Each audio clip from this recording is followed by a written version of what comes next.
Okay, it says we're live. Welcome to the jungle, everyone. It's me. I got a special guest, at least for probably about a half hour or so. We got Murphy. So Murphy, why don't you talk to them for a minute while I make sure we're actually live? Although it does appear over here that we are. So go ahead, talk to them. So, today we are going to be playing a Bengals game. We're going to be talking about a Bengals game. Yeah, we're going to be talking about a Bengals game today. So, I just hope the Bengals win. So, okay, go Bengals. Yep. And we're live. We are in fact live. All right. So, Murphy, what do you think the final score of this game is going to be? I'm going to say a 25 to 15. 25 to 15 as that the Bengals winning? Mm-hmm. Okay, all right. So, we've got some other people who have said what they think so far. So, Jim was the first one to comment. He said that he thinks the Ravens are going to win 27-17. Right. Yeah, that's terrible, isn't it? How dare somebody pick the Ravens to win this game? That's awful. Yeah, you're fired. You're fired, yeah. Yikes. Okay, but Mikey thinks the Bengals are going to win, although he doesn't think there's going to be a whole lot of points scored. He thinks it's going to be 18-15. What do you think? Oh, I'm thinking my number.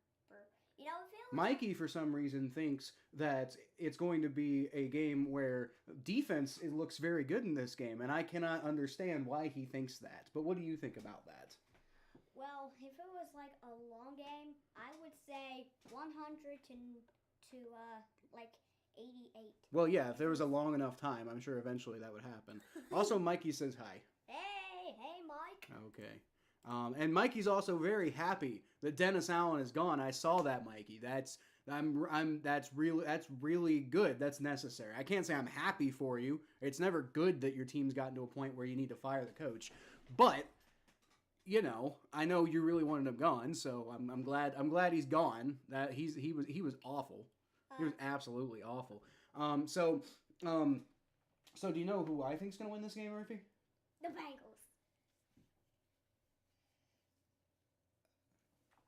No, not quite. Yeah, but unfortunately not. Look, I actually already made my prediction. Yeah, but who's Dennis Allen? He was the head coach of the Saints. So our head coach is Zach Taylor, but their head coach was Dennis Allen, but they fired him because he was really bad. You're just giving a bolt.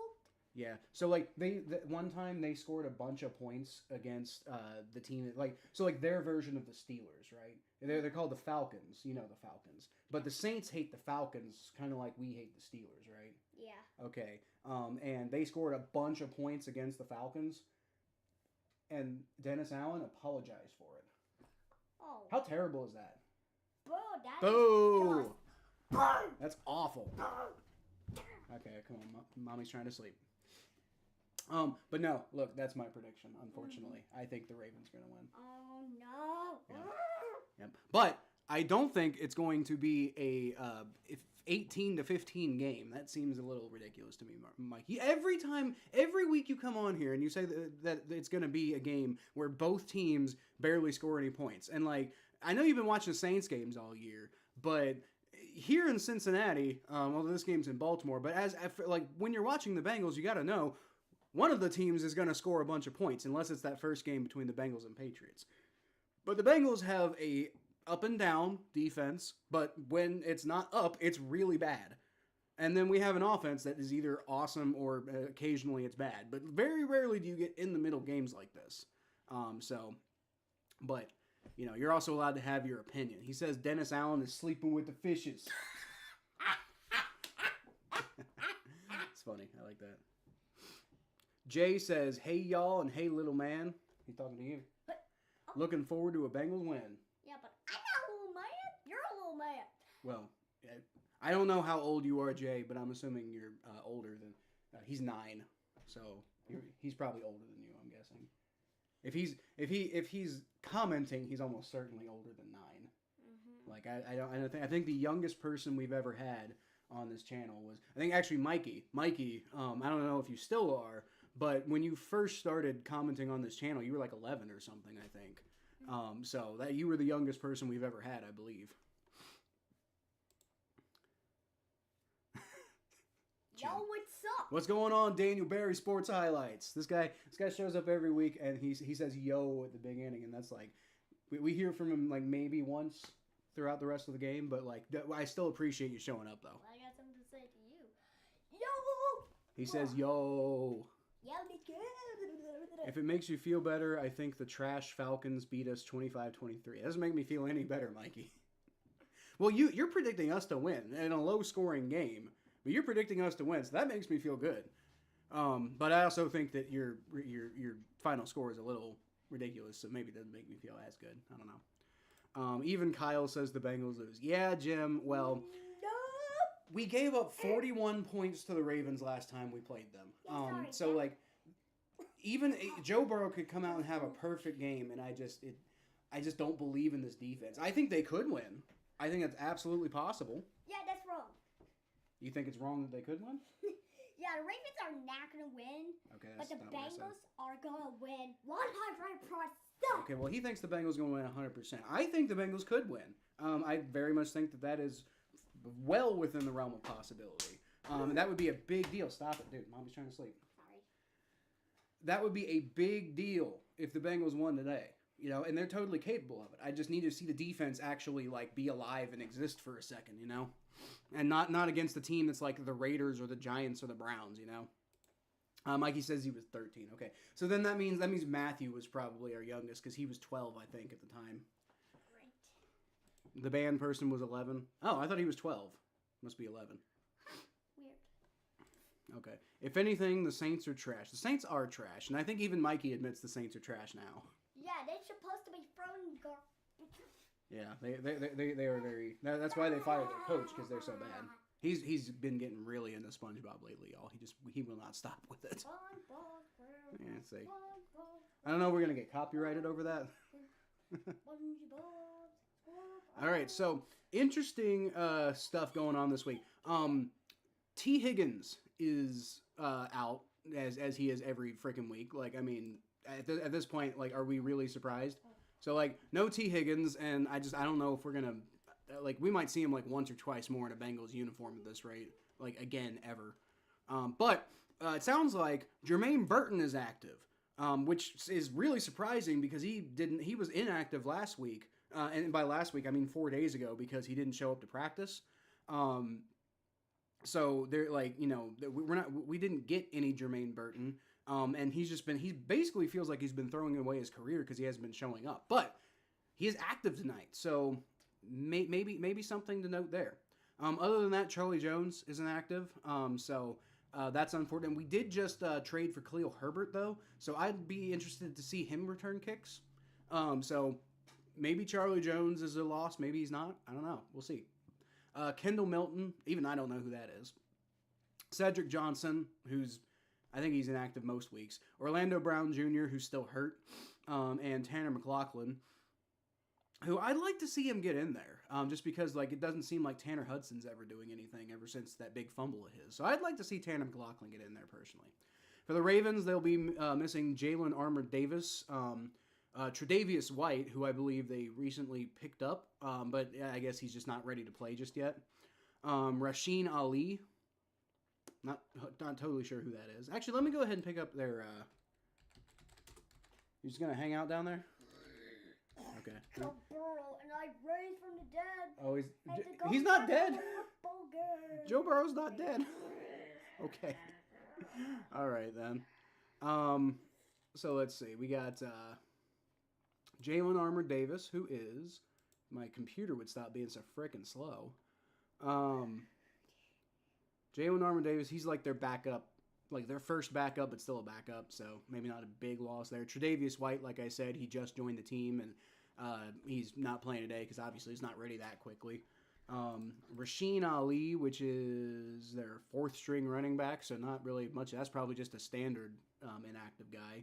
Guys, I'll be right back. I gotta get someone that you may know or probably don't. Okay. Guess we'll find out, huh? Adisa Isaac, linebacker who is also a third string. So like nobody basically. Isaiah Likely's out. That's interesting. Just because he, like, without Mark Andrews, Isaiah Likely just like ran through us, you know. And then Brent Urban, who is a backup defensive end. So basically, both of these teams are relatively healthy, I think, going into this game. What is this? The one, the only, Foxy! Hey, what's up, everybody? I'm Foxy from Lanky Box. He's really into Lanky Box, too. I don't know if any of y'all know what Lanky Box is. I still don't. He just talks about it all the time. Yeah, but he actually sings the donut song. Want to hear it? Sure, I guess. Okay, we're done. We're done with that. I'm glad we're trash because Allen is gone. Rest in peace to Lattimore, though. Yeah, that sucks. But I mean, like y'all been talking about trading Lattimore for years at this point, just because of like his contract and everything. So the fact that you got as long as you did out of him is, that's not too bad. Can we trade T? No, because the trade deadline passed. That's pretty much it. And they didn't trade T because they figured that if there was any chance of him playing, it would be better for him to be on the team if they have any hope of a playoff push. So, I didn't think there was ever any chance that they were going to trade him at all whatsoever. Let's see how Darren Rizzi does. I don't know who Darren Rizzi is. I shook hands with Donovan Mitchell yesterday. That's pretty cool. Cool. That's pretty cool. I don't know who It's so cool. Yeah, I don't know who Darren Rizzi is, though. Yeah, we don't know. Don't you? Ooh, yeah. We can look it up, though. Darren Rizzi is a professional coach who is the interim head coach. Oh, he's the interim coach of the Saints. Interesting. Oh, that's I didn't hear they named somebody. So Darren Rizzi. He was, let's see, what did he do prior to that? He was the special teams coordinator. So. Hey, Kyle. Assistant head coach. What's up? Is it okay if your friends know some things about Foxy? Sure, we're not going to spend a whole lot of time on that, though, because this is about football, okay? We're keeping it about football, but say a couple things if you want to. Well, one thing. Foxy is a fox with a box on her head, and she really liked donuts and hanging out with Justin making videos. Yeah, and don't forget, the book. Oh, yeah, that's right, the book. The book? Yeah. Okay. Lake Box Adventure. All right. So Jim says Bills and Chiefs would cheer big if the Ravens do lose. Well, I'm sure they would. But I mean, don't forget the Ravens aren't even in the lead for the AFC North right now. Like, if the season keeps going the way it's going, then unbelievably the Steelers might end up winning the AFC North. And so, I mean, and I don't think the Bills and Chiefs are too worried about the Steelers for playoff positioning. But, I mean, yeah, they definitely would like to see the Ravens lose. I'd like to see the Ravens lose, but it's my team, so, Put the Bengals in the dirt. Yeah, I'm sure. Big cuz. Go Ravens. Boo. Say boo. Come on, boo. Boo. Boo. Happy to see you, big cuz. But boo. All right. Will the Saints win another game? Don't know. Hold on. Got about 2 minutes before the game starts, so we'll go ahead and do this quickly. Oh yeah, third time. Big Cuz thought that was funny. Really? That was funny. Okay. Okay. The Saints. Will they win another game? Well, they almost beat the Panthers, so like if they play another one of the worst teams in the NFL, there's a chance. They won't beat the Falcons. They might beat the Browns. The Browns are really bad right now. You mean the Brownies? Yeah, the Brownies, sure. The Browns are really bad, though. They could beat the Browns. The Rams, probably not. The Giants, maybe. It kind of depends on which Giants team shows up. No way they beat the Commanders. No way they beat the Packers. And the Raiders probably beat them. You mean the Crossy Posse Packers? Yeah, the Grassy Posse, yeah. And then they close out the season in Tampa Bay. They won't beat them. So I see like 2 games they might win, and that's the Browns and maybe the Giants. So I don't think they'll go winless the rest of the year, but they could. Depending on which, if anybody actually shows up. We'll see. Steelers 11-6 incoming. Mikey, I hate you. I swear to God, if the Steelers actually go 11-6, and I have to own up, I'm going to obliterate your entire online existence. Like you will no longer be allowed on the internet. You understand me? I actually changed my mind to Steelers. I hate them. I changed my mind. I am so sorry that the Bengals look this Super Bowl, but I'll give him one more chance. Yeah. Well, I mean, see, okay, so here's the thing about being a Bengals fan, Murphy, and I'm gonna be honest to all the people who are watching right now. Being a Bengals fan can be very hard. We love the Bengals because we're from Cincinnati, and that's our team. They're gonna lose a lot of games, but the Steelers lose a lot of games too. Not, historically not as many as the Bengals, but sometimes teams go through rough patches, and at least the Bengals got to the Super Bowl, Like, I mean, that's the thing. As far as the Steelers go, though, like, you can pick whatever team you want. If you pick the Steelers, then, me and you aren't going to get along. But you can pick whatever team you want. You're allowed to. They poop in their stupid pants. Yeah, they poop in their pants. I agree. Jeff, probably not, but I'm dead inside. Yeah, the Saints are pretty bad, y'all. Lost to the Panthers, that's true. And you were bragging at the beginning of the season about blowing the Panthers out, and I was just like, hold on a minute, Mikey. I know you blew out the Panthers. I'm happy for you. It was a good game, but the Panthers, And what about the Cowboys? Yeah, they did. They also blew out the Cowboys. But we thought the Cowboys were going to be good back then, so we thought that one was more impressive. All right, so let's see. We're about to get started on this game here. Let's go, people. Let's go. Come Mikey on, says 2-15 incoming. I'm thinking more like, come on, Mikey. You guys go at least like 3-14. Maybe even 4-12. Like, come on. 4-13, 3-14. 3-14. 3-14 is what I was saying, and then 4-13. It'd be somewhere around there. And I mean, maybe you might go like 5-12 if you're lucky. You could come out of nowhere in one of these games. Cincinnati Bengals versus the Ravens. Versus the Ravens. It's Lamar Jackson. That's their quarterback. Ready? Yep, they're about to kick it off. And I'll get to the rest of these comments here in a minute. Ready? What? All right, kick is away. And that is, as usual, going to be a touchback. Touchdown! Nope, touchback. Oh. That means the Bengals get the ball at the 25-yard line, I want to say. Yeah, probably. Something like that. Let's go, Joe Burrow. Yep, that's Joe Burrow. Bengals are wearing their white uniforms, black pants today. Yeah, he actually just went back to his body and just raced in a den and just hurried up to the football game. Dude, the imagination on this kid. I tell you what. Yeah. Oh, I forgot. All right, hold on. 1st and 10. Joe Burrow's in the shotgun formation. He's got a running back there with him. I'm assuming that's Chase Brown. But we didn't see it. Looking there, I think that is Chase Brown in the backfield with him. He's got 2 receivers to his left. He rolls back. He throws. He's going to throw it to Chase Brown. Gets a nice about a 7-yard pickup there.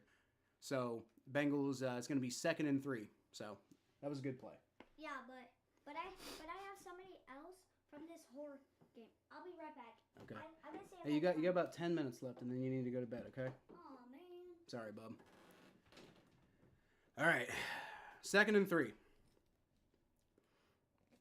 Joe Burrow is motioning everybody around, and he's going to be under center for this one. Got Chase Brown in the backfield. Takes the snap, rolls back, fakes the handoff this time. He's got good protection. Throws over the middle. He's got Jamar Chase, and that's a Bengals 1st down. Let's go. And here's the one from Poppy Playtime. Huggy Wuggy. Yeah, Huggy Wuggy. He won his Huggy Wuggy for Halloween. It's pretty nuts. Yep. He's got a scary face. And a nice face. Uh-huh. All right, 1st and 10 for the Bengals. You got Joe Burrow in there, breaking the huddle. And looks like it's going to be another under center play. Let's see if it stays that way. He likes to audible a lot.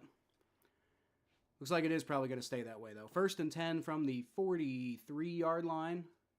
Got Chase Brown in the backfield. Takes the snap. And it's going to be a handoff this time. Chase Brown cannot go anywhere with that. Like a juke or something there would have been nice, bro. Like that, he zero vision on that play.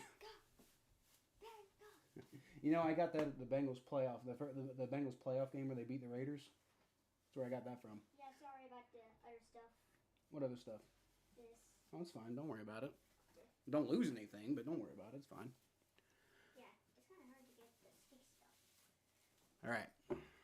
Did he get 1 yard? I don't think he got one. I guess he did get 1 yard, Jeff. Looks like he did get 1 yard. They're saying 2nd and 9, so I guess he got a yard. I didn't even think he got that. Joe Burrow takes the empty shotgun snap. He throws, and that is over the head of, who was that? Was that Jermaine Burton? I think that might have been Jermaine Burton. And he just really had no chance of that. There were like 2 Ravens defenders closing in on him, and it was overthrown anyway. So I think that was Jermaine Burton, though. Let's go, Bengals! 10 minutes, bub. It's a good play by Marlon Humphrey to stay in such tight coverage there. So it's going to be 3rd and 9, and hopefully the drive doesn't stall out here. I don't have a lot of faith in our defense to keep things going. From the 45.5-yard line, 3rd and 9. Joe Burrow takes a shotgun snap. He's going to roll back, steps up in the pocket with the pressure, and he's going to throw. He's got Jamar Chase over the middle. There you go, down to the 29-yard line. That's a great job for Joe Burrow to get out of pressure there. Let's go. Let's go. Okay, you know what? I tell you what. Instead of doing it like on a timer, we'll do it to the end of this drive. If the Bengals get a touchdown or a field goal or a punt, once the drive's over, then you go to bed, okay? But I'll let you stay up until the drive's over. All right? Does that sound okay? Yep. All right. So from the 30-yard line, Joe Burrow, 1st and 10. Oh, yeah, let's go. The I formation, he's going to give the handoff to Chase Brown, who shakes off a defender and manages to get back to the 2-yard line. Not to the 2-yard. He manages to get 2 yards out of that. The 2-yard line would have been much better. But no, he gets 2 yards out of that, but could have been tackled in the backfield, so I guess that's better than nothing. Saints could win up to 6 games in 2025. I don't know. Depending on what they do in the offseason, they could do better than that. Oh, Kyle, I got to go to the future. Better not pick the Steelers. I agree, Jeff. I agree. All right, Kyle. I got to go to the future and talk to my future me to come here. 2nd and 8, Joe Burrow from the shotgun formation hands it off to Chase Brown, and they're really just trying to make that running game work. And that one was better. It was about 4-yard pickup, which is about half the distance that they needed. So it's going to be 3rd down about 4.5-ish, roughly. Shotgun formation once again. And they're in field goal range, so that's good news. Hello, everybody. I am Murphy from the future. He's from the future and wearing a hoodie now. President me told me to come here. Hold on. Joe Burrow is now in the empty formation after audibling the play. 3rd and 4.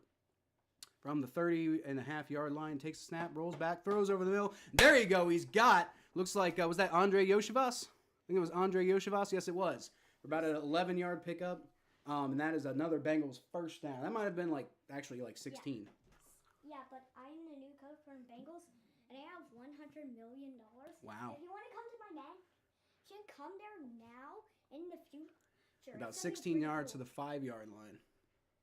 And by the way, I'm also a scientist, so I create potions. Awesome. All right, from the 5, Joe Burrow is in the shotgun formation. He's got Chase Brown on the backfield with him. 2 receivers to his right, 1 to his left. Although Mike Gesicki's motioning to the left, takes the snap, rolls back, throws. He's got Mike Gesicki, who looks like he caught the ball. Ravens are saying he didn't, but the refs are saying he did. So that's about a 3-yard pickup, and that's going to be 1st and goal from the 2. So the Bengals are closing in on a touchdown here, Murphy. See if they can get it. I hope. 2nd and goal. I'd hand the ball off here to Chase Brown personally. Oh, I gotta put him back. Okay. Don't mess with that stuff over there too much, bub. John Harbaugh's trying to challenge the play, and they won't let him. Oh no, that's not good. Or wait, no. Okay, they are going to let him challenge it. Okay. Oh, come on. Not quite sure how that works. All right, well, let's see. It was called a catch on the field, so they're going to need, clear evidence that it wasn't. And his knee's in bounds. That's obviously a catch, y'all. I don't see any reason that that's not a catch. That's so obviously a catch. It did eventually come out, but he's got that ball secured against his leg. That's clearly a catch. And, it's once he goes to the ground, it kind of slips out of his grasp. But that's a catch. Yeah, let's see if I can... That, in my opinion, that's a clear catch. And we'll be right back after these ads. Yep, we're going to commercial now. But I especially because that's called a catch on the field, I don't see how they overturn that personally. To be fair, that was a different Mikey. Yeah, I know. You've seen some darkness since then, haven't you, Mikey? 4-13, could be. Bub is a player on the Saints. Oh my, look at the time. I gotta go back to the Bengals game. Okay. Should be glad we are not Cowboys fans. Hard to admit that the rest of the year. Yeah. Cowboys. It's been a rough year for the Cowboys fans. I think I've talked to Majestic like once, and I haven't really gotten his thoughts on the Cowboys yet. So not quite sure what's going on there. You remember what happened the last time y'all played the Ravens on Thursday Night Football? I don't. What happened?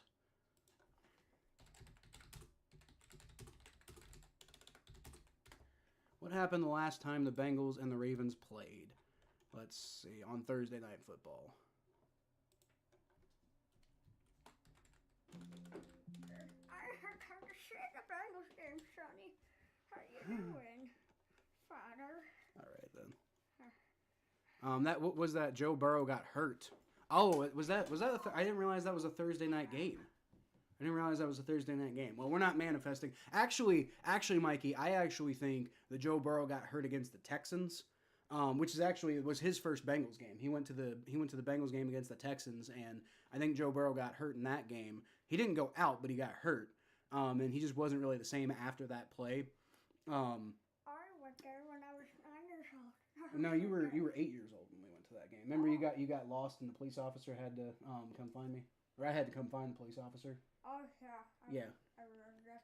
Yeah, that was a rough end to that game, but yeah, I think that so Joe Burrow he was out for the season against the Ravens, but I think he was already injured a bit going into that game. So I mean that was unfortunate, but let's just not manifest that energy. How about that? Yeah, but I just come here. Have you seen my teeth? Okay, they are saying it was a catch. As I said, there's maybe you could have made the argument on the field at the time that the ref could have called that not a catch, but on replay, especially with it being called a catch on the field, I don't see any evidence that it's not. So Murphy, come on, game. 2nd and goal. Joe Burrow takes the snap. He rolls back. He throws up, but it's too high for Jamar Chase. It's going to be 3rd and goal. Okay, what, Murphy? Have you seen my teeth? I haven't seen your teeth, no. Oh, I forgot. I heard this character from Mick. We even killed the Cowboys and we sucked. You didn't suck that week, though. This is close to the end zone. This 4-down territory. Should Cincy take the points? I don't know, Jay. I don't know. I'd almost say take the points just because it's so early, have some momentum. Just see what the defense does before. I said go for it in that one decision before because we knew the defense was playing badly. But I think you give the defense a chance to prove themselves before you just start panicking on every play. There's a flag before the snap, though. Let's see what it is. Prior to the snap, Ravens took a timeout. What? We can't hear. Okay, so there's no flag. Just a timeout for the Ravens. What? Yeah, we can't hear anything because if I put the audio on, it would play through the speakers on, it would get picked up by the microphone, and they would hear it on their end, and then the audio is copyrighted, so it would get my channel taken down. That's why we can't hear anything. Yeah, but this is Melke. He's actually proxy at Baltimore target. The Mercer's there. Okay. I caught one of Mercer when I was 9 years old. Oh my God. Said no because. All right, hold on. Third and goal. All right. From the 2-yard line. All right. Joe Burrow takes a shotgun snap, rolls back, and he's under pressure immediately. He's got to roll out to his right, and he just gets rid of the ball. So now you are. There's the question: do you go for it? I wouldn't. I'd take the field goal here. I think that appears to be what's going on. I think it looks like they're headed back to the sidelines. Bengals going to take the field goal. I think. Nope, they're staying out on the field. Okay, well, let's see if this is actually real or if they're just doing it to try to get the Ravens off sides. Let's see. All right. Ravens are getting real excited about it too. So, I mean, if I'm Zach Taylor here, I'm just taking the field goal, don't I don't know. If it works, great. And if not, then I guess, it's the beginning of the game, whatever, but I don't know. They're going to go for it. He takes a shotgun snap, rolls back. He's under pressure, and he tries to get out. He throws, and it's too high. There is a flag, though. This could be pass interference on the Ravens. Hold on. There is a flag in the back of the end zone. I have to go back to my retirement home. Okay, Murphy. Actually, it's, yeah. I'll see you next time. Okay. There's a flag on the play. What's the flag? Holding on the Ravens. Okay, cool. So that is going to be a replay of 4th down. And now the question, is do you learn your lesson and go for the field goal, or, you know, with really short field position here, do you just go for it? Hard to say. Yeah, Jamar Chase really could have gotten open there. It was the holding on Stevens there. That's what it is. All right, so they are going to go for it, I think. From the 1, Chase Brown goes in, and he's got the touchdown. Let's go. Chase Brown gets it in on the 5th down. On the 5th down of that particular series of plays. All right, touchdown. Let's go. See if I can get Murphy back in here to tell him. Hey, Murphy. Get back in here, bub. Okay. Be real, Murphy, here for a second. Bengals just scored. Okay, be real, Murphy, for a second here, okay? You want to see him get an extra point? Yes. All right, we're going to get the extra point in. It's going to be time to go to bed, okay? All right, I'm Baby Murphy. All right, you think he's going to get it? Yep. All right, I mean, he should get it. It's an extra point, but... Yeah, but... All right, Evan McPherson. Oh, hold on, Murphy. Evan McPherson, kick is up, and... that was close, but I think he got it. He did get it. All right, say what you have to say, and then it's bedtime, okay? I'm Baby Murphy. I'm from the past. That's to see the football game. From the past? Oh, yeah, okay, I guess, yeah. You know, I didn't... Yeah, interesting. Yeah, I come here to see the football game today. Okay, all right. Let's go. All right. Hey, Baby Murphy, it is bedtime, though. So, Hey, but I just got here. I understand that, but it is 8:31. I told you after the drive's over, it's bedtime. But So, I just got Murphy? here. All right. You're not going to come back on if you're going to do that. Go to bed. 9-year-olds, dude.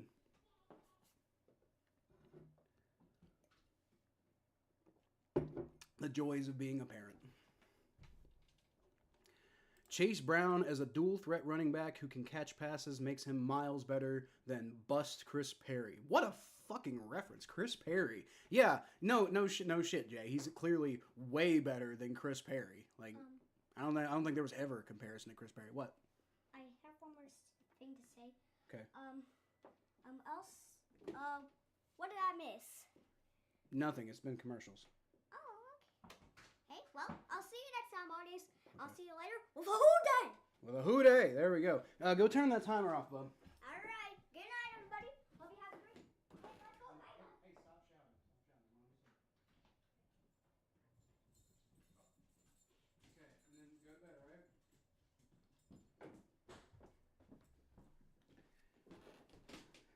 Yeah, I swear to God, those kids are way too wild.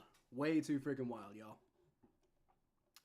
Chris Perry, dude, Chris Perry. That's an interesting reference there. But dude, Chris Perry was a 1st round pick. Chase Brown was a 5th round pick, like completely. Also, Chris Perry was more of like a more of like a bounce around type of running back. Chase Brown's a lot more balanced than Chris Perry was. I mean, he had that he had a little bit of dual threat to him, but I mean, he was a bust. Like Chris Perry was a bust, and Chase Brown is a revelation in the 5th round. Like, no comparison between Chase Brown and Chris Perry. Let's go, Jeff. Bengals take the lead over the Ravens. Touchdown. What's that? As a Saints fan, I guess you just don't know. Your sister's 8. Interesting. My son is almost the same age as your sister. It's funny. That is funny. All right.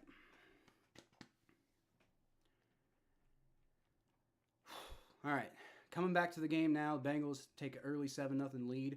I'm glad they ended up going for it. I got to say that, just because you bank that 7 points early, and you give your defense a chance to maybe get something cool done.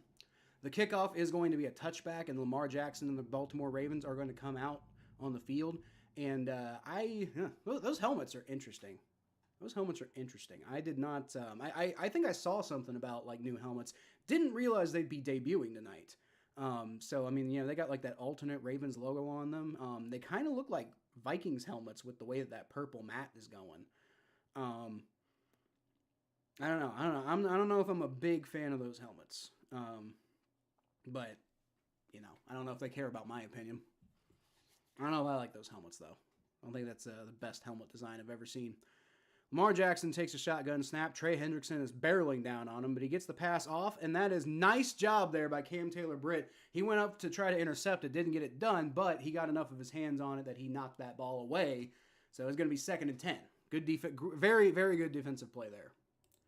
That Raven is crazy. You mean like the helmet decal? It's their alternate logo. I think they've had it for a while. I'm not the biggest fan of it. And I think it looks weird on that, the way they got that situated on that helmet. You got those really shiny, very kind of darkish logo there, and then that matte, just because it's reflecting the light, just it looks out of place to me. Derrick Henry takes the handoff, and nobody can tackle him, which just seems to be a theme with the Bengals this year. So he picks about 5 yards, even though he should have picked up none. What's up? I have one thing to say. Okay, last thing, then bed. Yeah, 3rd and 4. Zombie me. He told me that next video, he could come. Okay. All right, we'll talk about that next video, but go on to bed. Who Who day? 3rd and 4. All right, come on, defense. Make a statement here. It's going to be a handoff. This time it's not Derrick Henry. And great job by B.J. Hill to tackle. What was that, Justice Hill?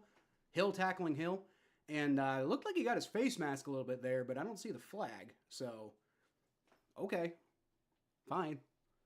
Got his face mask a little bit there, but I guess it must not have been enough of a grab for them. Oh, yeah, okay. He got his hands initially on his face mask, but he actually moved it down to his shoulder afterwards. So I think the refs recognized that was, an honest accident, and he corrected it by moving his hand.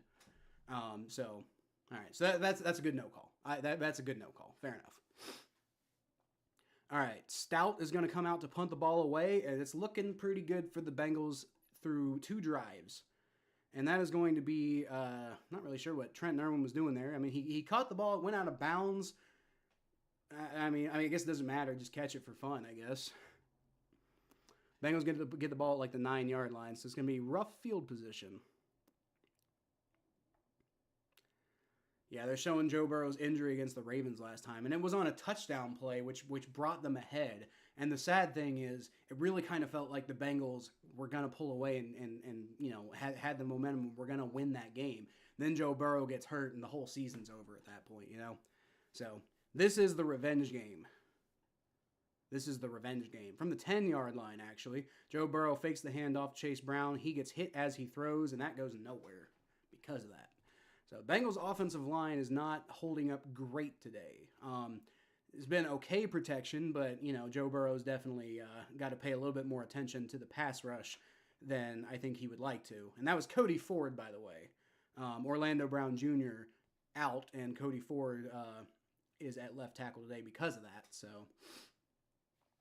yep, blown up play. It's unfortunate. All right, 2nd and 10. Come on, offense. Got a golden opportunity here from the defense that they gave you. Can't count on that all game. Shotgun snap for Joe Burrow. He rolls out. That's good protection there.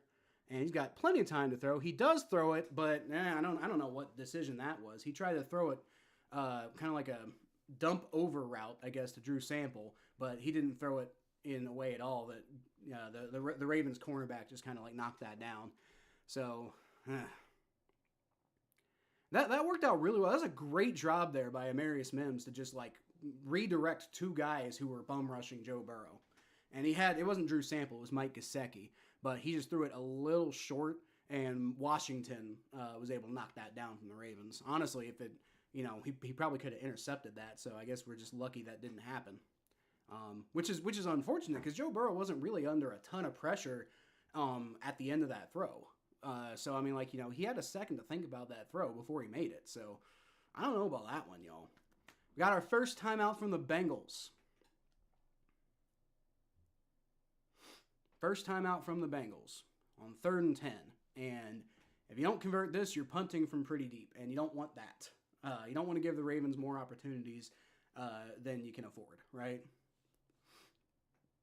Defense did a good job on the last drive, don't get me wrong, but you don't want to test that theory, as much as you possibly can. All right, 3rd and 10, come on. We can convert this. Joe Burrow seems like he's got a play he likes. He's got 2 tight ends in the backfield with him. They keep shooting to Joe Burrow's wrist. I don't like that. I don't like that. Like, we don't need to manifest that injury, man. All right, shotgun snap for Joe Burrow. He rolls back. He's got a good pocket. He throws, and he just overthrows Jamar Chase, dude. He's calling for a flag, and there is a flag. I don't know if it's the one he wanted, but there is a flag. So I don't know maybe if this is more holding, and that's why it was so overthrown. Let's see. Jamar Chase looking around, and yeah, he got held there by Wiggins. And it was a light hold, but I think they are going to call it. They're calling that pass interference, actually. So that works out for the Bengals. So now that I saw what actually happened there, I don't really blame Joe Burrow for that pass too much, because that was a relatively easy pass that just looked completely like, what are you doing there?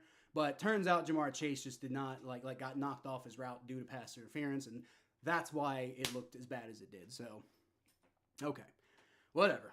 Restarting the drive now from the 23-yard line. 1st and 10, Joe Burrow. He's going to pitch it out left to Chase Brown, who's got a bit of a head of steam, and he breaks a couple tackles. Nice job there by Chase Brown. Picks up about 7 yards on 1st and 10. Not really the best run blocking, but Chase Brown made it work. He sure did. Steelers 11-6. Dude, stop it. Stop it, Mikey. Stop it. No! We're not doing that. Flag. Yep, flag. Ravens are undisciplined tonight. I will say that. Ravens are undisciplined tonight. Hopefully that continues. Hopefully that continues. I don't really care what way we win. I just want to win. All right, so Joe Burrow's going to roll back on a very light play action there, and he dumps it off to Chase Brown, who's pretty wide open, ends up pretty easily getting a 1st down there. And he goes down. There's going to be about a 6-yard pickup or so. Definitely enough for the Bengals' 1st down. Gotta love it. Gotta love it. It was not on that last play, but the other one was a great second effort. You're right, Jeff. That one run he had, like he got hit and he just plowed right through it. He got 7 yards out of it. That was a good one. I'll take these Ravens mistakes on 3rd down, no less. Eat that clock, Cincy. Let's do it, Jay. Make sure you get points at the end of it too. All right, Joe Burrow, under center. Hands the ball off Chase Brown. And there you go. There's some good run blocking. And Chase Brown takes it for about 6 yards. There's a flag, though, so I'm guessing probably going to get holding here. Probably. Because it just, yeah. Yep, holding on the Bengals. I should have known. We saw some good run blocking, which just has not been the case today. And it was because of holding. Damn it, Karras. Ted Karras, by the way, on the hold there. All right, well, let's see. Was it holding? No, that was not holding. That was not holding. No, it wasn't. That wasn't in any way, shape, or form holding. That was not holding. That was a bad call by the refs there. That was in no way, shape, or form holding. Joe Burrow takes a shotgun snap, rolls back, he throws, and it's caught. He's got Mike Gesicki who makes a guy miss. And I think he almost gets the 1st down there. Not quite. It's going to be about a yard short, but that works out, especially after the holding call. So now it's going to be 2nd. Oh, no, I'm sorry. I was completely incorrect. He got it back to almost got it back to the original line of scrimmage. So now it's going to be 2nd and 11. So I misinterpreted what that marker was entirely. Okay. All right. Whatever. Okay. 2nd and 11. It was still a good play. It was 9 yards. You'll take 9 yards. Especially when you got 20 yards to go. If you get 9 yards, that's a decent chunk of it back.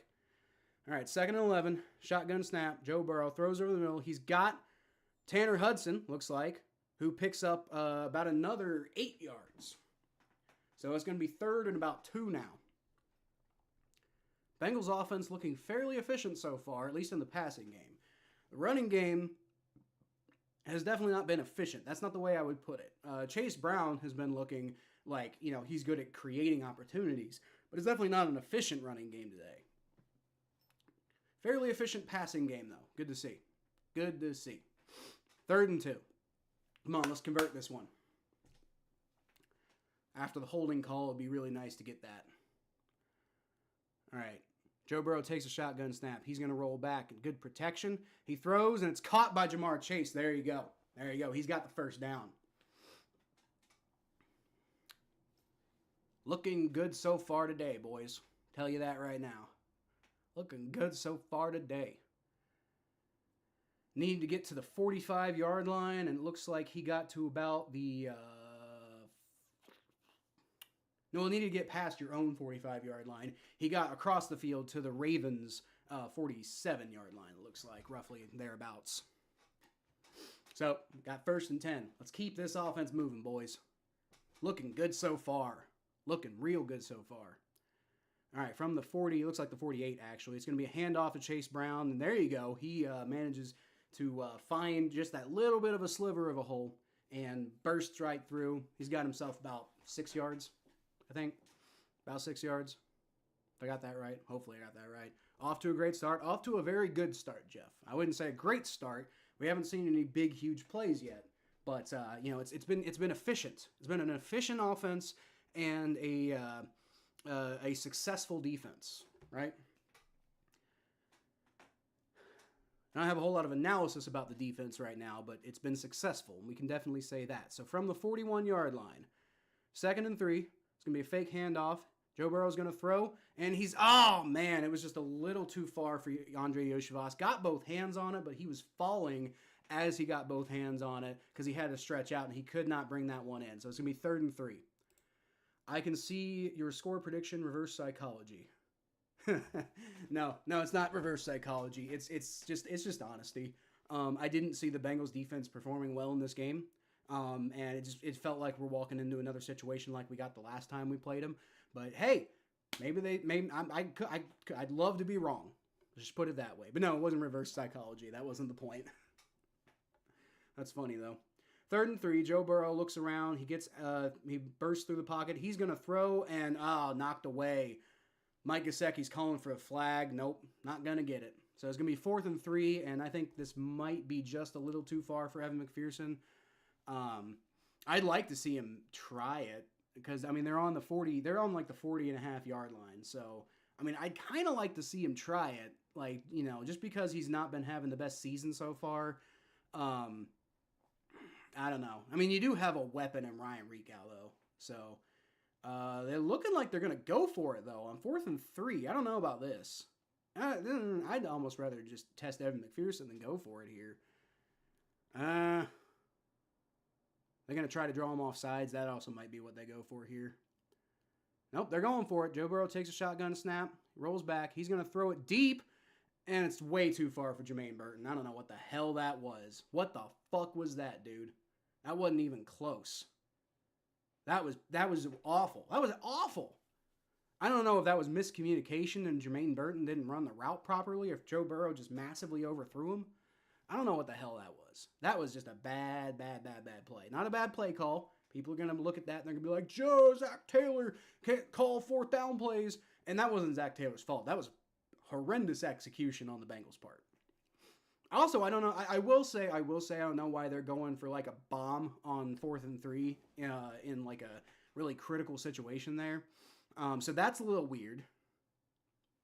If people blame Zach Taylor for a bad play call there, then that's a little weird, But that was just bad execution entirely. That was not a bad play call. It was bad execution. So you're facing the Ravens twice, and a few teams haven't faced a division rival once. Is that right? Seems what are we in week 10? Seems like in week 10 you would have played a division rival at least once because you got 6 games. You got 6 division games total in a season, right? And you're gonna pile all 6 of. I mean, you're in week 10, so what do we got? We got 8 weeks left total. Although teams are gonna have most teams are gonna, some teams have already had their bye weeks, some teams haven't. So you're gonna pile all of those division games into 7 to 8 weeks. That seems ridiculous to me. There's no way. Bills haven't played the Patriots yet. Yeah, but they've played the Dolphins. Unless that's what Commanders have not played the Eagles. Okay, so you're saying they haven't played one of their opponents. Okay, that's fair. That's fair. I'm sure. Yeah, that happens sometimes. We haven't played the Steelers yet, actually. For what that's worth, we haven't played the Steelers yet. We got all our Steelers games against them backloaded this year, so that's why there is the slimmest of hope for the winning the division this year. I mean, we got to win this game. If we don't win this game, the division's off the table. But there is the slimmest of hopes because, if you can beat the Ravens, and you can keep up with them, and maybe they stumble a little bit, then you got 2 games to beat the Steelers, right? And you're 4-5, they're 6-2. So you're gonna need the Steelers to lose 1 game outside of, if you beat them 2 times. So I mean, it's on the table. Like, the division is on the table. It'd be a long shot, but the division is on the table right now. But we haven't played the Steelers yet. So they haven't played any. I'm sure they've played a division opponent. All right, that's going to be a false start on the Ravens on that play, which is very good. Very, very good. Ravens get the false start there because the Bengals gave them excellent field position. And that's going to back them up to roughly about the 36 or so. So that'll just make the defense's job a little bit easier. And if the defense can get off the field here, then you're not thinking so much about that 4th down play. I almost want to say that I would have liked to see Evan McPherson go for it there, but whatever. So it's from the 34 actually is where the Ravens are going to have it. It's going to be a handoff to Derrick Henry, and the Bengals do a pretty good job there getting him down. Not immediately as you'd like to see, but they still only gave him 3 yards. So that's good.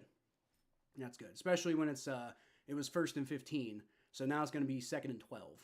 Second and 11. They gave him 4 yards. So it's going to be 2nd and 11, and you got just keep playing him tough. Keep playing him tough, and you can get off the field.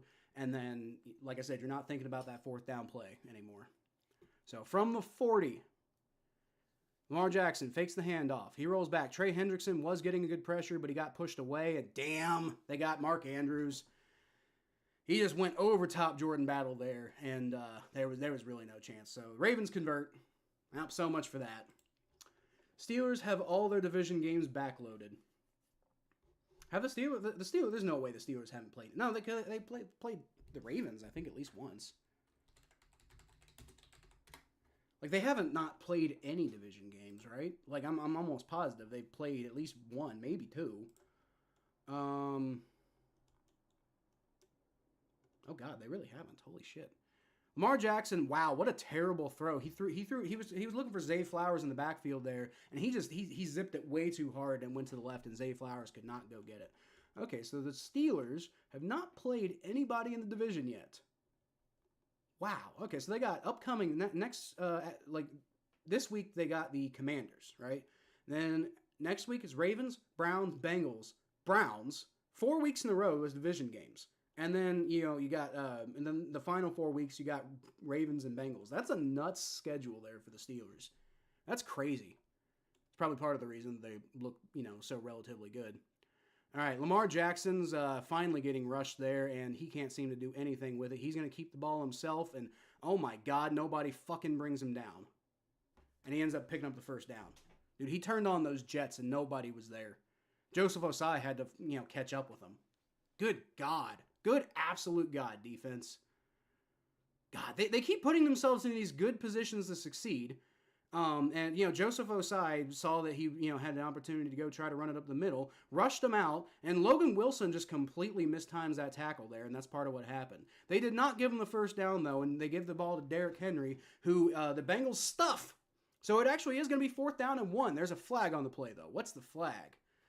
If it's on the Ravens, I think you just decline it, right? Justin Tucker takes the field goal probably.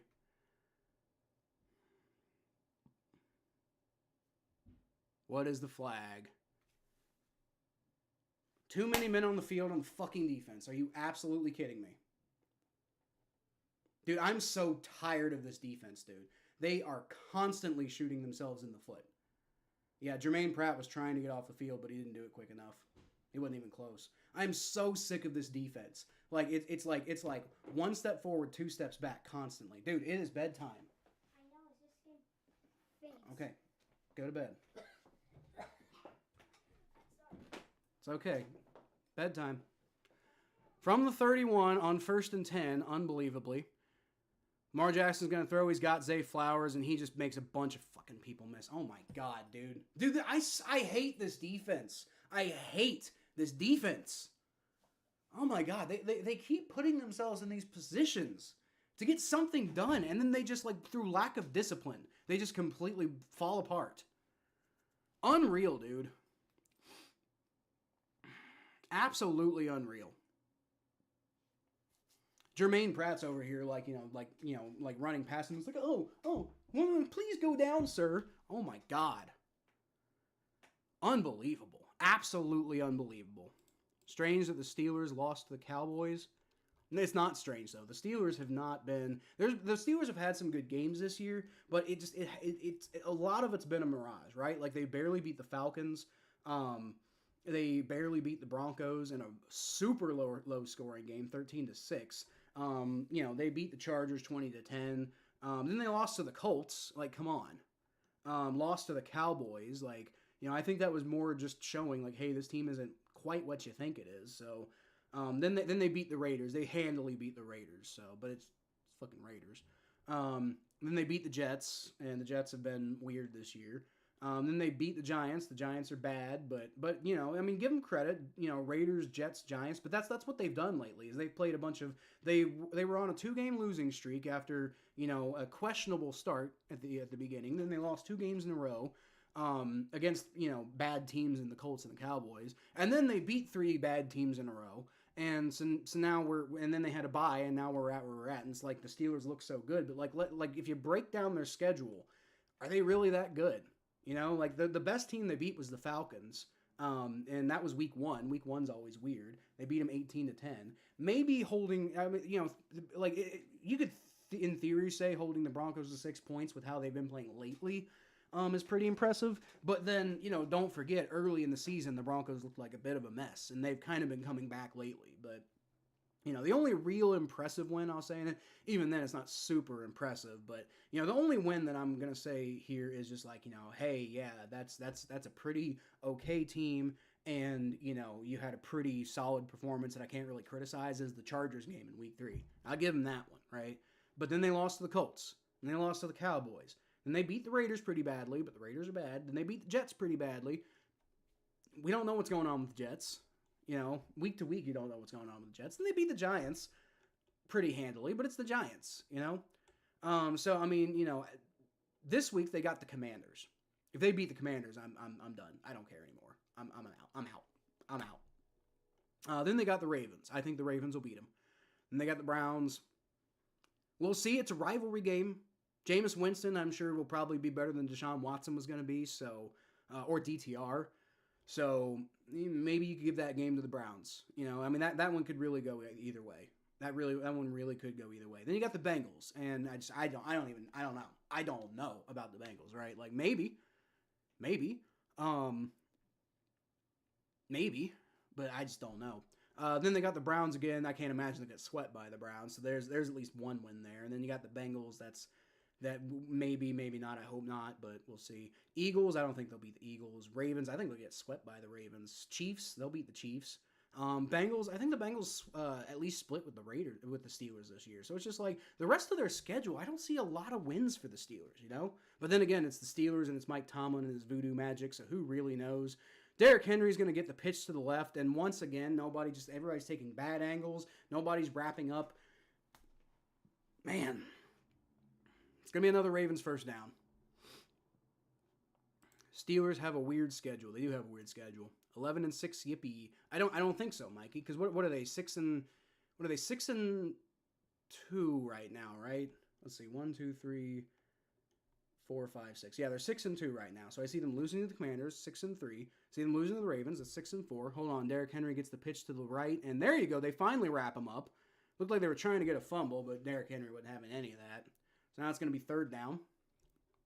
They get him for about a 2 or 3 yard loss there. So yeah, anyway, Commanders is a loss, so that's 6-3. Ravens is a loss, that's 6-4. Browns, I'm just going to call it now. It's going to be a loss, and they're going to be 6-5, right? And then Bengals are at home. I think they're going to win one of those games. Although I don't know, it feels like on the skid, the Bengals will probably that'll be the game the Bengals probably lose. So I mean, let's just be fair here, right? We'll say 7-5 there. Hold on a second. Lamar Jackson, shotgun snap. He rolls back. He throws it short to Justice Hill, and Oh my God. They let him get the first down. Dude, I am so tired of this defense. They cannot finish anything. This defense cannot finish. That's their problem. They keep putting themselves in good positions, and then they just, like, you know, they get sloppy when it matters.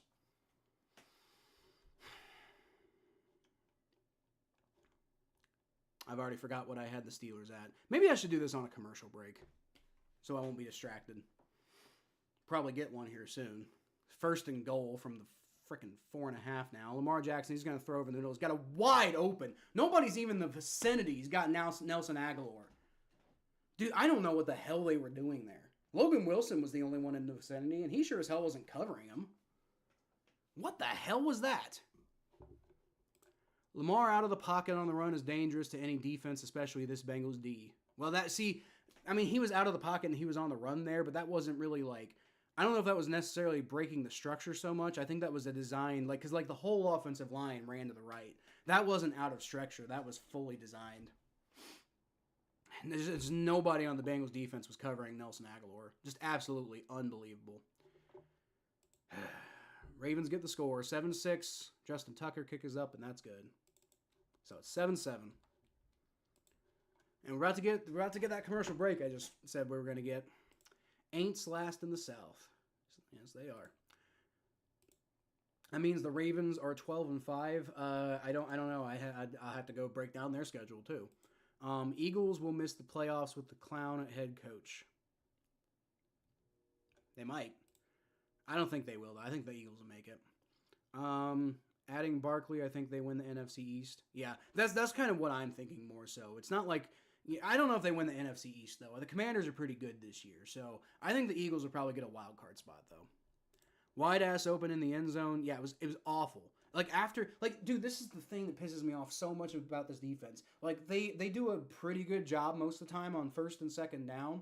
Maybe not most of the time, but, like, a good amount of the time, they're pretty good at putting themselves in good position on first and second down.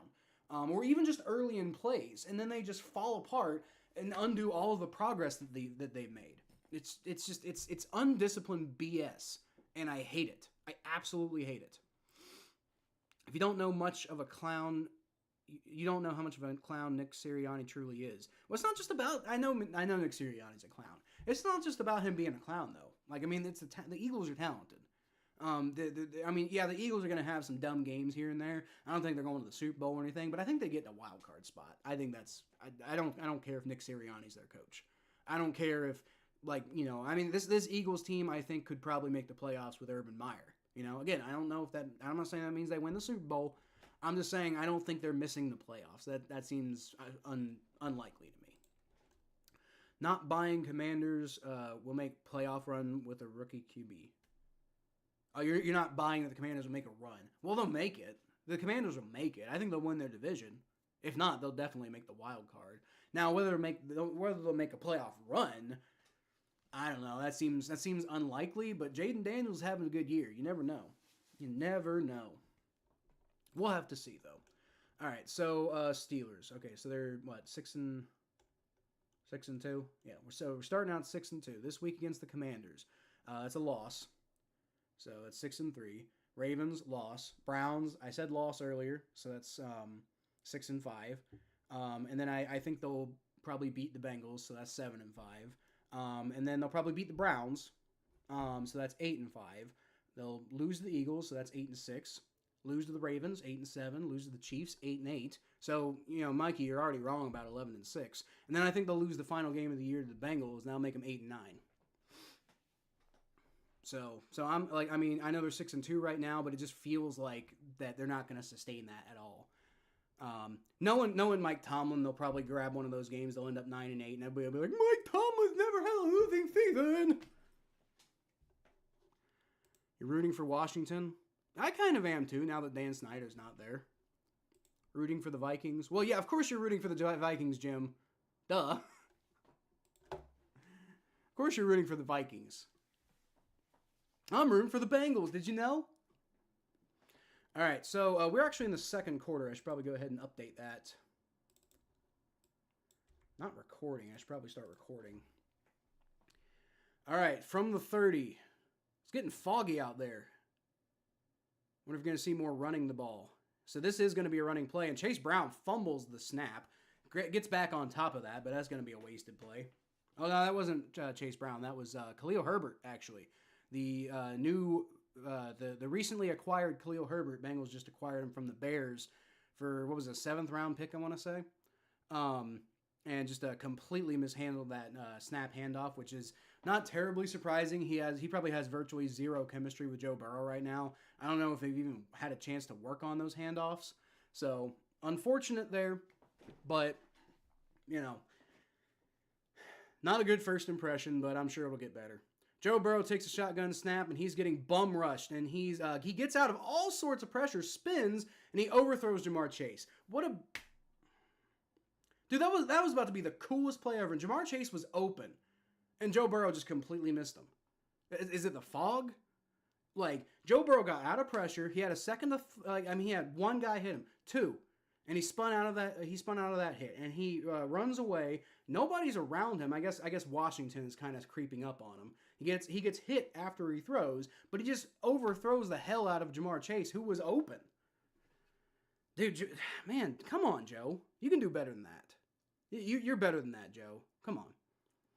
All right, shotgun snap on 3rd and 11. Rolls back. He's going to throw. He's got throwing short of the sticks. That's weird. Got Tanner Hudson, but that's not going to be enough. That's going to be about a 10-yard gain, but they had 11 to go, so they're going to punt now. I didn't like that drive at all. That was a dumb drive. And I don't know what the hell Joe Burrow's doing out there. He's doing a lot of overthrowing tonight, man. Steelers will sweep the Ravens, and Tree will play Journey to Rome on Sports Ball. I don't think they're going to sweep the Ravens. I think they'll get swept by the Ravens, Mark. I think the Ravens will probably beat them both times. 4th and 2. Ryan Recow's coming out to punt. All right, come on. Punt is away. And that's a nice booming punt down to the 15-yard line where it's going to be fair caught. All right, that's a good punt. That's a good punt. It's a good punt.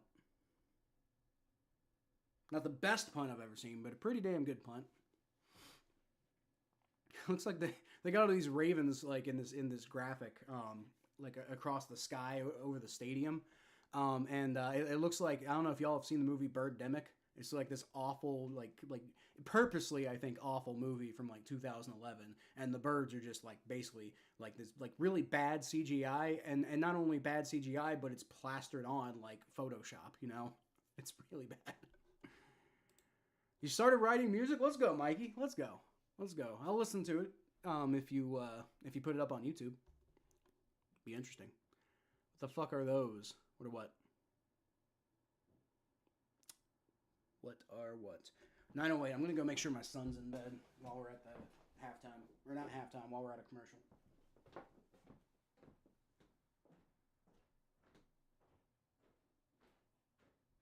Murphy. Time to sleep. Okay, that's fine.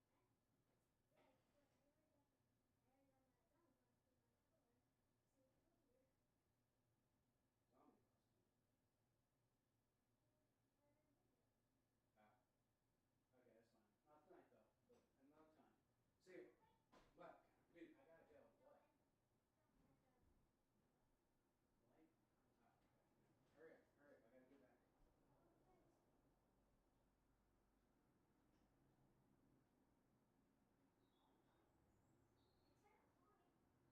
Yes, eat and go to bed. Good night.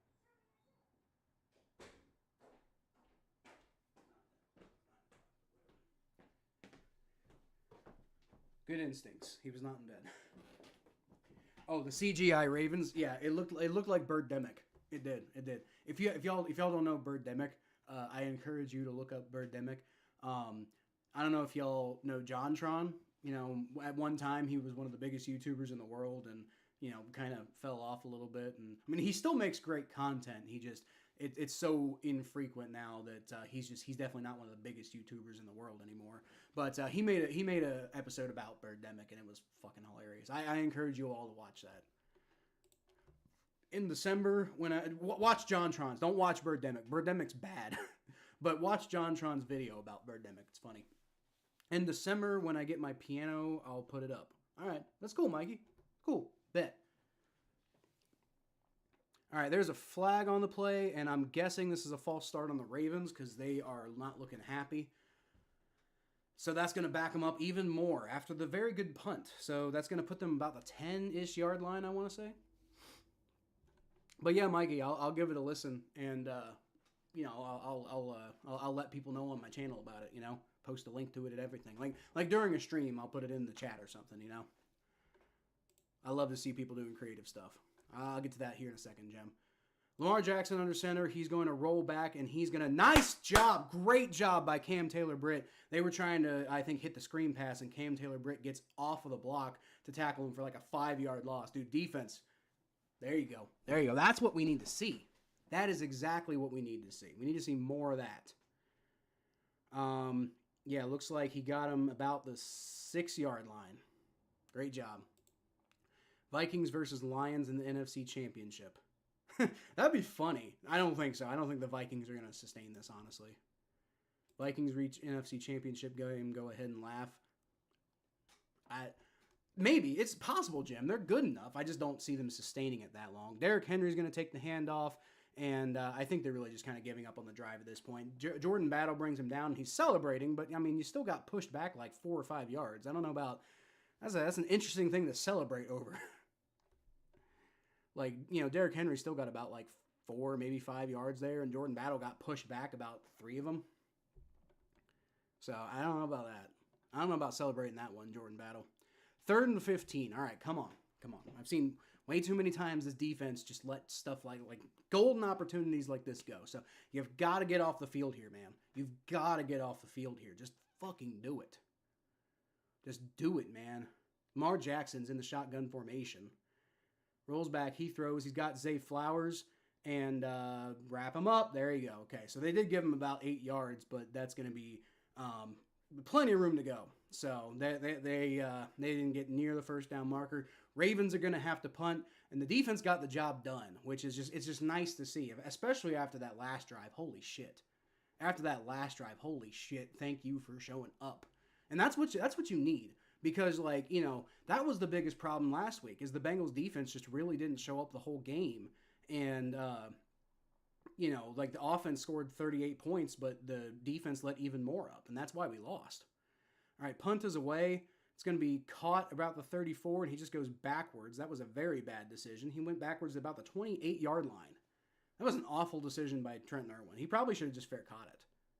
I don't know what he thought he saw there, but whatever he thought he saw didn't work. So, lost about 6 yards on the kick return, or on the punt return. It's the plight of the Ravens. They lose 4 to 5 games a year, of which they have no business losing 2 of them to the Steelers.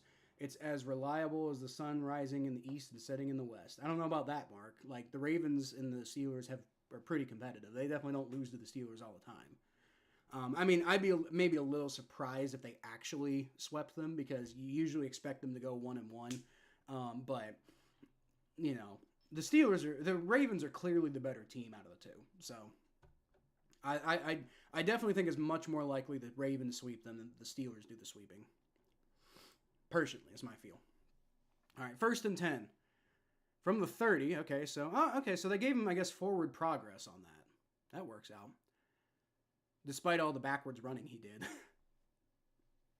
They gave him forward progress, I guess, whatever, I'll take it. Chase Brown takes the handoff, gets a decent little hole there, but doesn't do anything with it, so I think he picked up 4, but yeah. Dude, he had a good hole, and he just didn't try to move around or anything. I don't know. That was a weird run. No, what's up? What's up, Mikey? What's going on? No, Vikings going to the NFC Championship game? You just don't think they will? That's fair. Falcons, Lions? That would be funny. That would be funny. I don't know if Mikey's comment came in like early or something there, because maybe that's what he's saying no about. Falcons, Lions would be interesting if the Falcons actually made it that far. Wow. Joe Burrow gets rushed, and he gets his pass batted down. So that's a busted play there. It's going to be 3rd and 7 now. Lions could lose to the Texans, and they play the Bills too. They won't lose to the Texans. I don't think the Texans are that great this year, honestly. I think the Texans are kind of coming back down to earth a little bit, personally. Um, the Bills will be a tough game. Bills will be a tough game. I was watching an episode of Julie and the Phantoms, and I was like, hey, maybe I could do that, so I made a song called Break It Up. I don't know what the music's like on that, so, I'm sure it's good, though. Joe Burrow takes the snap, rolls back, and he's just going to have to keep it and run with it himself. But he cannot quite get it. He tries to sacrifice his body a little bit and cannot quite get it. He's tackled about an inch short. So, I think you just punt it here. But knowing Zach Taylor, he might not. I think Joe Burrow wants to go for it. I think it looks like they're gonna. So, that's interesting decision. I mean, you're basically handing the Ravens free points here if you don't get it. Be an interesting play. I would almost go for the tush push here, but they're in shotgun formation. This is interesting. Oh, wait a minute. What the hell just happened? So Joe Burrow didn't even take the snap. And it looks like the Bengals picked up the first down. So who took the snap? It was Tanner Hudson who took the snap. And he just kind of rushed in on the audible. And he managed to pick up the extra yards. So that's a very well designed play there by Zach Taylor. Tanner Hudson was motioning, and then he really quickly runs up the line, takes that snap, and gets the ball across. And I like that play. I really like that play. You probably can't use that play anymore. That you're probably done using that play. But that was as a one-time type of thing. It was a good play. Joe Burrow gets rushed immediately. He gets the ball off to Chase Brown, who gets destroyed in the backfield. And holy shit, that was an absolutely terrible play. Went back like 5 yards there. Good God. Might have been even 7 or something. 2 out of Baltimore's 3 drives ended in punts. If the Bengals D can keep it up, Joey B balls out. The good guys will win. It's quite possible. That's what I've been saying. If the Bengals show up and the defense plays well, I didn't predict them to do that. But if the defense shows up, the Bengals have every chance to win this game. There's no reason they can't. The Ravens were clearly the better team than the Steelers last season and still lost both games. Yeah, that's kind of more what I mean. But all right, Joe Burrow shotgun snap. He throws. He's caught and dropped. Holy fuck, Tanner Hudson. Dude, Tanner Hudson has no hands. Dude, we got to get Tanner McLaughlin in there. I'm tired. Okay, great execution on that trick play. But dude, Tanner Hudson, I love you. You were a great revelation as an undrafted player. But dude, you just got no hands, bro. Especially after that fumble against the Patriots. I still got that in the back of my mind, man. Whatever. 3rd and 15 now, and after all of that, they might end up punting anyway. They actually went backwards. They picked up the first down and have since gone backwards. All right, Joe Burrow gets out of the pressure and he's just gonna try to run it. And what the fuck was that? He ends up just going down. He was trying, there must have been nobody open. There must have been nobody open. So they're going to have to punt now. It's 4th and 15. After all that, you end up going backwards 5 yards and punt anyway. What a cool play. With that trick, Tanner Hudson ends up taking the snap and being the QB sneak and everything like that. What a really cool play that just ended up amounting to nothing because you just went backwards and did jack shit. God damn it, offense. In my 40s, so likely never heard of Julie and the Phantoms. Yeah, it's some I think it was a Netflix show, if I recall, or something like that. Some sort of musical type of thing. Mikey's really into it. All right, it's going to be a fair catch at the 20 after the punt. So, all right. They did go for it, and they got it, Jeff. Don't make me laugh. The Falcons will choke away an opportunity to make a deep playoff run. That feels like what the Falcons are probably going to do, right? But I feel like, honestly, I don't know what the hell is going on with the Falcons. I can't peg the Falcons at all. So I could see them just as much losing every game the rest of the season as I could them making it to the NFC Championship. I could see both outcomes almost equally. They're weird. Please explain that play. What was it? Was it the one where Tanner Hudson, unless it was a different one, but the really weird one was Tanner Hudson motion inwards, And it looks like he kind of faked like he was going to go to the other side, and then at the last second kind of like went back in and took the snap and then got the first down. I don't know if that's the one you're talking about, but that was the weird one. Vikings play Falcons at home. That means versus Kirk Cousins.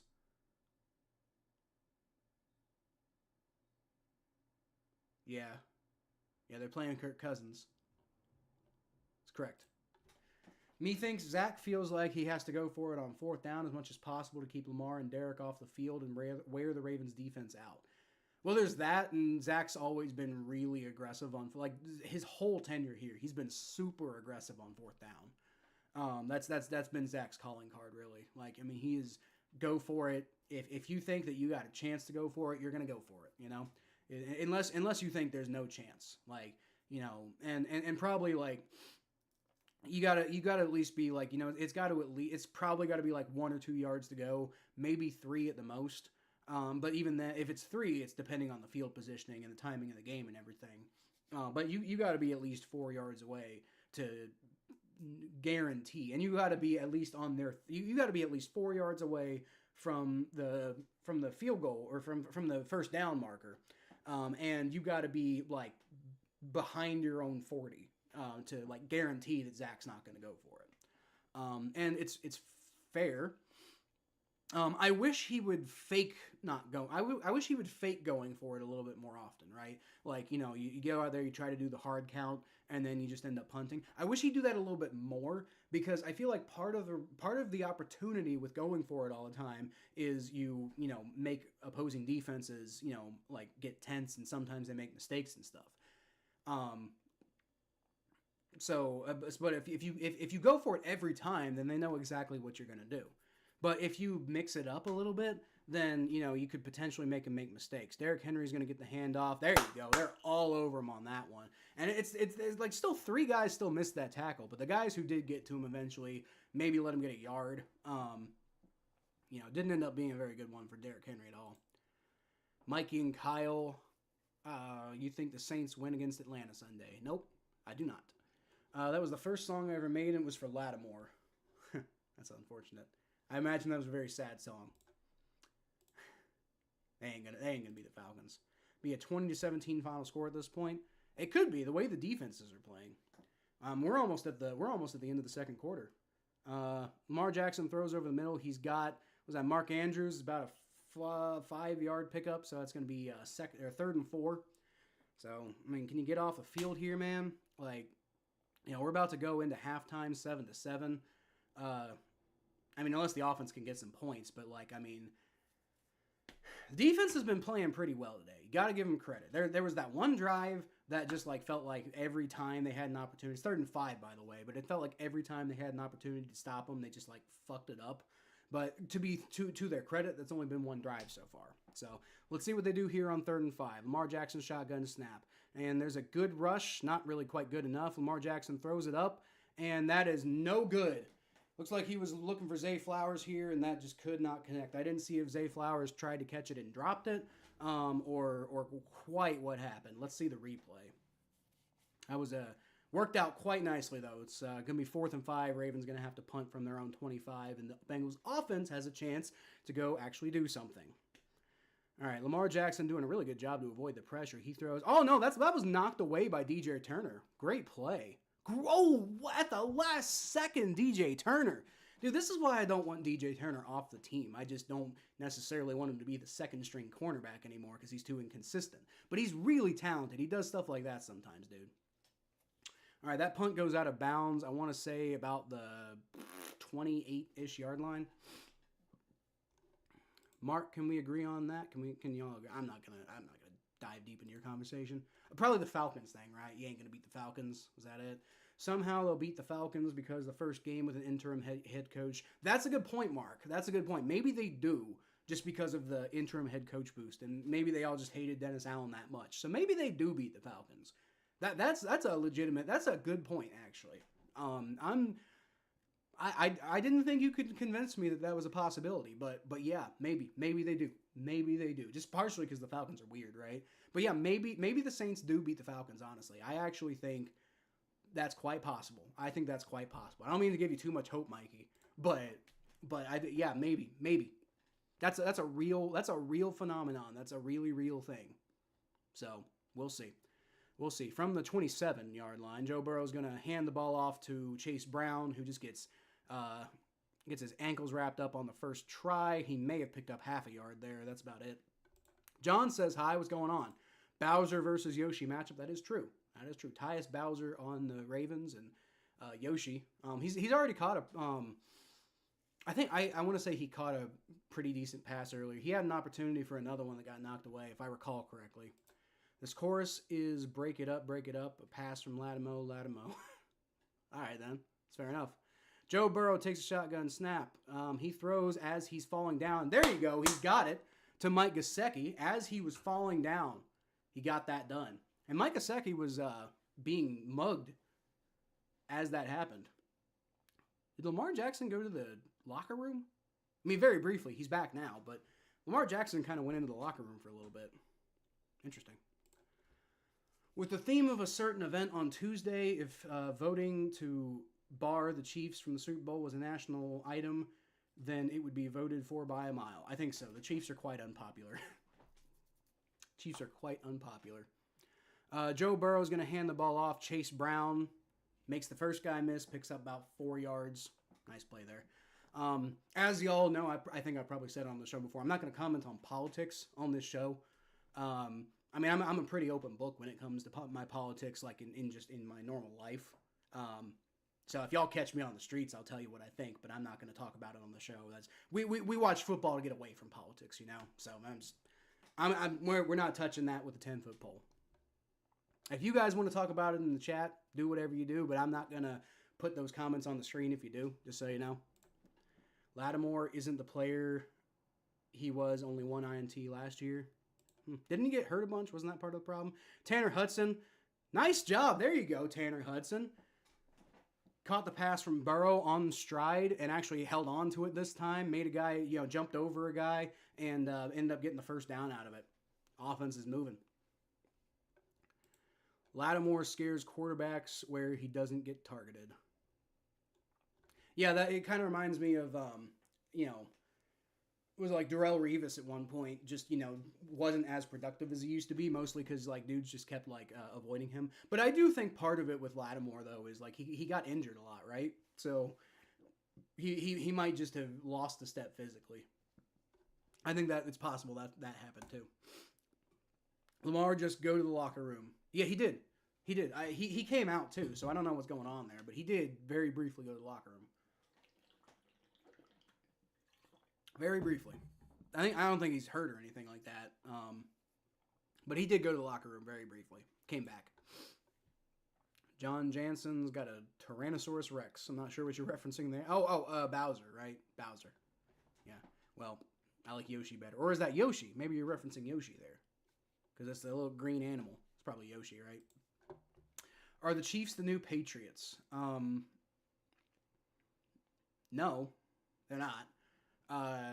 If you mean as far as a dynasty goes, then I mean the Chiefs are definitely, I think, the next dynasty at this point. They've got 3 Super Bowls, right? That's a dynasty. So they're definitely the next dynasty. I don't know if they're the next Patriots, because the Patriots were such a unique experience where they just they were so dominant, and yet you just didn't think it didn't really feel like they should be as dominant as they are. Whereas the Chiefs, it feels like a lot of the times they end up being dominant, despite the fact that they just kind of backwards into being dominant. Whereas the Chiefs were very strategic in planning, the Patriots were very strategic in planning with the way they dominated the NFL. It was the Chiefs are more kind of just brute force into dominating the NFL. The Patriots were much more it was like a chess game for them, athletics and brute force, and I'm not saying the Chiefs are dumb or anything like that. I don't like them, but I'm not saying they're dumb and they're unstrategic. I'm just saying the Patriots, that was their whole thing. The Patriots' whole thing was how strategic they were. And with the Chiefs, it's just they they just kind of out-talent everybody around them most of the time, and they do it really sloppily in a lot of cases. But just because they have so much damn talent, they just kind of roll over everybody. And the Patriots were just never like that. In 07, kind of, but then they lost the Super Bowl, so maybe it wasn't, they didn't roll over everybody. You mean pay the refs? Well, that's one thing they do.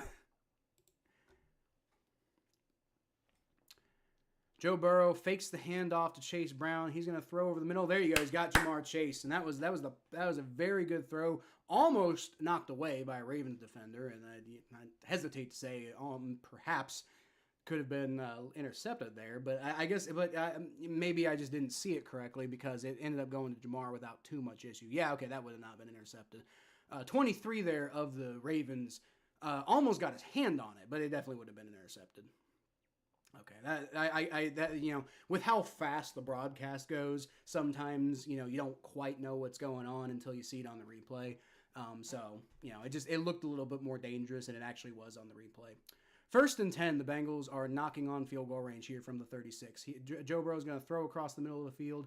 He's got Chase Brown, who's got wide open on the right side of the field. But part of the reason for that is because Kyle Hamilton collapsed in a heap. He can't move his leg. Oh boy, that might be one of those non-contact type of. Yeah, looks like he tries to pivot a little bit. His ankle. He might have messed something up in his ankle there. Yeah. So the only reason, to be fair, Chase Brown I think gets a first down there is because Kyle Hamilton's looks like his ankle just totally explodes. That's rough. And he's hopping off the field on one foot right now. So, rivalries aside, I hope the guy's okay. You don't ever want to see somebody get hurt like that. That's a big loss for the Ravens defense. If he's just out, that's huge. But best of luck to him though. Best of luck. Rivalries aside, I wouldn't root for that to happen to, fucking TJ Watt, or Ben Roethlisberger back in the day. Even despite the fact that he had, like off the field, there was some questionable things going on there, and even then, I didn't want the guy to get hurt. So I just best of luck to Kyle Hamilton there. That did not look good though. That did not look good at all. I hate the Saints fans using injuries as an excuse. Like, come on, man. Well, injuries are probably part of it, Mikey. Next man up, you got to be better. But, when your coach is Dennis Allen, expecting everybody to be ready all the time, I think that's part of it. So I do think genuinely injuries kind of play part of it. I never thought the Saints were going to be a Super Bowl team this year, but I do think part of how bad they've been since the first couple of weeks when they dominated, don't forget, bad teams, but they dominated.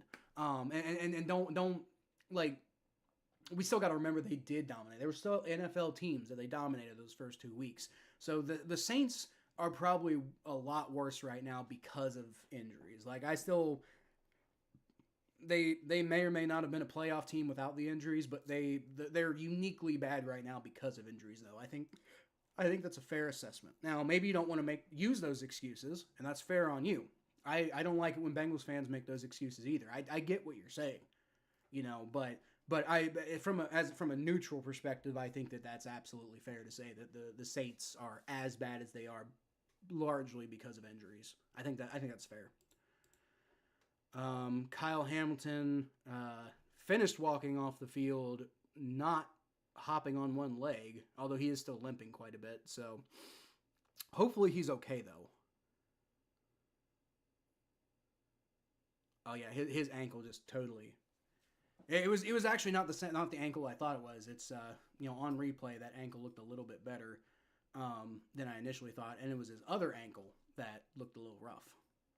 So, all right. Well, now the Bengals have the ball at the 19-yard line after the injury to Kyle Hamilton, probably their best defensive player. Joe Burrow rolls back. He throws. It's almost caught by Mike Gesicki. Broken up, though. There's a flag on the play, though, and it's thrown pretty quickly, so I'm guessing this is going to be offsides on the Ravens. The halftime show hates Joe Burrow. I wouldn't know. I haven't watched the halftime show all year because I've been streaming with you guys, and I have the sound off. All right. Offsides on the Ravens. That's what I thought it would be. There you go. That's good. Good call, ref. What happened? They're saying it was Odafe Owe. Yeah, he definitely jumped early, and he was across the line. And that's part of why Joe Burrow had to move around. Although it was a good job of by Chase Brown of picking that up, though. Both in the AFC, so many similarities, I think. Both red teams. The Patriots aren't red. Patriots are like silver. Joe Burrow takes a shotgun snap, rolls back, throws, and that's intercepted. Oh no, I think he was out of bounds. I don't think he was in bounds. I think that was out of bounds. Are they calling that an interception? I don't know. Let's see the replay. That looked out of bounds to me. Oh no, they're calling that an interception. I think. I haven't seen any indication that they're not. Let's see the replay though. I thought he was out of bounds. Like I thought he maybe got 1 foot in bounds. Let's see here. He had Mike Gesicki, and great play there. 1 foot down. He might have. I don't know. It's hard to say. He might have got that 2nd foot down before he fell on the ground. Let's see. Got 1 foot. It's hard to say. Where's that knee? Knee goes down on top. Yeah, that second foot's out of bounds. That 2nd foot's out of bounds. I think that's going to be reversed. And it just barely, but it is.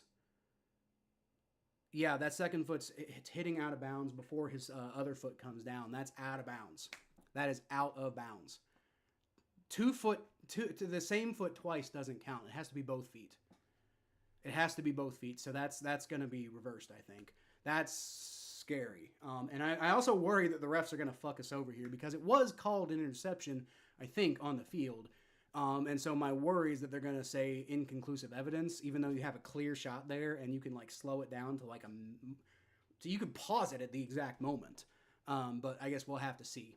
We'll have to see. But I don't think that 2nd foot came down before his 1st foot went out of bounds.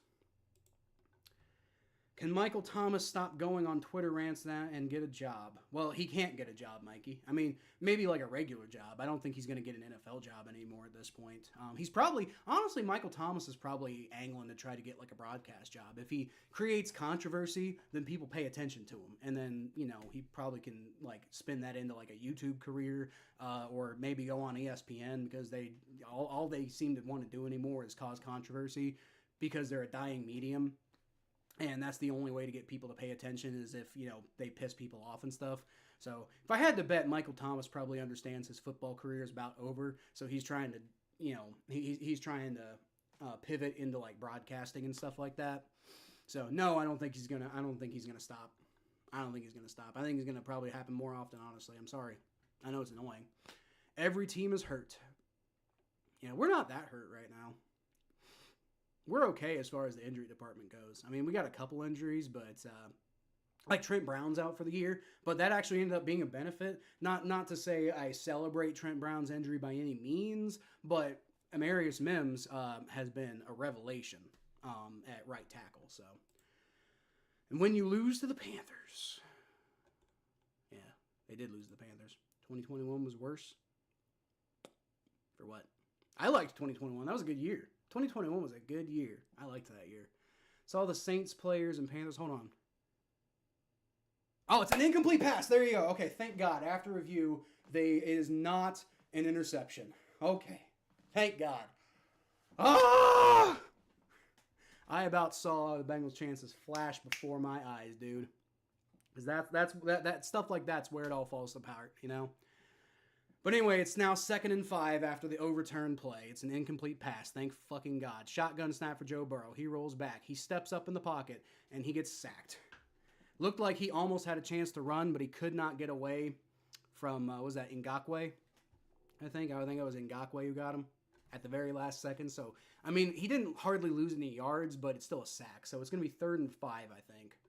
Maybe 3rd and 6 if they are, just really wanting to say something there.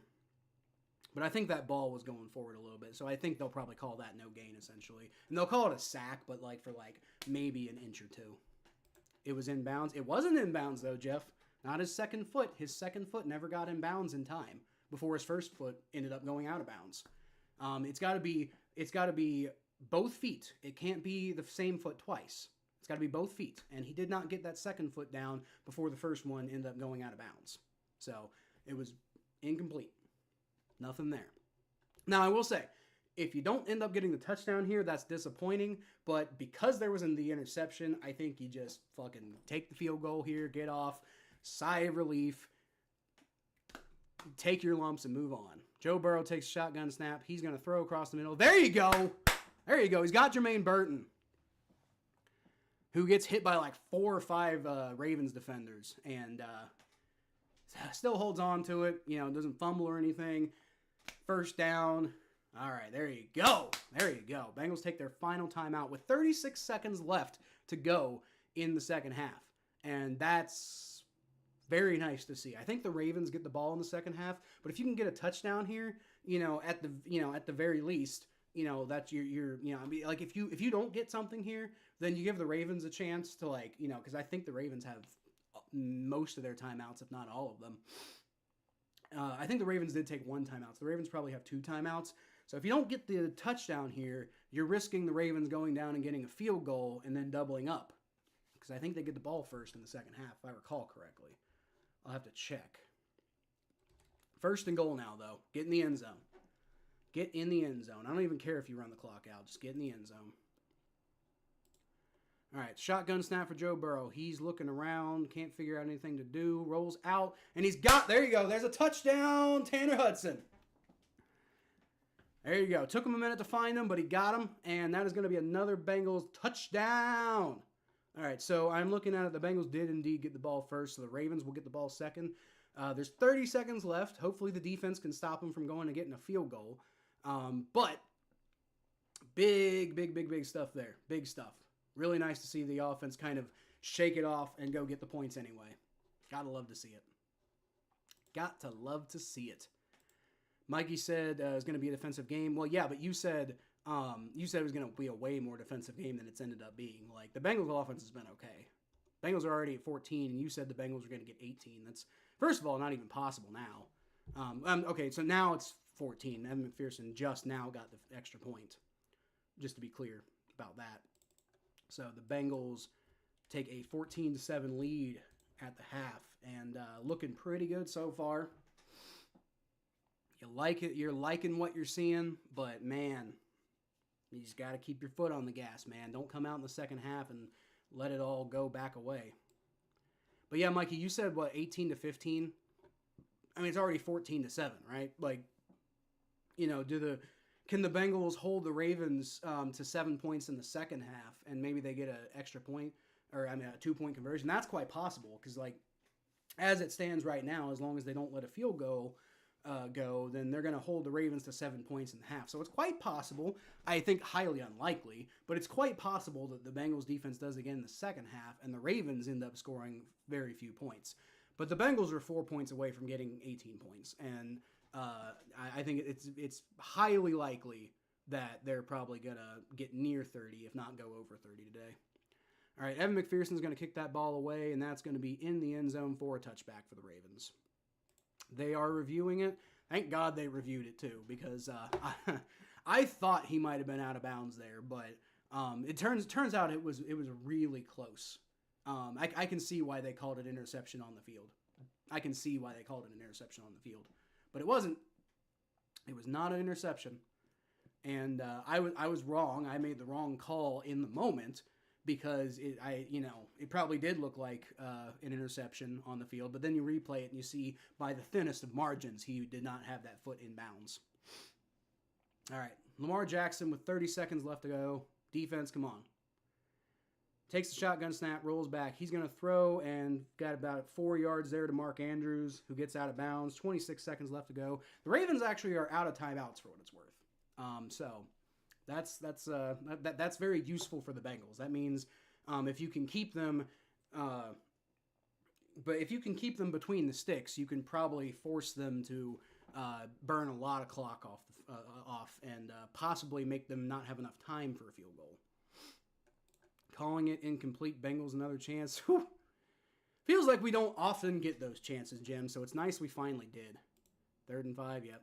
Y'all are, those comments are behind a little bit. I know I'm behind, I think. But Lamar Jackson's going to throw over the middle. Nice job there by Akeem Davis-Gaither to knock that ball away. It's 3rd and 7 now. Defense came to play today, dude. Now, can you stop them here? That's the question. Can you stop them here? Because the Ravens are going to go for it here. Not go for it. They're gonna beef something up here. They got 21 seconds, and the Ravens are used to these 30-second situations, right? So the Ravens are gonna try to cook something up here. Can you stop them? I don't know. I don't think the Ravens are gonna go for it on 4th down. To be fair, I guess they could, but there's too much time left on the clock, I think, to really risk that. Lamar Jackson shotgun snap, looking around. He's got pressure on him. He's got Mark Andrews, who picks it up. God damn defense. There's a flag on the play, though. I'm wondering if there's holding. Wonder if there's holding on the Ravens there. That's what I'm manifesting. That's what I'm hoping for. Holding on the Ravens. Let's go. Holding on the Ravens. Come on. Holding on the defense. That's decline. The Ravens get a 1st down. Are you fucking kidding me? Who's holding? Jermaine Pratt? God, dude. Technically possible to go from 14 to 18 points. Yeah, with 2 safeties. It's highly unlikely. Yeah, you need 2 safeties. Not going to happen. It is possible. It is technically possible. I don't know if it's possible. Let's see. The Ravens 15. They're in the Ravens could get a touch. So 18 to 15 is possible. It's highly unlikely at this point. Like as unlikely as it could possibly be. Lamar Jackson. There you go. Mike Hilton tackled him in bounds. 6, 5, 4, 3, 2, 1, 0. Half's over. Half's over. Ravens cannot get the snap off, and the Bengals defense holds. And the Ravens are going to get the ball back in the second half, but they did not get points. And that's huge. Great play by Mike Hilton, because Deontay Johnson was trying to get out of bounds on that play. Looked like he had the inside. Looked like he had the opportunity. But at the very last second, Mike Hilton grabs him by the ankles, brings him down in bounds, and the Ravens are not able to get another play off to spike the ball. Works out great. Out of time, that's on Harbaugh. Is it on Harbaugh? I don't know if it's on Harbaugh. They only had 6 seconds to get the ball off. Unless you're saying the play call was bad. But I don't think it's Jim Harbaugh's fault that they weren't able to get the ball snapped with 6 seconds. That's a tough ask. That's a tough ask, especially because the whole team's got to move to a different spot on the field. Time ran out, sure did, Jeff. And we are at halftime. This game's looking good so far, y'all. Bengals got a 14-7 lead at halftime. Doesn't necessarily mean a whole lot, we've seen the Bengals have good first halves and bad second halves, so I'm not feeling that great right now. But I'm feeling, I think, a little better than when we started the game, because I came into the game believing we had a chance, just that we're not actually going to win. But what I've seen so far is the defense has played well, and if the defense can keep playing well, then the Bengals will win this game. I'm willing to say that. If the Bengals defense plays well, the Bengals will win this game, because there's no way the Bengals offense only scores 14 points the rest of the game. Knock on wood, because that is quite possible. That could happen, I guess. But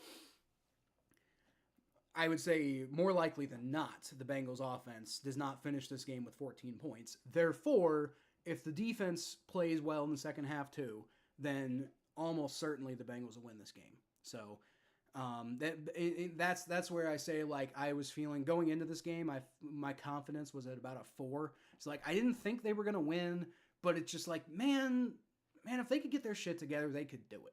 They could do it.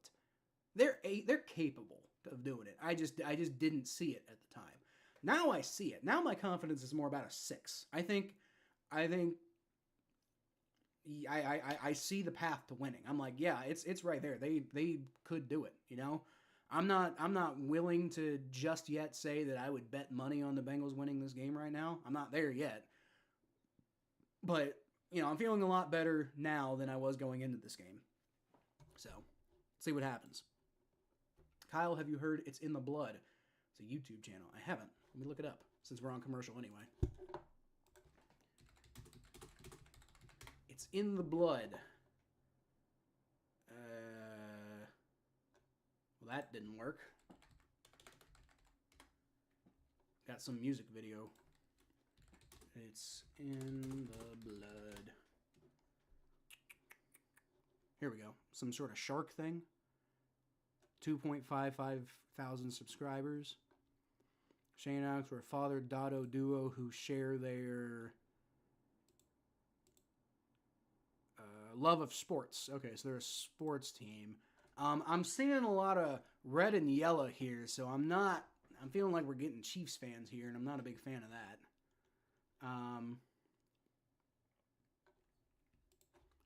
that. They're streaming right now. Let's go.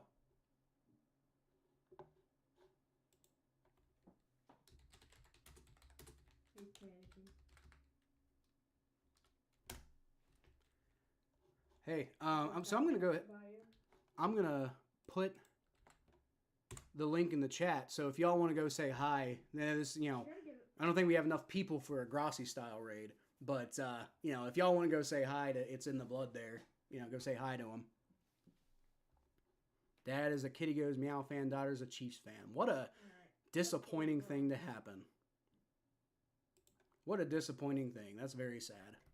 How could you do that to your father? The couch guy is gone again. Back after dealing with my 8-year-old sister. Fair enough, Mikey. Could get to 20 points in 2 different ways. Yeah, possible. Thank you. Hell yeah, John. Hell yeah, John. We're going to support anybody we can support. Let's go. Alright, let's keep looking.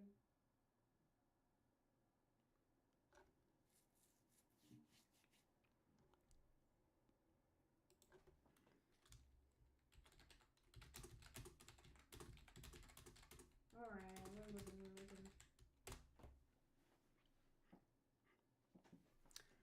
This is an interesting. They got a nice little scoreboard there too. I like it. Hey, I support the Bengals. I support the Bengals. That's fair. Oh, very nice to meet your father. Hey, there he is. I was just looking for his stream. Is she looking for our stream? Dude, John, post the link. Listen, all right. Thanks for coming over here, John. Thanks for saying something to him. Let's go. Phelps raid. There we go. We got Mikey putting up the Phelps raid. I don't know if that's quite a raid, but let's go. All right. Let's go. There we go. Let's go back and show the love. All right, let's go. Let's go. Sword of the Spirit says blood raid. Oh wow, your raid worked better than mine did. I got Mikey. I got Steve Weber and a bunch of It's in the Blood here. So we got 2 people. We got 3 people here. We got 3 people. I only sent you 2. Well, technically John's over there, but I think John was already there, right? John was already there. Hope my Bengals get the dub. Well, I appreciate you. It's in the blood. I hope your Chiefs lose. But you know what? Like, we're all good. We love John. We're all good though. We're all good. I appreciate your good sportsmanship about it.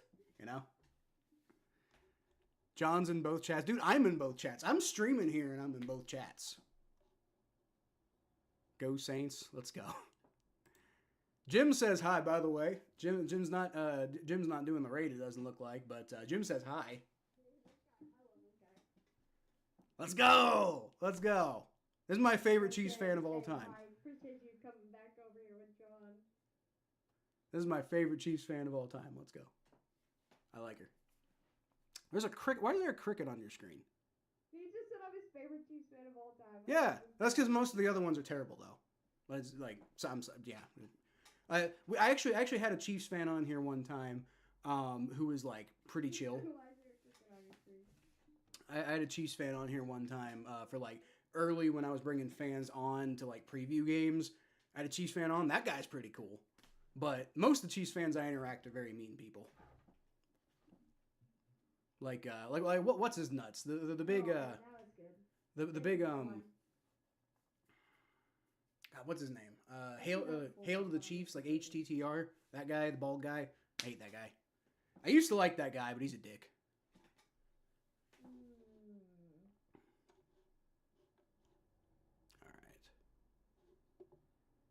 guy is wearing a hockey jersey. Let's go check him out. All right, I think they moved on, so I'm going to go ahead and move back to the stream here. Well, that was fun. We should do that more often.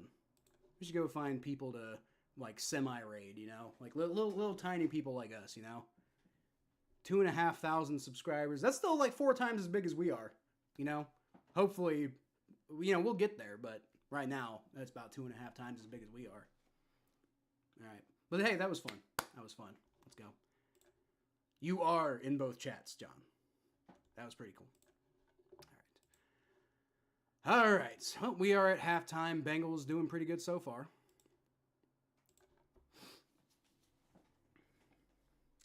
Bengals doing pretty good so far. I think we're going to need to see Little YouTubers Unite. I love it. Sword of the Spirit. Let's go. That's a cool name, too. Sword of the Spirit. That's a good name. We got Vasant here. Says, if the Ravens lose today, don't you think they're frauds as like other years?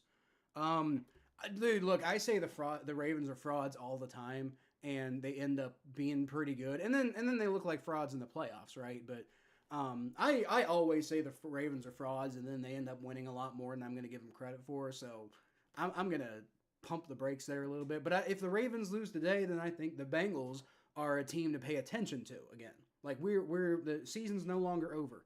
You know, we're back, and that doesn't mean I think we're going to win a Super Bowl. Maybe.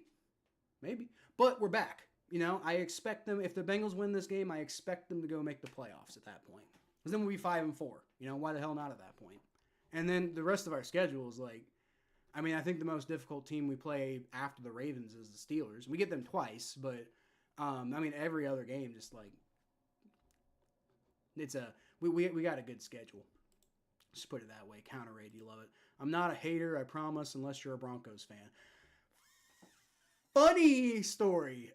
It's in the blood. I don't even know if you're still here or not. But funny story about Broncos fandom. I'm not. I want to point out I am not a Broncos fan. When I was a kid, I kind of considered myself a bit of a dual Bengals-Broncos fan. Because I was a big John Elway fan back in the day. And the Bengals were so bad, I needed something to feel good about, you know? So I was a bit... I have a... You're not going to like it. I have a John Elway jersey. See if I can find it.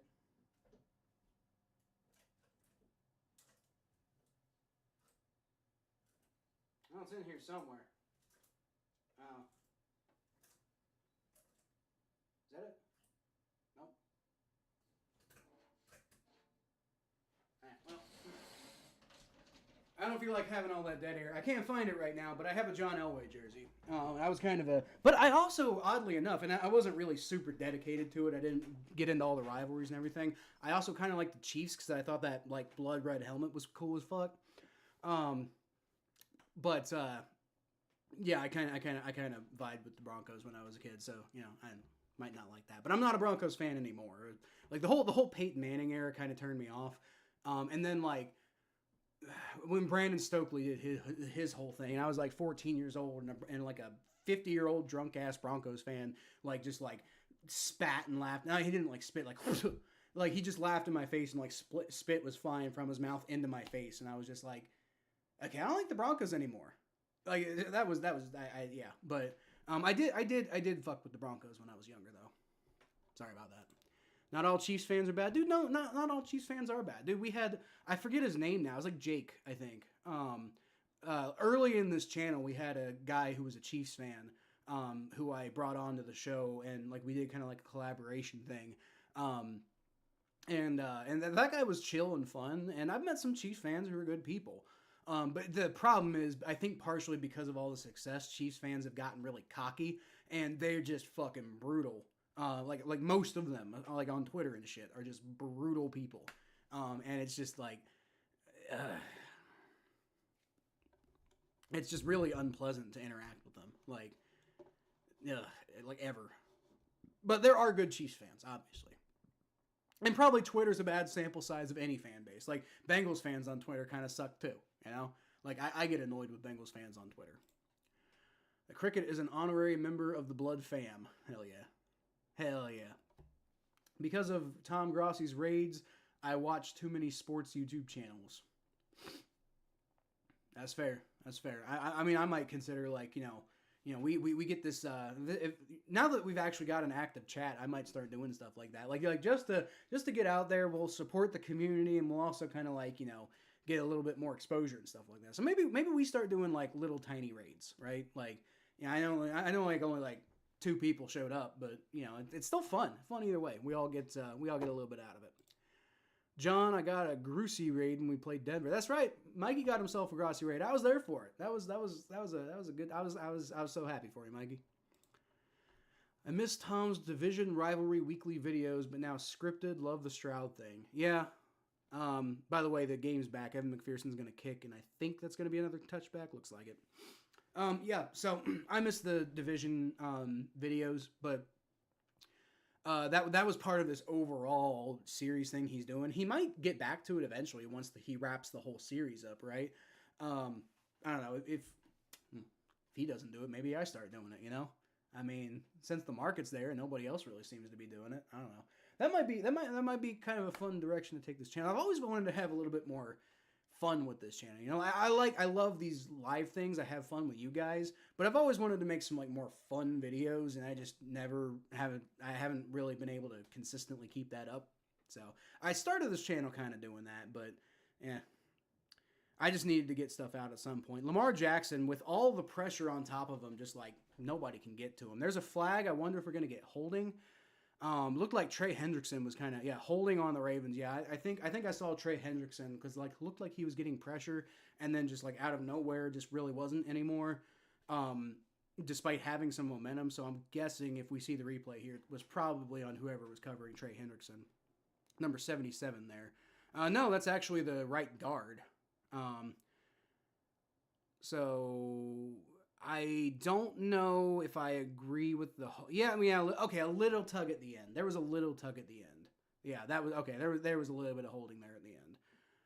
All right. Lamar Jackson takes a shotgun snap, rolls back, looking around. B.J. Hill's got good pressure. You got to do that. He's having a good game today. Nobody's around him now. Lamar Jackson's going to run with it himself now. Jermaine Pratt brings him down, but he got across the line of scrimmage, so it does not count as a sack. So it's going to be second down now. Used to be a Brady fan. Dude, I'm still a Brady fan. I fucking love Tom Brady. I know why you wouldn't be because he went to the Buccaneers, right? But I fucking love Tom Brady personally. Remember Chiefs Kingdom who sent me a death threat through this chat? Yeah, there's another thing. As Chiefs fans, we had this one guy who just like was getting really like we're talking about like troll to like dangerous and unpleasant levels, right? Like I don't ever ban people. I banned 2 people from this channel before. And in both cases, it was because they were just getting overly aggressive and getting kind of dangerous. Other than that, you can talk all the trash you want, Lamar Jackson has all the time to throw, and 18 there just completely falls down, like in wide open field too. So it's 3rd and 19 now. So that wasn't even a good defensive play. He just fucking fell over. Deontay Johnson just totally fucking fell over on that play. What the hell? Let's see. Looking around, and yeah, he just slipped. And Lamar Jackson thought he had him, and he would have. That would have been a big play for the Ravens, but Deontay Johnson just fell over. I wonder if that field's really super slippery. I mean, with all the fog, you'd think maybe. But with Kyle Hamilton getting that non-contact injury earlier, I wonder if it's just a really weird, dangerous, slippery field. Lamar Jackson takes a shotgun snap. There's a flag immediately. They're not stopping the play, so I'm guessing this is going to be offsides on the Bengals. So on 3rd down, they do stop him, but let's see what happens here on the flag. I'm guessing this is going to be illegal formation, actually, on the Ravens. So I'm guessing the Bengals decline that. And it'll be 4th down. Ravens going to have to punt. Unless they're not allowed to. I don't know. Are they allowed to decline it? I don't know if they're allowed to decline it or not. Scoreboard. Oh, yeah. Thanks, Mikey. Scoreboard. Hee. Thank you, Mikey. Okay, so so it's 4th and 8. I'm guessing the Bengals did, in fact, decline it. All right. Yeah, dude, that raid was fun. I loved seeing that happen for him. I'd bring a Grossi raid, but his chat is a million miles an hour. He'd never see my chat.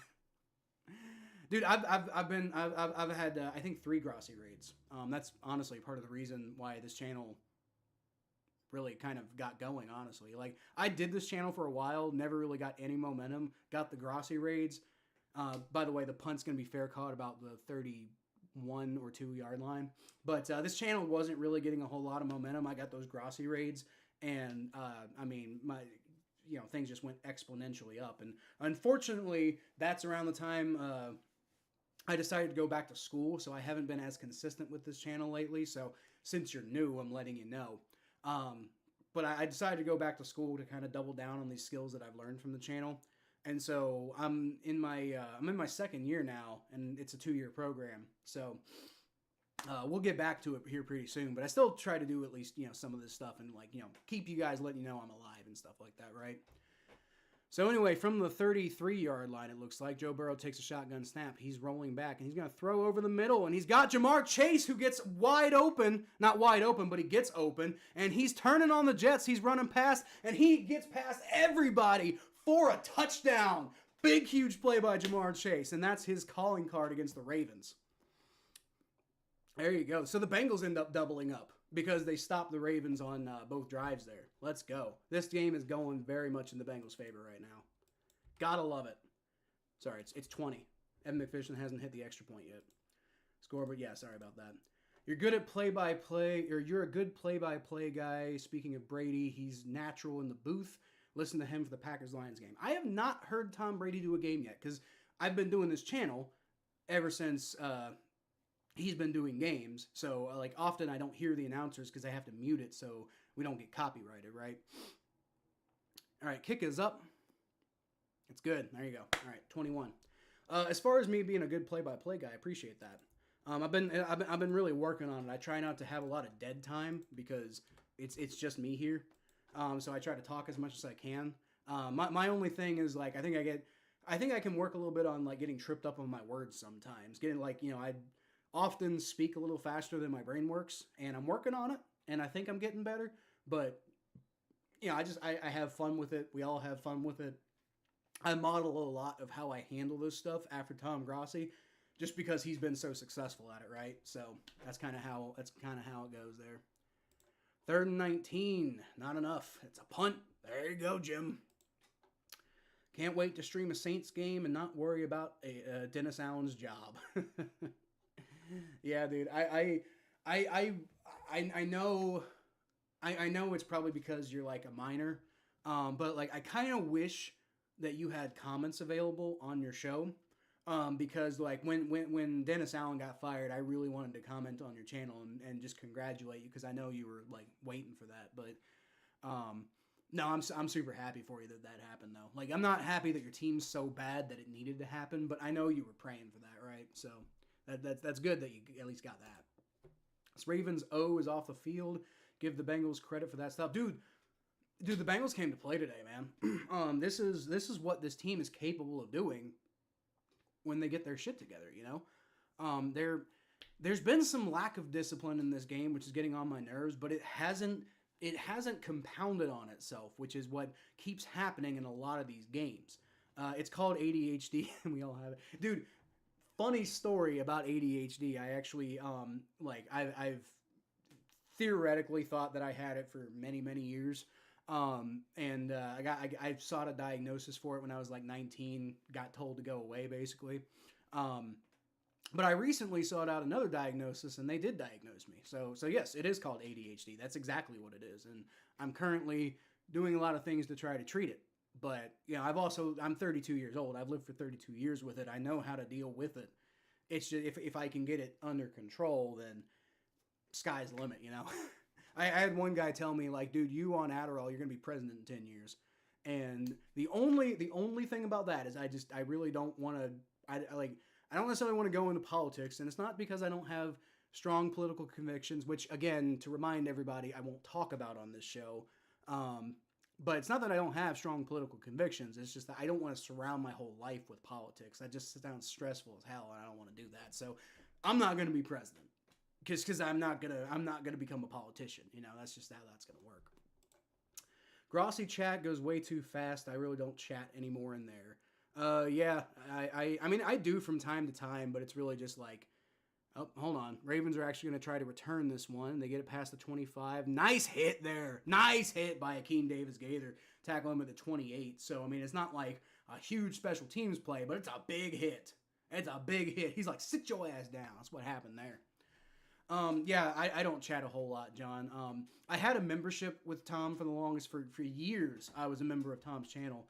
And eventually, just due to financial things, I had to give up the membership. But I would pretty regularly send, like, membership milestone chats. Jamar Chase with the fucking diamond chain. That's funny. He's getting a little bit of Chad Johnson energy to him. I love to see that.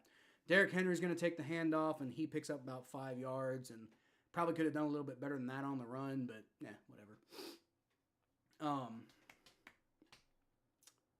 Don't remember where I was at with all that. Oh, Grossi. I still don't remember. I don't know. Got off track. We're watching the Bengals game anyway, though, right? It's a nightmare. What's a nightmare? Oh, Grossi chat? Yeah, Grossi chat's crazy. Oh, I remember what I was talking about now. Hold on. Lamar Jackson, shotgun formation on 2nd and 6, so they only gave him 4 yards there, actually. Derrick Henry motions to the left, and he's going to take the handoff. Bengals. No! What a hit! What a hit! And he got about 2 yards out of that, but what a hit. I didn't see who laid that hit, but holy shit, dude. The Bengals are fucking laying the wood right now. They just popped them there. Trey Hendrickson was waving high. Shit, I didn't see who got the hit. Logan Wilson just fucking popped him. Or was it Logan Wilson? I don't know. I didn't see it. My bad. 3rd and 4. Lamar Jackson shotgun snap. And Miles Murphy gets some great coverage. And Trey Hendrickson almost brings him down. But Lamar Jackson's just a little too fast. And he finds Rashad Bateman for the first down. Damn. Dude, there was great pass rush on that play. And Trey Hendrickson was within a margin of an inch of getting him there. And he just could not get to him. Damn, he was so close. He had his hip too. He got his hands on him and just couldn't. Lamar Jackson was just too consistent running there, and he found Rashad Bateman eventually. First down. Damn, that was a really good set of plays for defense there. All right, come on, keep up that momentum. Lamar Jackson under a lot of pressure there. He gets the ball off to Zay Flowers, who picked up about 4 yards, maybe 5. So the Ravens are kind of the Bengals defense is looking a little bit chaotic right now, and I think the Ravens are trying to find ways to take advantage of that. I don't like that. I will get back to the talk about the Grossi stuff. Oh, there's an illegal man downfield on the Ravens. Okay, cool. That's gonna back them up. That's gonna restart that play and back them up. I'll take that. The Grossi, not the Raids, the Grossi chat can be a bit of a nightmare. I tend to say stuff from time to time in there just to throw shit out there, just get it out of my head, and talk about stuff. I don't expect anybody to ever see it. Occasionally Tom does see it, which is interesting. If you send him a long enough message, he might actually see it without you having to send him a super chat. But for the longest time, I would just send membership milestone chats, just to get him to answer one of my thoughts.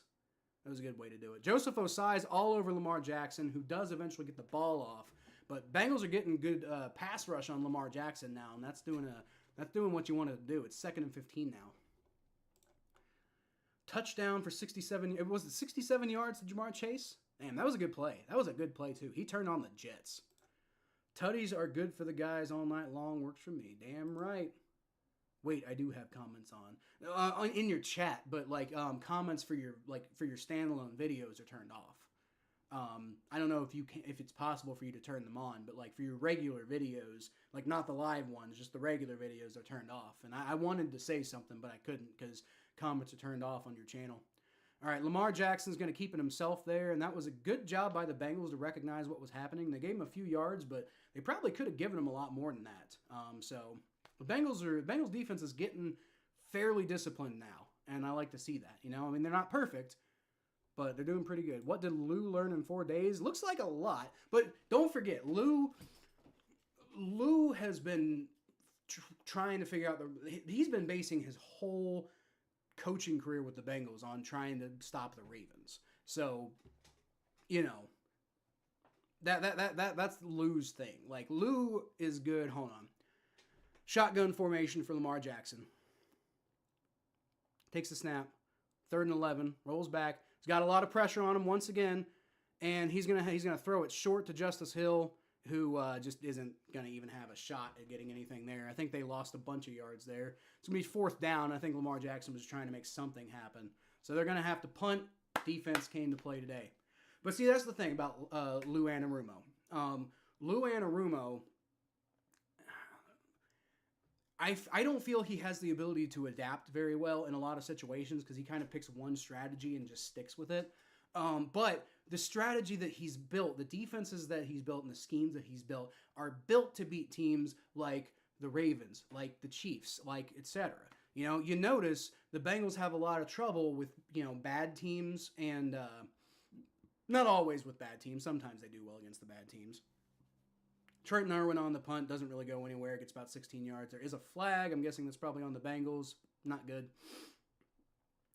But Lou Anarumo built his system to beat teams like the Ravens and the Chiefs. And so the Bengals defense tends to perform well against those teams. But then you get like backup quarterbacks who he doesn't really have a whole lot of like knowing what to do, like a lot of tape on them and stuff. And that's where Lou Anarumo's scheme kind of starts falling apart. And that's why it bothers me. But that is to say, though, if you get in the playoffs, then Lou Anarumo is probably going to come up with a pretty good scheme. All right, so that was holding against the Bengals. Bengals with the ball, but, you know, probably backed up pretty far. So be nice if they could get some points out of this drive, though. Be real nice. Shiny red ball. I had a wife and kids in Baltimore, Jack. I went out for a ride, and I never went back. I'm guessing those are lyrics. I took my wife to Baltimore one time. Not my kids, though. Fuck that. Fuck that. Dude, honestly, taking my kids on vacations, I hate it. We do it because we want to, like, give them experiences. You know, we don't want them just sit in the house all the time, and we want to take them around. We want to give them that experience. But me personally, I'll be honest with you. Don't tell my kids I said this, but I hate fucking traveling with them. They drag it down so much, man. Murphy's better than Jasper was. Jasper, our oldest, who's actually moved out now. Jasper just was terrible with traveling. I mean, she didn't want to like walk anywhere, and you know, just. But I'm not trying to trash talk my kids though. I'm gonna leave it at that. I'm just saying as a parent, you know, because you said wife and kids in Baltimore. I wouldn't take my kids to Baltimore because I don't really want to take them to Baltimore because Baltimore is the kind of place that you kind of want to have your head on a swivel, right? Because there's just so much there. You want to experience all of it. Particularly the seafood, man. But I mean, you got your kids with you, and you just got to constantly, you know, make sure that they're not screwing up, you know.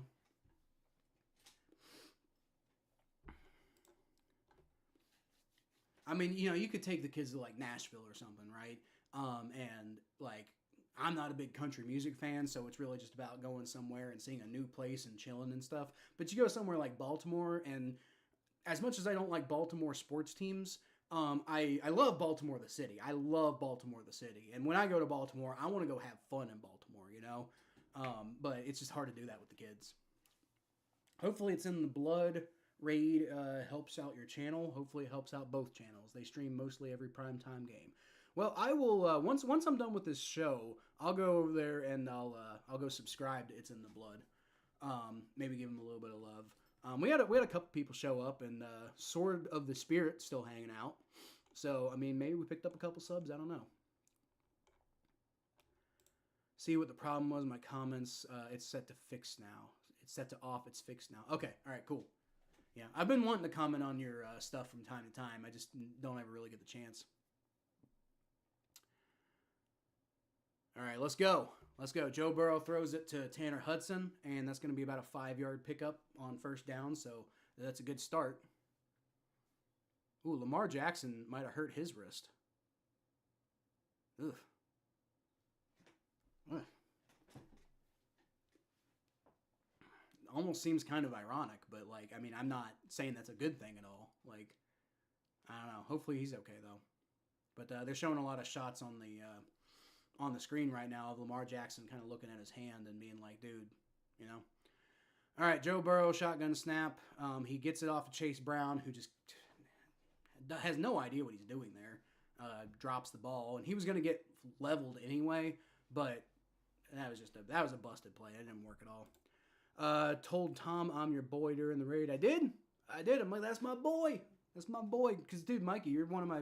You are by far and away the best supporter I've had on this channel. Like, I mean, that's why I made you a mod, because, like, you're always here, you're always supporting. That's why I come to your show all the time, because you're so supportive of me. I want to be supportive of you, You're my boy. Somewhere on, somewhere off. Okay, I don't really know how that works. I never quite messed with all that. You were probably watching my reaction to the firing. It's fixed now. Yep.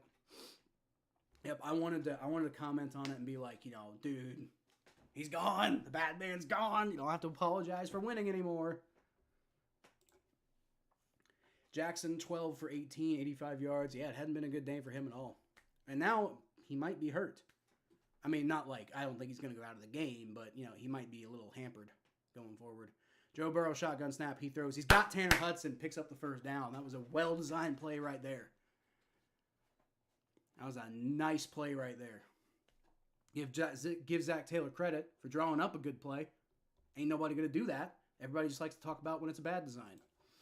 You saw Mickey Loomis was defending Dennis Allen? I didn't.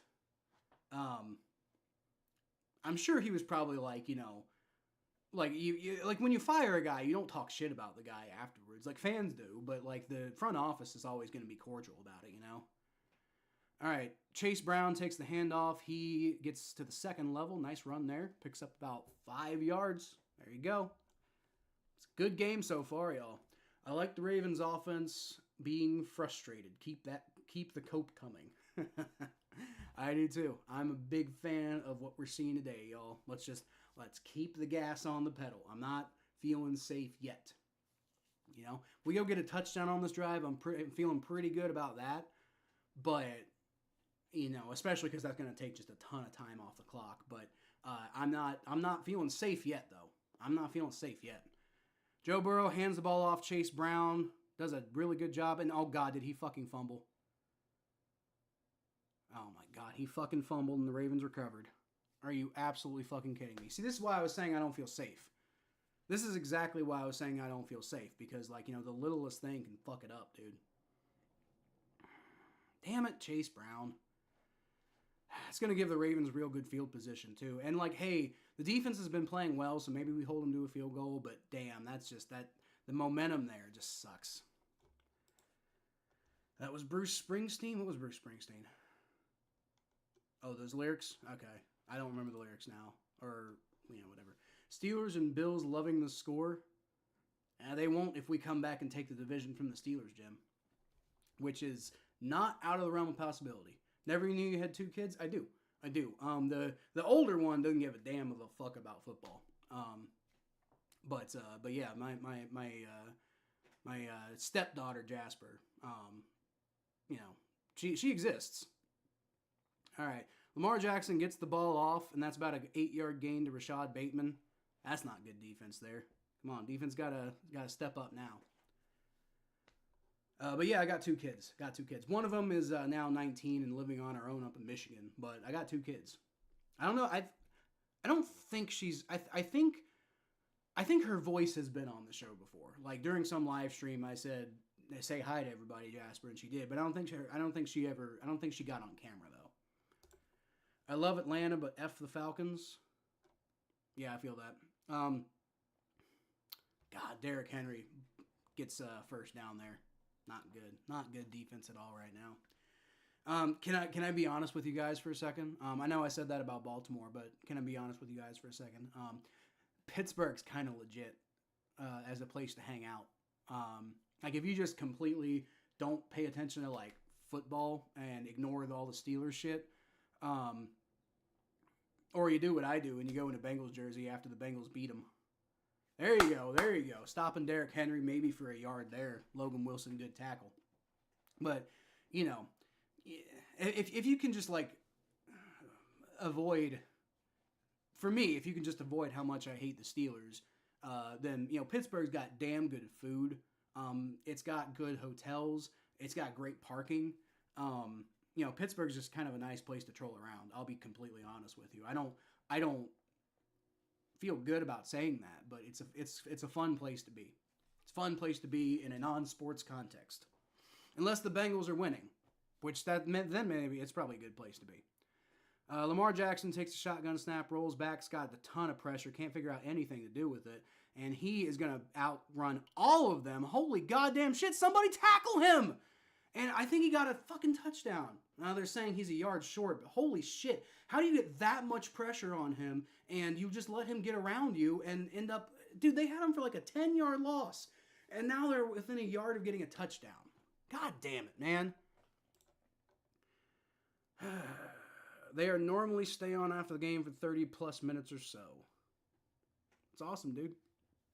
I usually kind of stay after the game for not always 30 plus minutes. Sometimes it's like maybe 5 or 10 minutes, but I mean, I tend to like particularly on like Sundays at 1 p.m. we kind of finish up the rest of the games and stuff. All right, Lamar Jackson hands the ball off Derrick Henry, and they had him, but they let him get free. It's going to be a touchdown. Fuck. Man, they had him. Dude, the Bengals had him. The Bengals had the opportunity to really start shutting this game away, and they just let the Ravens right back in it. Damn it. See, that's why I was saying I don't feel safe. One thing goes wrong, man. And look, dude, the defense was in bad position there, but it just sloppiness, and they let him get a touchdown. And now instead of looking at, kind of pulling the game away, now you're looking at just like maintaining your lead. Now you're just looking at maintaining the lead. You got to go get something on offense going here. Justin Tucker gets that extra point in. Gotta get your shit together now, man. Don't be like, oh, we have a cushion. You have no cushion anymore. Cushion's gone.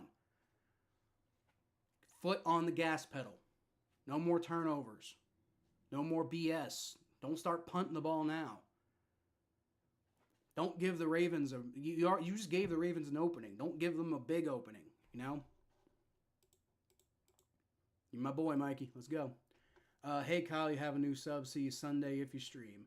I might not. I tend to only stream the Bengals games, and then if there's like a really big important game, I'll probably do that. Typically AFC North games. But let's see. What do we got? I might do it just for fun. Let's see. What do we got on Sunday? We got Vikings Jaguars. I ain't streaming that. Giants Panthers, which is 9:30 in the morning. Hell no. Patriots Bears. No. Bills Colts. No. Broncos Chiefs. That game might be interesting, but I don't think I'm going to stream it. Falcons Saints. Mikey will be streaming that one. So maybe go check out Mikey. 49ers Bucks. I'm not going to stream that. Steelers Commanders. Probably not. I mean that'd be the closest one I would, but maybe I don't know. I'll think about that one. I'm not committing to it right now, but I'll think about that. Titans Chargers, no. Eagles Cowboys, no. Jets Cardinals, no. Lions Texans, no. And then Dolphins Rams is the Monday night game. So maybe I might consider streaming Steelers Commanders. Depends on what's going on that day. I think my wife would like to see me on a Sunday when I'm not busy, so probably not, but maybe. I don't know. Maybe. We'll see. If I don't got anything else going on. Like if my wife's got to go pull a extra shift or something, then I might just stream for the hell of it. We'll see. I'll keep it in mind. But I'm not committing to it. Remember last year when I told you Dennis Allen will pay for his sins? Yeah, well, he stuck around too long. He got paid for his sins. Is what happened. I hope Dennis I hope Dennis the best. He just can't be here. Yeah, that's how I felt about Marvin Lewis. But Marvin Lewis was actually a good figure in Bengals history. Dennis Allen is not for the Saints. Not everyone is Aints fans. No, they're not. No, but Mikey's allowed to talk about his team. You're allowed to talk about the Vikings if you want, Jim. Turnover makes me uneasy. Now Baltimore has a chance to come back. They do, but then the touchdown Ravens, yeah, they do have a chance to come back. But, they're still winning by 7. So, you can absorb the turnover, but you're right. That does bother me because now the Ravens got momentum. You had a chance to take the breath out of that stadium, and now they feel like they got a chance. And I just don't like that. Jermaine Burton on the return, and he just does a terrible job of that. absolutely horrendous job on the return by Jermaine Burton. He's just trying to dance around people and ends up like going out of bounds at the 20. The fuck? Dude, don't let Jermaine Burton return kicks anymore. That was really bad.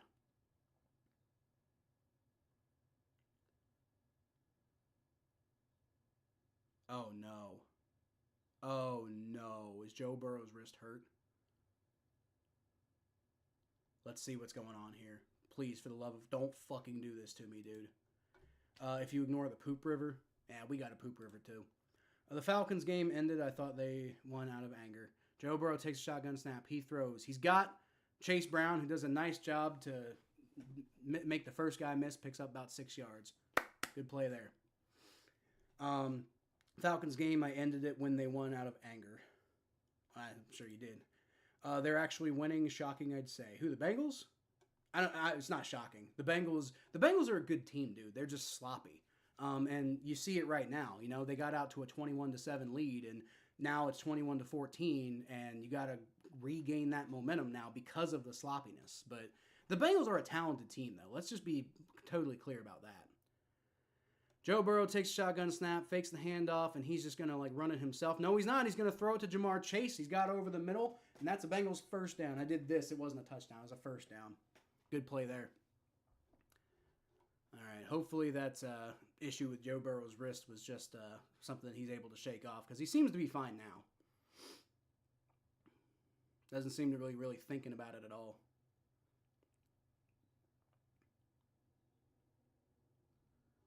Good play. Lamar tap danced his way to a first and goal and Henry's eventual TD. Dude, that play sucked. The fumble was the beginning of the end of that series of events. I don't know about the beginning of the end, but Chase Brown takes the handoff, picks up about 2 yards there, I want to say. Yeah, dude, the fumble sucked. But luckily we got Joe Burrow as our quarterback, which means that, you know, when it comes to a mentality thing, from a mentality perspective, you know, they have the opportunity to not let that completely derail the whole game. They're still winning by 7. You know, they're still winning by 7. And outside of like the offense giving the defense like really bad field position, outside of that, they've played well today. So let's just stay calm, figure it out. Fake handoff to Chase Brown. Joe Burrow rolls back. He throws it now short, dumps it off to Chase Brown. And he can't really do a whole lot with that after, like, once guys get on top of him. He picked up about 5 yards, but he kind of hoping to get a little bit more out of that. But it's all good. It's all good. It's going to be 3rd and 4 now, I think. Streaming Sunday? Sure you are. Stream Tank Bowl from hell. Giants Panthers. Hell no, Richard. I ain't going to be part of that mess. Falcons and Vikings will have a better season than you, Mikey. Oh yeah, no, they're having a way better season already, Jim. That's we all know that, obviously. I have Tucker in fantasy. I would like Kitty Goes Meow could hold the Ravens to field goals. That's fine with me.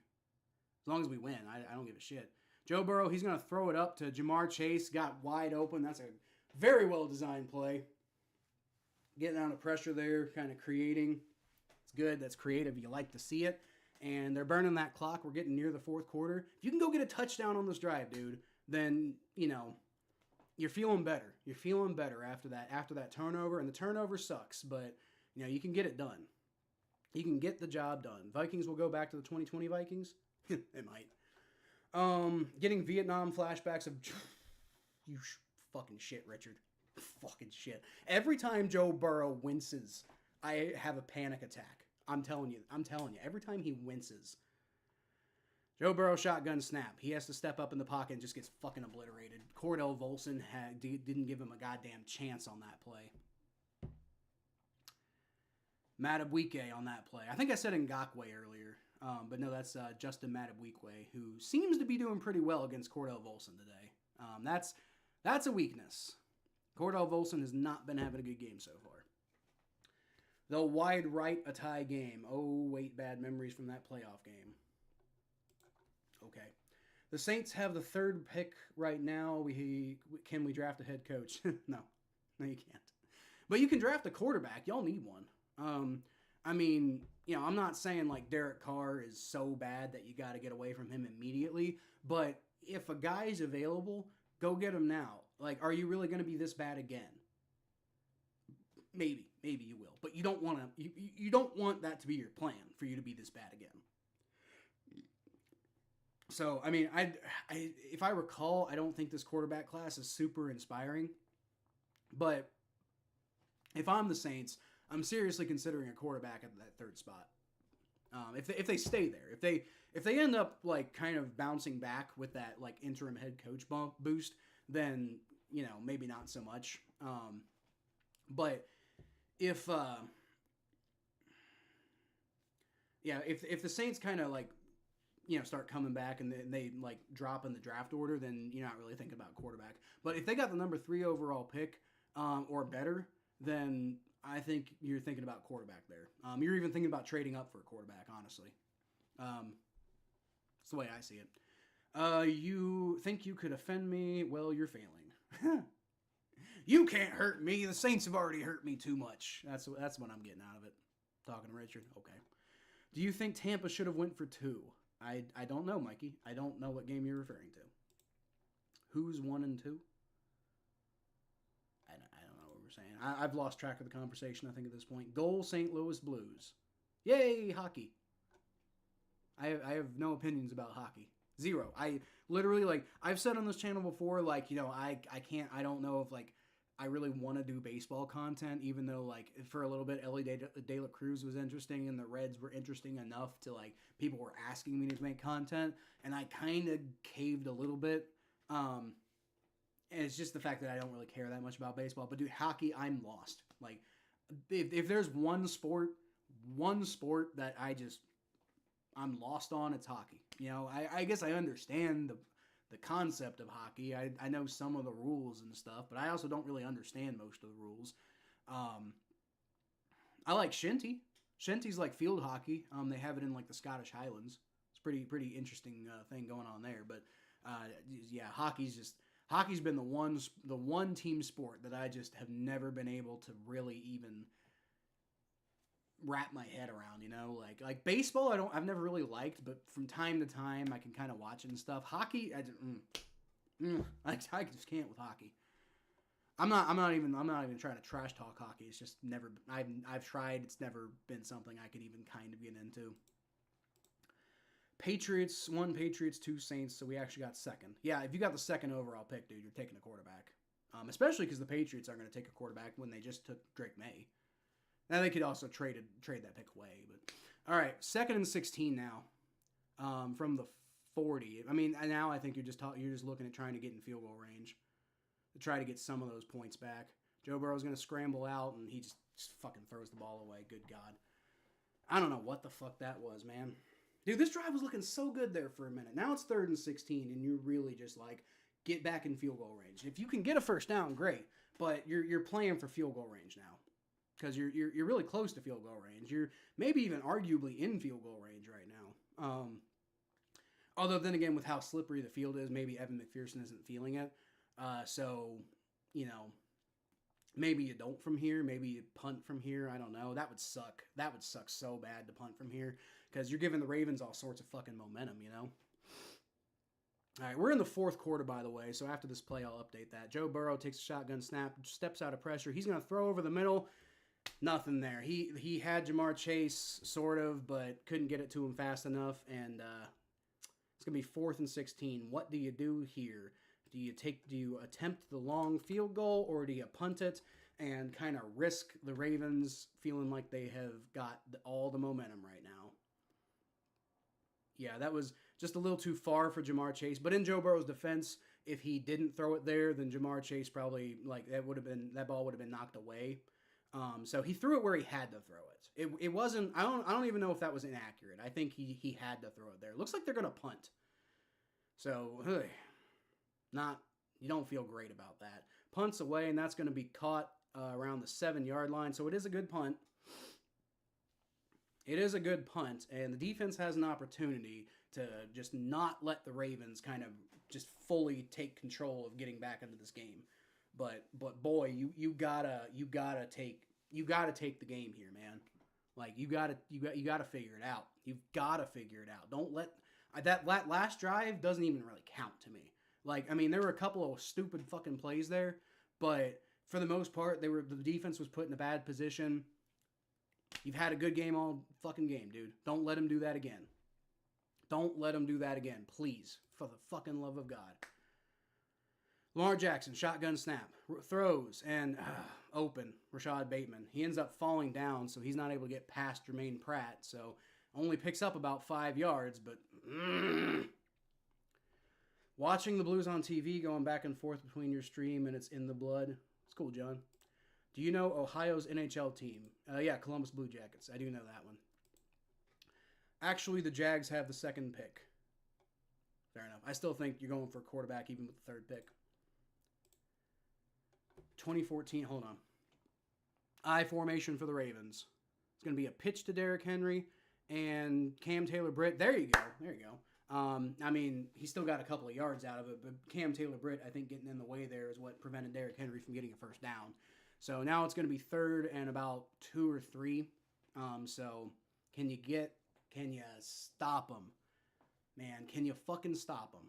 That was a good play by Cam Taylor-Britt to not let him really get a full head of steam. 3rd and 2. Trey Hendrickson getting good pressure, but oh my God, Lamar Jackson gets it to fucking Wallace there, and gets past all the Bengals fucking defenders, and he's just going down the field 10-5, waltzes into the touchdown. I'm so fucking done with this defense, dude. I'm so fucking done with this goddamn...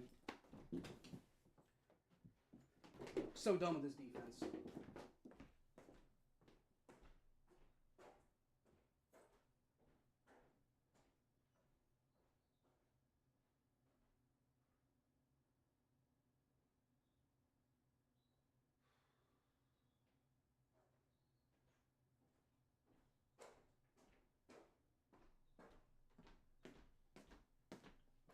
I am so sick and fucking tired of every single time slight adversity hits this defense. They just fall the fuck apart, dude.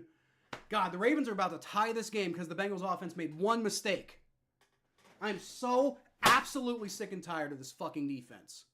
I am done. I am absolutely... I've said this many times, how done I am with this defense. But I am so done with this defense. This is absolutely fucking ridiculous. Lou Anarumo shouldn't... You maybe fire Lou Anarumo after that drive. And then maybe not, because now you're giving up on the game. And, I mean, it's tied, so I guess... Not that they would ever do that anyway. That's out of bounds, though. Hold on, that's not a touchdown. Now, that's still a terrible, absolutely horrendous play by the Bengals there, but that's out of bounds. Throw the flag, Zach. We're going to throw the flag. Throw the flag. They're not throwing the fucking flag. Justin Tucker missed the extra point, though, so the Bengals maintain the lead. Wow. That's crazy. Justin Tucker missed the fucking extra point. Okay, all right. But hey, dude, that was out of bounds. Why didn't Zach challenge that? Why didn't Zach challenge that, dude? His foot was out of bounds. What a absolutely terrible fucking play there. And then a terrible decision not to challenge the play. You luck out with Justin Tucker missing the extra point, and so, I mean, you still got a very minor, tiny advantage, but good God, defense. Good absolute fucking God, defense. I'm so fucking sick of them.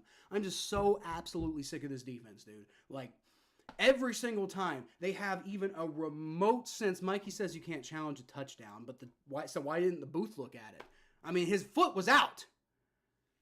But whatever. But every time this defense runs into a modicum of adversity, they fucking collapse like a wet paper bag. I'm so sick and tired of them. I'm so absolutely sick and tired of this defense. Every single week, just collapsing like a fucking paper bag every time they hit a little bit of adversity. Offense can't make one mistake any given week. I remember the Super Bowl run. I remember the Super Bowl run, and if the offense threw an interception, you're like, okay, that sucks, but hey, this defense will probably hold them to a field goal at least or something, you know? No, not with this defense. This defense just fucking lays down like a fucking dog. I'm so tired of them. I'm so tired of them. Derek is trash just like our fucking defense, Mikey. This year, Vikings similar to 2017. Nobody believes in the quarterback, and look what they did. NFC Championship game. Yeah. Time to break out the alcohol. I don't have any. I'm on Adderall now, so I don't really keep Adderall. I don't keep alcohol in the house right now. The Bengals' tackling effort on that Ravens touchdown was absolutely fucking putrid, Jay. Absolutely fucking putrid. If we lose this game, we maybe fire Lou Anarumo immediately. I mean, they won't because they're going to feel like they're still in the playoff hunt, and they will be. But dude, how are you? Oh my God, how do you let stuff like that happen? I know the Ravens are talented, but I mean that wasn't Lamar Jackson you were trying to stop there. I don't remember who the wide receiver was there, but the Ravens don't really have any like high caliber, super duper, ultra elite wide receivers. I don't remember who that receiver was, but it was Wallace, T. Wallace. I don't even off the top of my head remember who that is. Justin Tucker kicks the fucking. That's gonna be a touchback. Wallace, Tylan Wallace. I don't even know who that is. Is a backup to Deontay Johnson. Like, how the fuck do you let Tylan Wallace do that to you, bro? Was that Cam Taylor-Britt on that missed tackle? Once again, Cam Taylor-Britt. It's always Cam Taylor-Britt. You know, he has some good plays, and then he makes the one big game-breakingly bad play, and it's like fucking clockwork with that guy. Whatever. We're on offense now, and we do have a lead, so let's just get our shit together, please. Joe Burrow, shotgun snap. Good protection, and he's got Jamar Chase, and that's going to be a Bengals first down. There you go. Our defense sucks too. Dude, our defense is talented. That's the thing that pisses me off so much. Is like they're a talented unit, and they just fucking fall apart in the littlest of adversity. Man, Joe Burrow's over here wincing, and I don't like it. Tucker in fantasy. That sucks because he missed the extra point. They did miss it. That's what you get for taking Tucker in fantasy. All right, it's going to be a handoff to Chase Brown, who makes a couple guys miss. That's a pretty good run right there. And I think he got about 4 yards. So it's not a remarkable run, but, I mean, he made like 2 guys miss to get there. So bad run blocking, but got the job done. Telling Zach to challenge. Yeah, I know. I thought you could challenge. I guess you can't. I didn't realize only the booth can challenge. But why didn't the booth look at it? That's my thing. I don't know. Fun fact, Dennis Allen was our first in-season firing since 1985. Who was that then? I don't even know who your coach was in 1985. Interesting history lesson there. Please enlighten me. Joe Burrow, shotgun snap, fakes the handoff to Chase Brown. Good protection. He throws it short for like a yard. That just didn't work out at all. And that was Cam Grandy. We got a Cam Grandy sighting, y'all. He's like the 5th string tight end or some shit. Why is Cam Grandy playing and not Tanner McLaughlin? What? That's really weird. Missed your comment on Carr? Did I? I mean, I didn't miss your comment. I might have like glossed over it or something.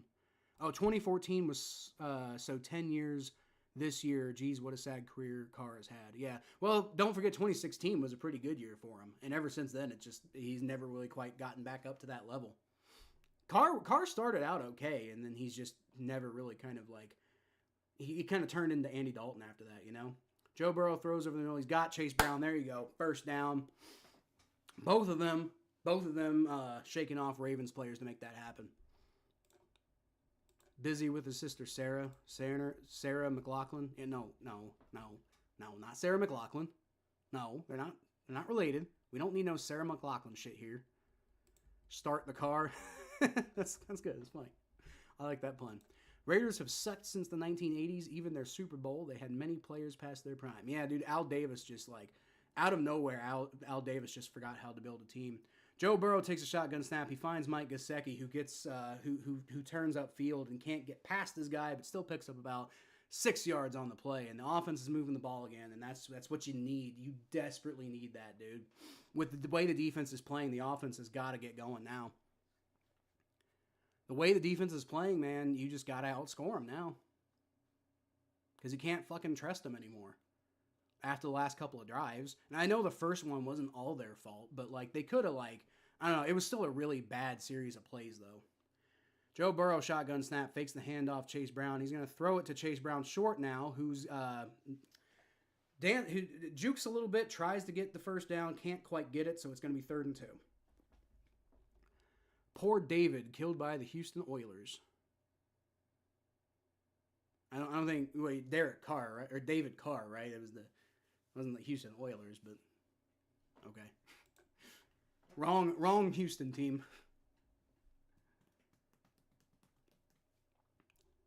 That was Tennessee.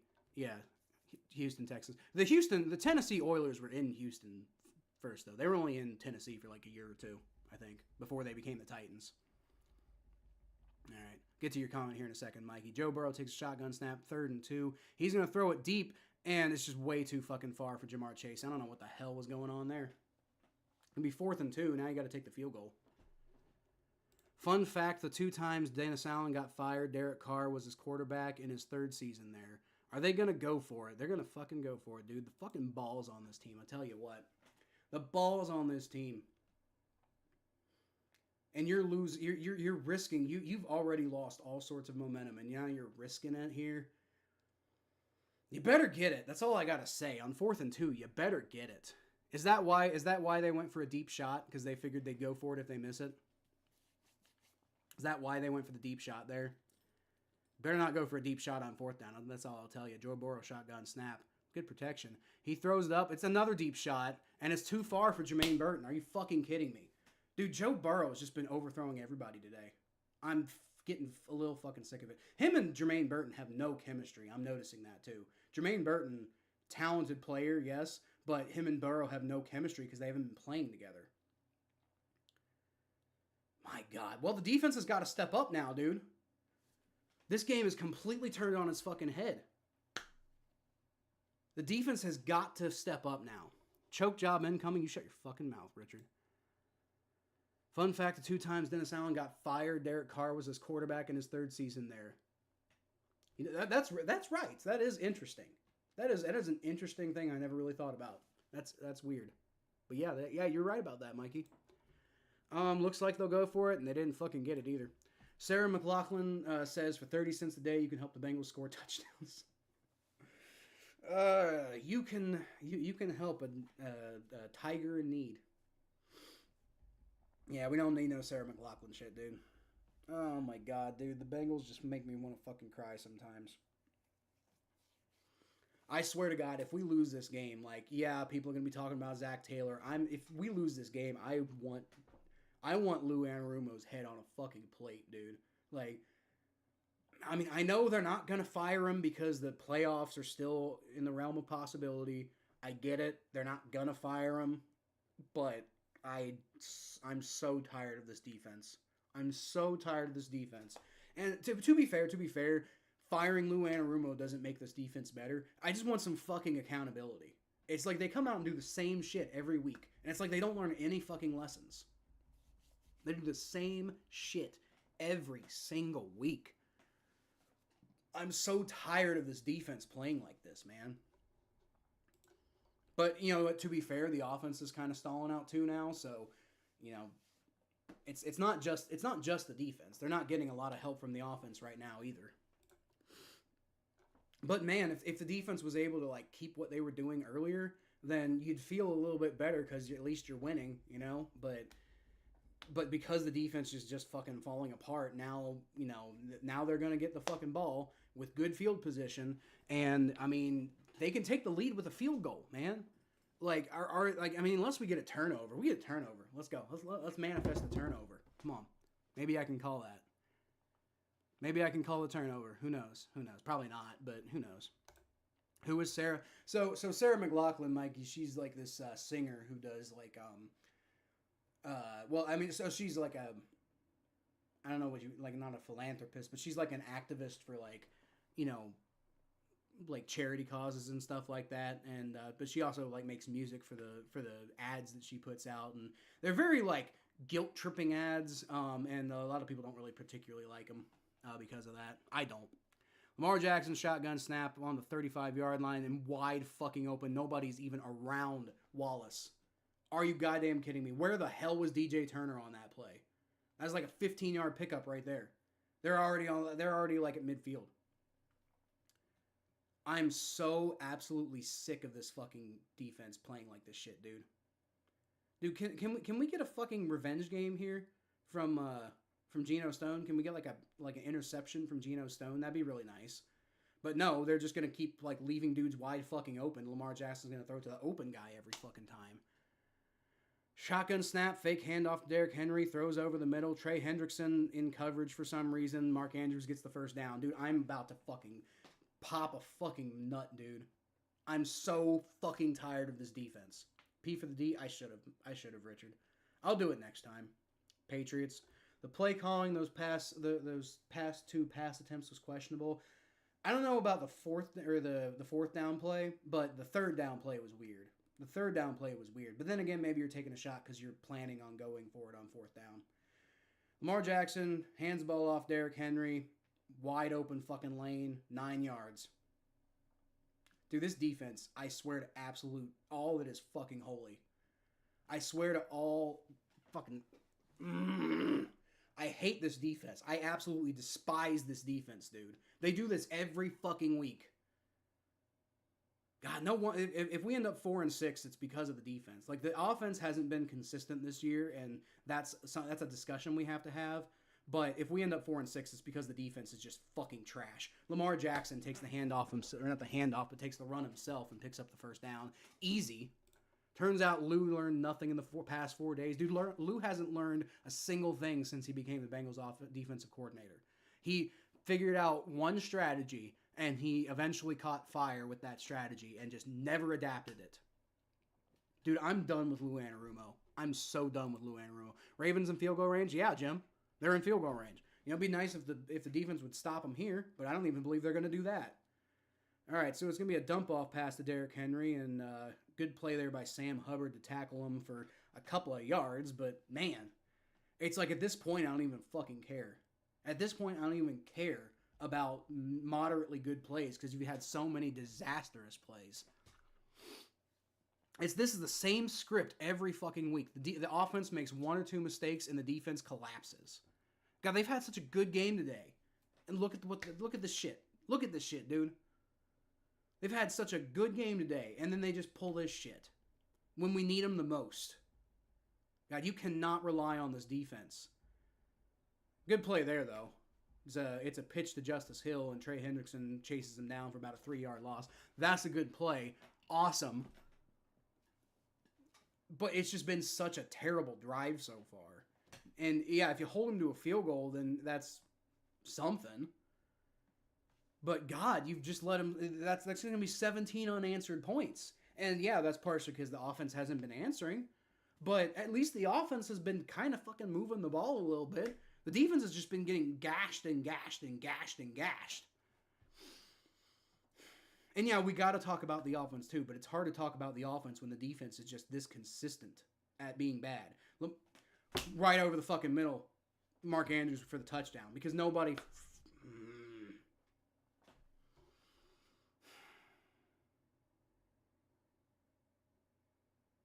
The good news is you're only going to beat... Well, no, because the Ravens are going to go for 2. And their Bengals are going to let them walk in for this one, I guarantee you. Because really, what's the difference between being up 5 and being up 6? There's not really much of one. So, yeah, you'd obviously go for 2 here. Dude, Logan Wilson in coverage. I mean, like, I don't know how much you expect out of Logan Wilson in coverage, but he's playing so soft there. I guess he's expecting Geno Stone to... like, carry it off. But, like, dude, if Geno Stone's going to carry it off, then he's got to be in position to make a play, and he's just not. Like, this soft coverage bullshit is what kills us constantly. Because we think we can get away with it all the time because we used to. Lamar Jackson, shotgun snap, hands the ball off Derrick Henry. Nope, he keeps it himself, and he's just going to walk in. And Cam Taylor-Britt fucking was the only person who had a chance, and he fell over. Tripped up on his own goddamn feet. Tired of this, dude. I'm so tired of this. It's exhausting. It's exhausting. They do this shit every week. The offense made one mistake. Chase Brown fumble. That should not have broken this game. They had so much momentum. The defense was playing so well. The offense was playing pretty well. You know, the offense makes one mistake and the game falls apart. They got to be perfect to win any football games. Because the defense just is fucking pathetic. Missed your comment on the Patriots-Steelers game. What'd you say, Richard?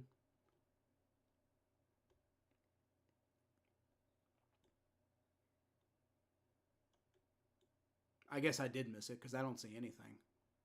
I don't see anything. You just said you said Patriots, but that's all you said.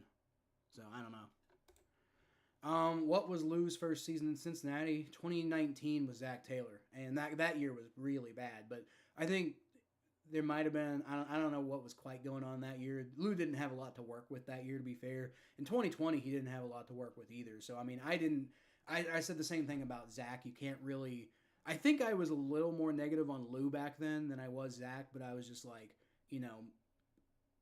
21, things started getting better. 22, the defense was good enough most of the time, but you started to kind of see the cracks in 22. And in 23, it was a lot of this shit. It was like, the defense is kind of good sometimes, but when it matters, they fall apart. And then they're doing the same shit this year. The difference is we got a healthy Joe Burrow. And it's clear it wouldn't matter if you have a functional offense because it doesn't matter because the defense just completely falls the fuck apart when they hit even a modicum of adversity. They have no ability to just bunker down. They just can't do it. They used to be able to do it like 3 years ago. I don't know if they think they're the same fucking team they were 3 years ago, but they're not. They just can't bunker down anymore. Ticker field goal for fantasy points. Or Tucker field goal for fantasy points. I'm great, John. Oh, because at the time they hadn't scored yet. Yeah, well, that would have been better. But, yeah. Just relive the playoff run to the Super Bowl, wins over Raiders and Chiefs in the AFC Championship game. Dude, the playoff run to the Super Bowl was the greatest experience of my life as a Bengals fan. I wouldn't trade that for even winning the Super Bowl, It was so much fun. But it feels like it's slipping away now. It just feels like they've completely fucking flipped their lids. And now they've got the disadvantage. If the offense doesn't score on this drive, it's feeling really bad. If the offense does not score on this coming drive, then like a touchdown, a field goal, I guess, but the problem with a field goal is then you've still got to have the defense the defense has to come through. Otherwise, Baltimore keeps building their lead. It feels like you've got to get a touchdown here, and it's dude, it was 21-7 not too long ago, and now it feels like if you don't get a touchdown, then the game's gonna the Ravens are gonna run away with the game. Joe Burrow shotgun snap, rolls back, good protection, throws it deep. And he's got Jamar Chase down to the 10, to the 5. Big touchdown. Let's go. That's what you needed. I probably shouldn't shout. My son's trying to sleep. Dude, that's exactly what you needed right there. That's exactly what you needed. Boom, fast. Get some fucking energy. Get some fucking momentum. Defense sees that and they're like, holy shit. That's inspiring right there is what that is. Jamar Chase, what was that, 80 yards? Yeah, it's probably more like 70 yards. I'll look here in a second. Jamar Chase, baby. Joe Burrow hit him. They've been trying to hit that long one all day, and they finally got it. Ho, baby. Dude, Jamar Chase got 238 yards today. Holy shit. 70-yard touchdown for Jamar Chase. What a fucking play, baby. Man, that's exactly what they needed. They need that. A turnover on defense would be really good, too. They get a turnover on defense, that would really kind of bring momentum right back. And then maybe you're feeling like they'll pull this one away with 5:37 left to go. Well, actually, yeah, if they get a turnover, they're almost certain to. You're feeling really great if they can do that. But I mean, you gotta either stop the Ravens entirely here, or they score quickly because you got 5:38 left in this game, man. So hey, this game ain't over yet though. Game ain't over yet. Make you feel better? Yes, sir. So basically, you pull a Mason Rudolph, went for it on 4th down, threw a pathetic deep ball and failed. That was on 3rd down. Guess it runs in the AFC North. Yep. Like Rudolph did against okay, that's what you were. I do remember you saying something about Rudolph. I didn't quite get what you were saying there, but yeah, Rudolph did something like that. That was a weird play by the Steelers. Don't you have a second Super Bowl appearance before the one. Well, we have 2 other Super Bowl appearances. We went to Super Bowl in '81 and '88, and we lost to Joe Montana both times. I wasn't alive for either of them though, so I was born in '92, so '88 was like 4 years before I was born. I heard all the stories about '88 and '81, but I've that's part of the history. I've seen a lot of the highlights of those games and stuff, but I wasn't around for that. Richard, the first one is the weather beat the Chargers in '81. Yeah, the Freezer Bowl. I don't know if the weather necessarily beat the Chargers, but yeah, it definitely didn't help because the Chargers being like a warm weather team, and the Bengals had it was like super sub-zero temperatures. The freeze, it was crazy. Where did that come from? It came straight from Jamar Chase, baby. Just like that, since he's back in it, tutty. Yep. Let's go. Now the defense has got to come through though. Mid the field goal. Oh, you wanted them to miss it. Okay. Chase just stood at the 1 yard line for so long. Yep. Lamar Jackson takes a shotgun snaps. Got good pressure. And B.J. Hill, can't bring him down. That was Sheldon Rankins who couldn't bring him down. Lamar Jackson eventually intercepted by Cam Taylor-Britt. Did he get it? Was it on the ground? He's celebrating like he got it. Did I manifest that turnover? Bro, holy shit. Are we going to do this? And, oh no, he didn't catch that actually. No, he did not control that. It hit the ground. No interception. Okay, but hey, it's still a good play. But yeah, that's not an interception. Yeah, that'll be overturned. Unfortunately, no, it's not an interception, Jeff. Sorry. That'll be overturned pretty easily. No question. The immovable man, that was Montana. Dude, Montana was fucking nuts. Yeah, I think they already did overturn it.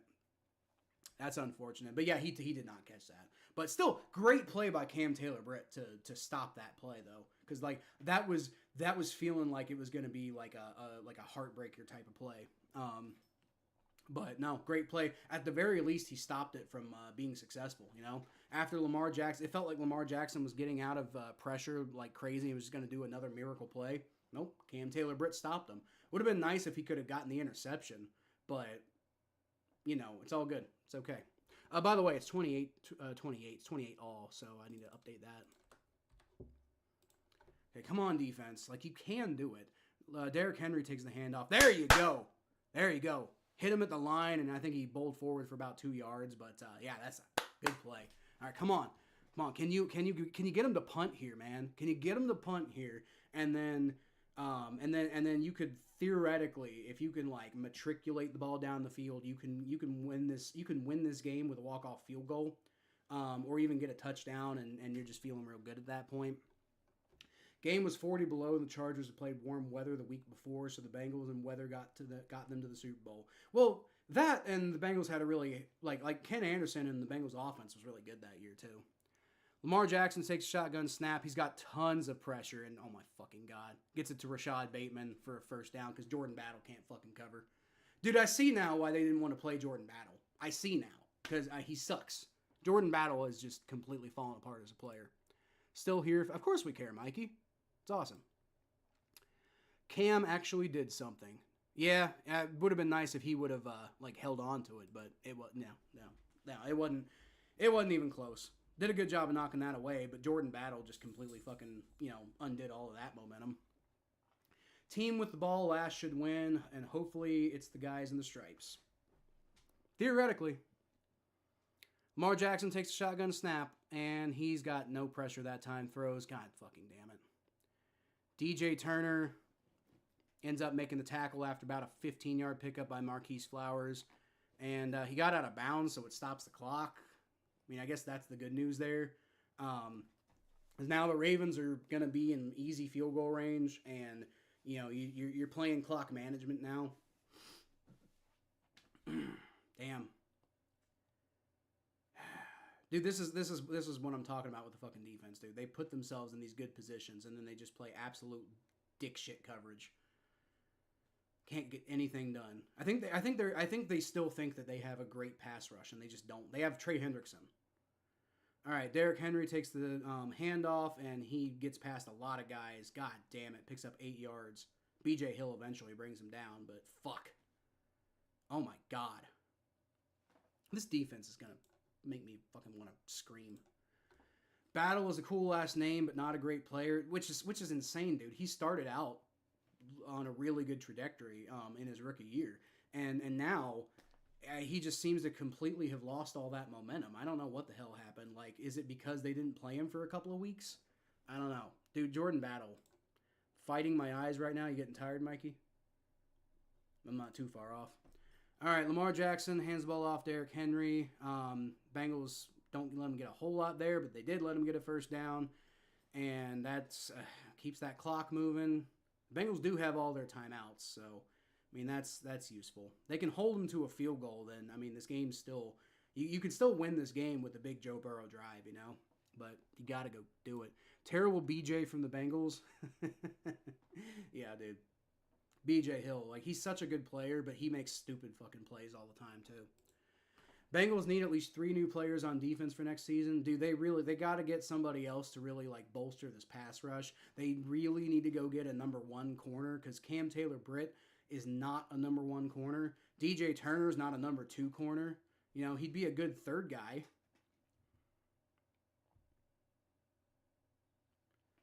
Ravens took their first timeout with 2:29 left to go. I mean, like, regardless of what happens on this drive, the Bengals will have one more drive after this, but, like, the offense is going to have to be perfect, you know, to some extent, you know, like, you know, perhaps the defense can hold them to a field goal here, and then you're just really thinking about a field goal. But in this weather, I'm not so sure how confident in the field goal I am. What I'm hearing is sloppy BJ. Keep them coming, Richard. Keep them coming. That's funny. Yes, we've got quite a sloppy BJ on the Bengals defense.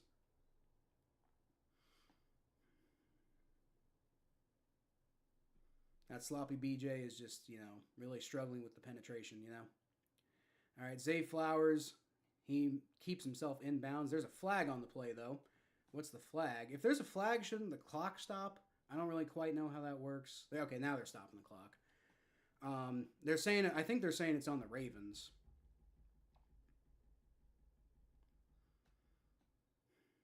Ineligible man downfield. Man, or is that illegal formation? I don't even know what they're saying anymore at this point. It is an ineligible man downfield, which the Ravens have been bad at today, interestingly enough. So that'll knock them back, what, about 5 yards or so? And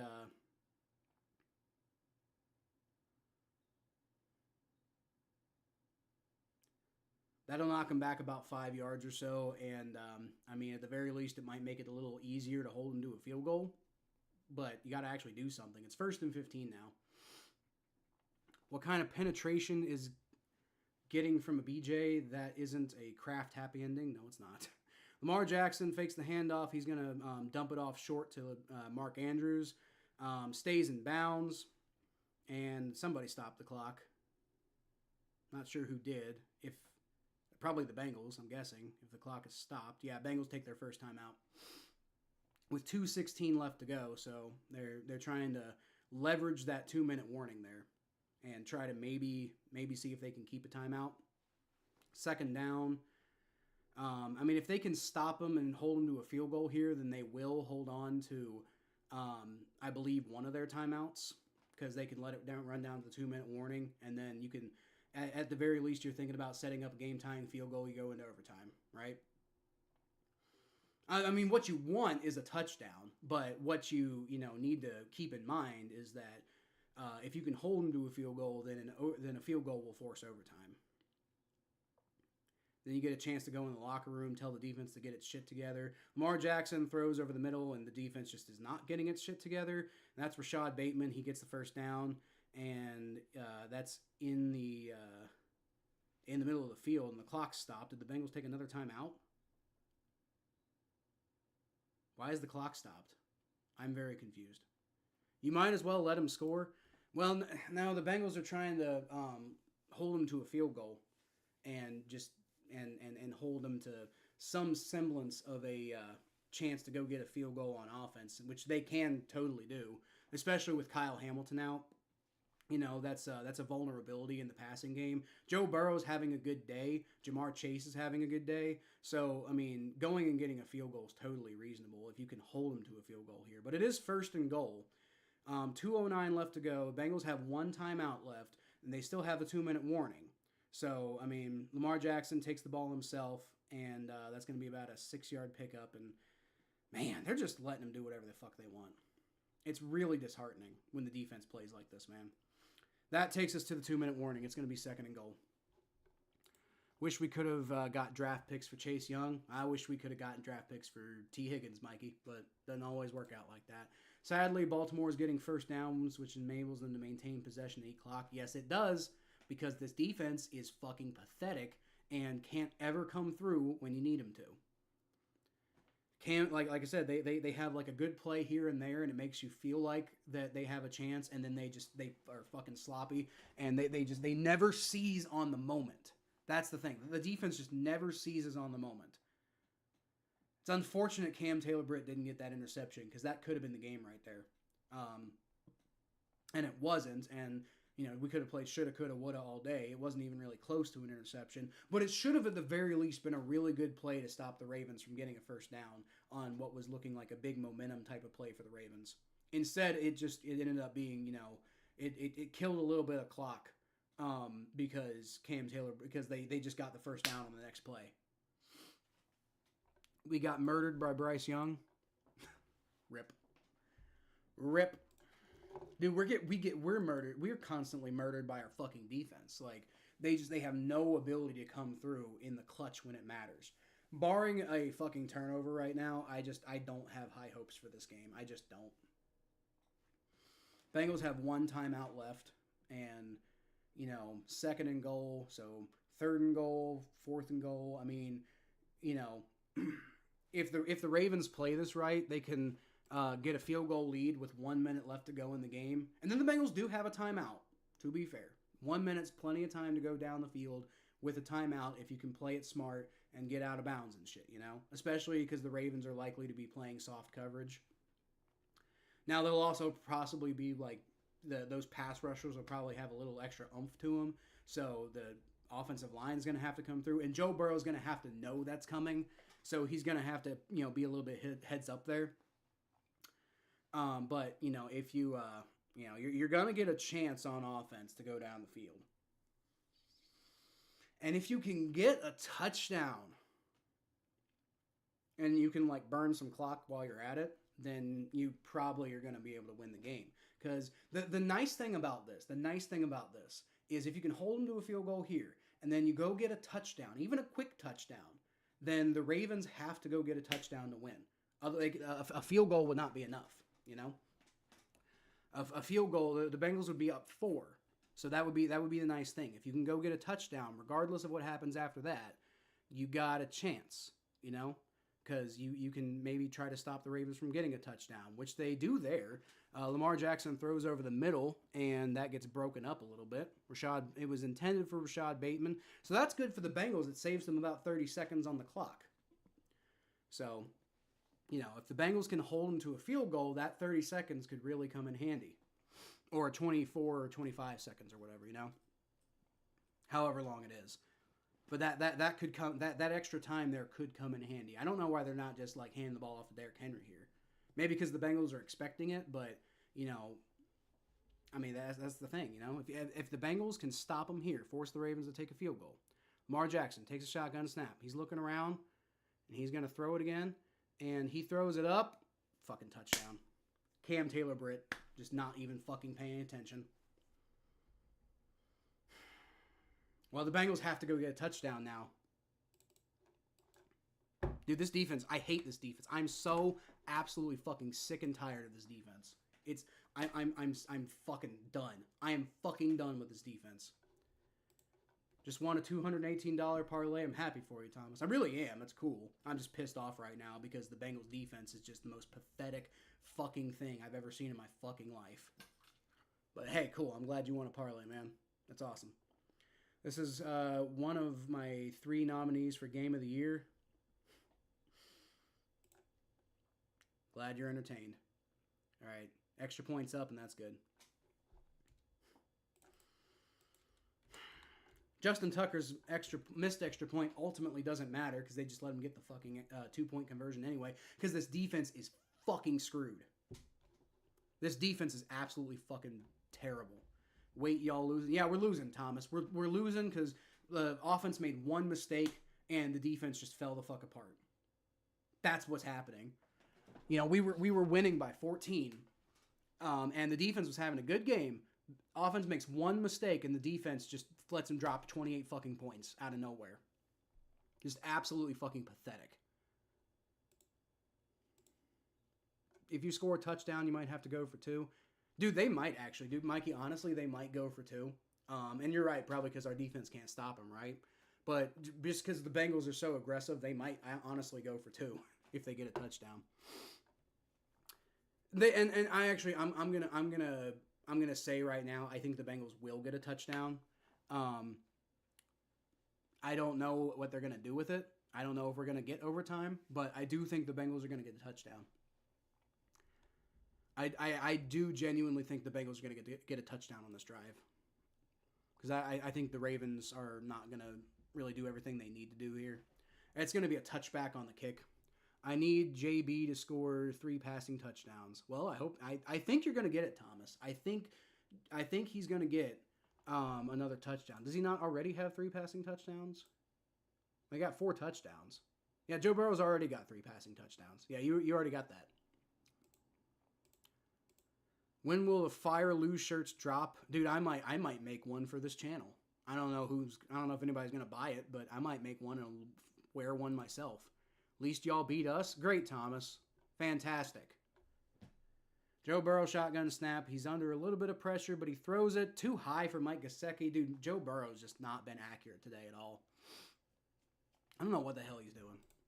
Zach and Burrow know the mission. Tutty and nothing less. If this happens, Kyle, do you have Matt kick the extra point for OT or go broke by going for 2 for a win? Well, I would kick the extra point, but I don't know if Zach would. But I would kick the extra point just because you're betting the game on a low percentage play that for the Bengals often doesn't work. So I would kick the extra point just because it seems oddly enough it seems more likely that the defense would do something than that we would actually get an extra 2-point conversion. Joe Burrow is throwing and he can't quite get Jamar Chase. He's got a ton of pressure on top of him. And he manages to get the ball off without taking a sack, which is nice, but it just doesn't go anywhere near where Jamar Chase needs it to come up with it. And it would have been like a 5-yard gain anyway.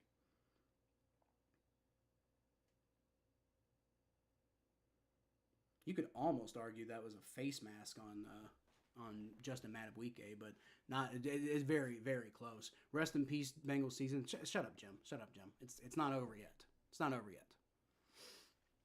3rd and 10. This game ain't even over yet. I don't know if you're ahead of me, but Joe Burrow takes the shotgun snap, throws over the middle, and dude, what the fuck is he doing? Joe Burrow was so inaccurate today. He's looking for Andre Yoshivas, doesn't get it anywhere near him. This is pathetic, dude. 4th and 10. After how well you've played all day, and this is what we're getting. All right, this.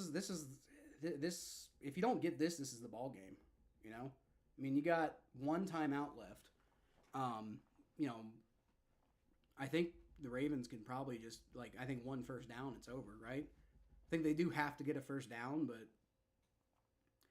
Joe Burrow shotgun snap, throws over the middle, caught, and it is caught. Is it enough for a first down? They are saying it's just barely enough for a first down. Although... They're saying it's a first down. Okay. Are they going to review it, though, is I guess they're going to review it.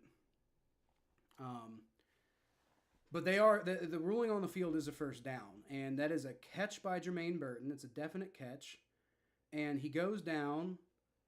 It's so hard to tell. You can't really tell quite. It looks like it's almost short, but the ball does briefly go ahead of the line. So it's you just can't tell what the angles, and I think the Bengals get a little bit of an advantage because it was called first down on the field. Here you go. Here's a good angle. Let's see. It's hard. It's hard. It looks like he's got it. I just don't know. I don't know. He might not have that. That's close. That's really close. My hope is that it's just too close to tell. Call on the field is a first down. My hope is that it's just too close to tell. Because I'm kind of leaning towards that's not a first down, but my hope is it's too close to tell. It's really hard to tell with those middle of the field throws, and you're challenging the spotting on the field. From the back angle, it looks like he's got it, but and then you look at the side angles, and you're like, maybe not. So, I mean, it's definitely a catch. Knees down there. And it's like maybe the tip of that ball is right there. That's the thing. Like the tip of that ball is maybe, just maybe there. Looks like the Bengals are staying on the field, so I think they're sticking with what I'm saying. Although they haven't made a decision yet, so that doesn't actually mean anything. I think that's just the Bengals being ready. John Harbaugh is saying no, but I think he's just cheering for it. I don't think you can really tell. After review. Stands. Okay. First down. Call stands. Like I said, I think it's just like, it's just because it's right there in the middle of the field and the only good angle you have is to his back, you can't quite tell. So, Bengals survive it. The Bengals survive it. All right. 1st and 10. 1st and 10. From the 40. Go get a touchdown, boys. Joe Burrow takes a shotgun snap, rolls back, pressure, and tries to get Mike Gesicki, but it's a really good coverage there by Washington. So it's going to be 2nd and 10. And the good news with these incomplete passes is they stop the clock, and it's like, you're not thinking about matriculating the ball down the field here. You need to drive the ball down the field. So, if you take short gains, it's not really going to help because that's going to move the clock. So, I mean, I guess just fucking go for it. Try to thread that ball, thread that needle, make it happen. And Joe Burrow hasn't been good at threading that needle today, but we know he's got it in him. Shotgun snap. Joe Burrow rolls back. He throws. Caught! He got Jamar Chase. It's not quite enough for a first down, but he does get out of bounds, and it's going to be like a half a yard short. There's a flag on the play. I wonder if it's on the Ravens because the Bengals look like they're moving forward. And the Ravens aren't really arguing about it either, so.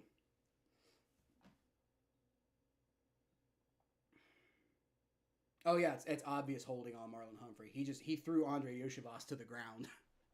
Yeah, that's clear holding on the Ravens there. Absolutely. That was a face mask. I don't know. What was a face mask, Mikey? I'm not sure. Doesn't really matter. Personal foul. Oh, face mask. Is that what? Oh, so they called it face mask. I guess I didn't notice he pulled his face mask. So, yeah, I guess it was a face mask, Mikey, if that's what you're referring to. Bengals get the first down, and this game ain't over, y'all. This game is not over. And they're not as sharp as I'd like them to be, but they can get the job done. Yeah, Yoshi would have had the inside. Yoshi might have had a touchdown, honestly, if it hadn't been for that pull there. So, from the 45-yard line now, the Bengals are getting closer and closer. Joe Burrow gets hit as he throws, but he's got Jamar Chase, who's open, and gets to the outside. That's a pretty big play there. There's a flag on the play. I'm thinking we might get roughing the passer here, honestly. Yep, roughing the passer on the Ravens. Keep that shit moving, dude. Still, even through the roughing the passer, you got a great play off to Jamar Chase. So that's like an extra 15 yards, right? Oh, yeah. Yeah, they went high and low, and I think it's driving them to the ground through that high and low that gets it done. But, dude, Jamar Chase just fucking destroyed Marlon Humphrey on that play. Man, if you got a chance here, you got a real chance here, man. It's 1st and 10, and you're pretty close. I was referring to the Joe Burrow face mask. Oh, yeah. Yeah, I thought it was a face mask, but they didn't call it. Yoshi got it done, man. And they're also paying enough attention to Yoshi that they're making mistakes around him, too. From the 12-yard line now. And you still got room for another first down, too. But, I mean, with 59 seconds left, you don't really want to count on that too much. Shotgun snap, Joe Burrow rolls back. He's going to throw it up, and it's nowhere near Jermaine Burton. Dude, these fucking long shots are just not working for Joe Burrow. I don't really like that. Was that not PI? No, because it wasn't catchable. It wasn't anywhere near him, Mikey. Burrow, 421 yards, I think, is a second straight 400-yard passing game for him. And yet, we're on the verge of 4-6.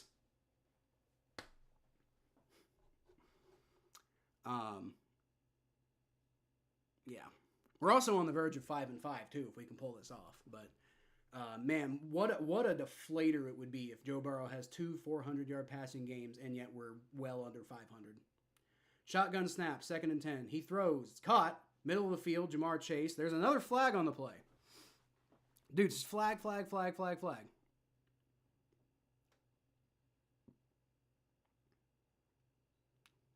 like they might call this one on the Bengals.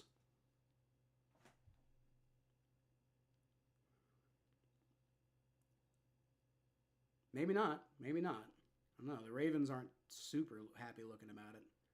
Maybe people just don't know. Offsides on the Ravens. Okay.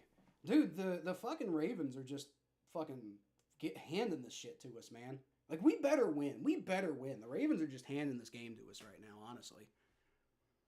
Like, this Ravens defense, I heard all this stuff about the Ravens defense, and I just haven't seen it, you know? And yeah, that was Kyle Van Noy just fucking, misstepped there. And that stops the clock again, too. 2nd and 5 now. You almost start wondering now if you're not taking enough time off the clock. All right, Joe Burrow rolls out to his right. He dumps it off short to Chase Brown, who breaks the tackle, gets out of bounds. Only gets about 2 yards on it, but, my one worry here now is that the Ravens have 2 timeouts left, and are you now taking not enough time off the clock? That's my worry. I would actually, you know what I would do? I would almost run the ball here, and see if you can pick up a first down and kind of kill some of the rest of that clock, and then, just take a couple shots at the end zone. Just that way you just don't give the Ravens enough time to come back if you do get a touchdown here, because it's our fucking defense. Joe Burrow shotgun snap. He's going to throw it up, and he's got Jamar Chase for the touchdown. I told you he'd do it. I told you Joe Burrow would get a touchdown in this drive, y'all. I told you he would do it. They are going to go for 2. So you called it, John. I think it was John, or was it Jay? Yeah, it was Jay who was talking about it. You called it, Jay. Bengals are going to go for 2.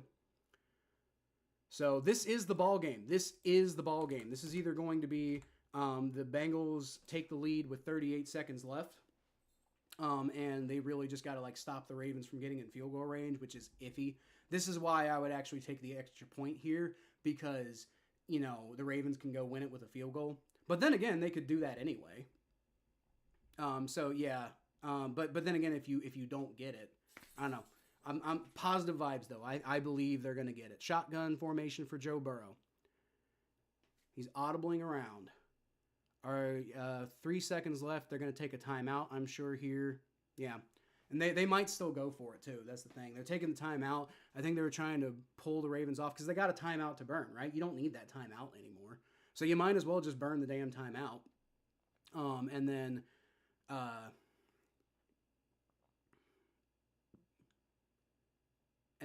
well, I don't know. Do they? Because I don't know. The offense has been playing well. So do they go for it? Because, I don't know. If they do go for it, I almost, I really trust the offense more than I trust the defense right now, right? So, but it's not, it's like either way, you got to trust the defense to stop them a little bit, right? You're either taking it to overtime, or you're doing whatever here. So, they're lining up to go for it again. It's possible that they just run the clock out and then take the extra point. But it's also possible they don't.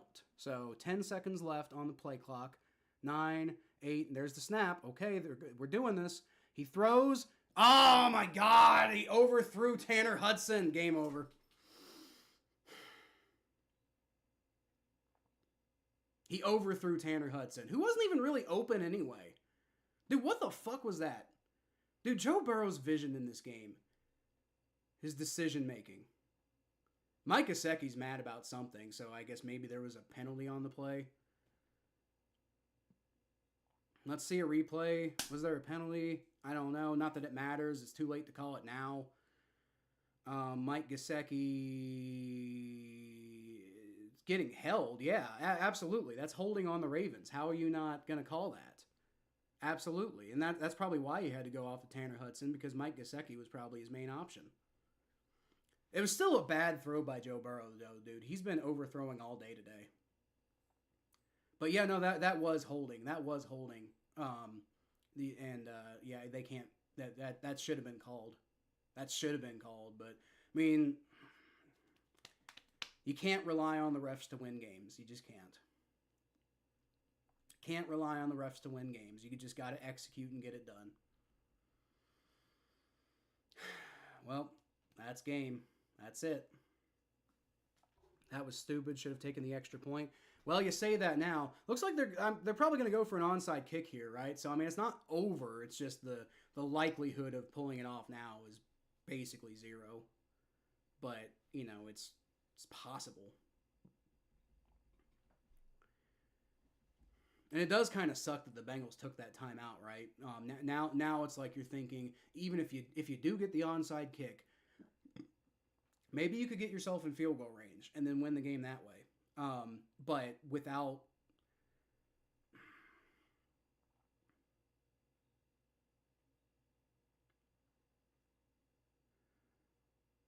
Maybe a little bit of roughing the passer on that play too, man.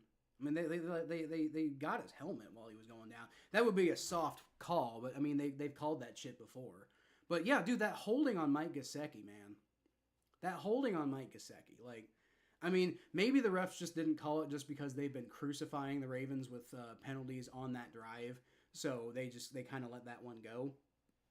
But yeah, it probably should have been called. All right, onside kick.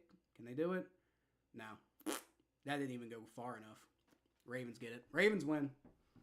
What a fucking letdown, dude. What a fucking letdown. We score 34 points, and because the defense can't fucking keep their shit together, it fucking falls apart. What a fucking letdown. What an absolute fucking letdown. I'm done. I've said it before. It's not the first time on this channel I said I'm done with Lou Anarumo, but I'm done with Lou Anarumo, dude. I have no fucking faith left in him. Y'all heard it in my fucking voice today. Anytime we ran into adversity, I'm like, oh, this defense, you know? Like, if the defense would end up having a good drive, but I'd be complaining about it the whole time because I just know what this defense is going to do. This defense is god-awful. God, it's like, Jim, you were saying playoffs, you know, the playoff race is over. It's not. But this doesn't help. This really doesn't help. But this was also like the hardest game we had left this year, right? So, I mean, they can get the job done, but god damn it. God damn it. You lose by 1 point.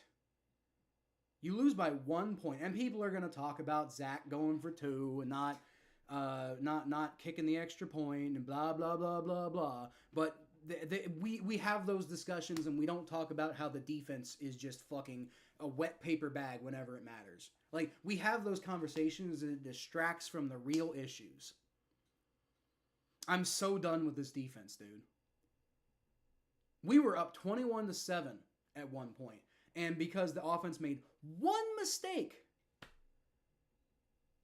I don't have anything set up, unfortunately, Thomas. I'm going to bed after this.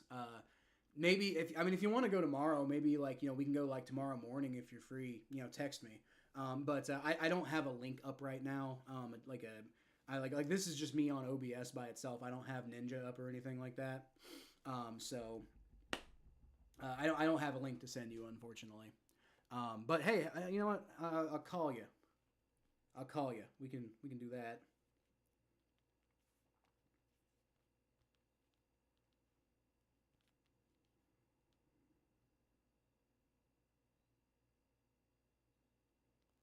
Let's call Thomas.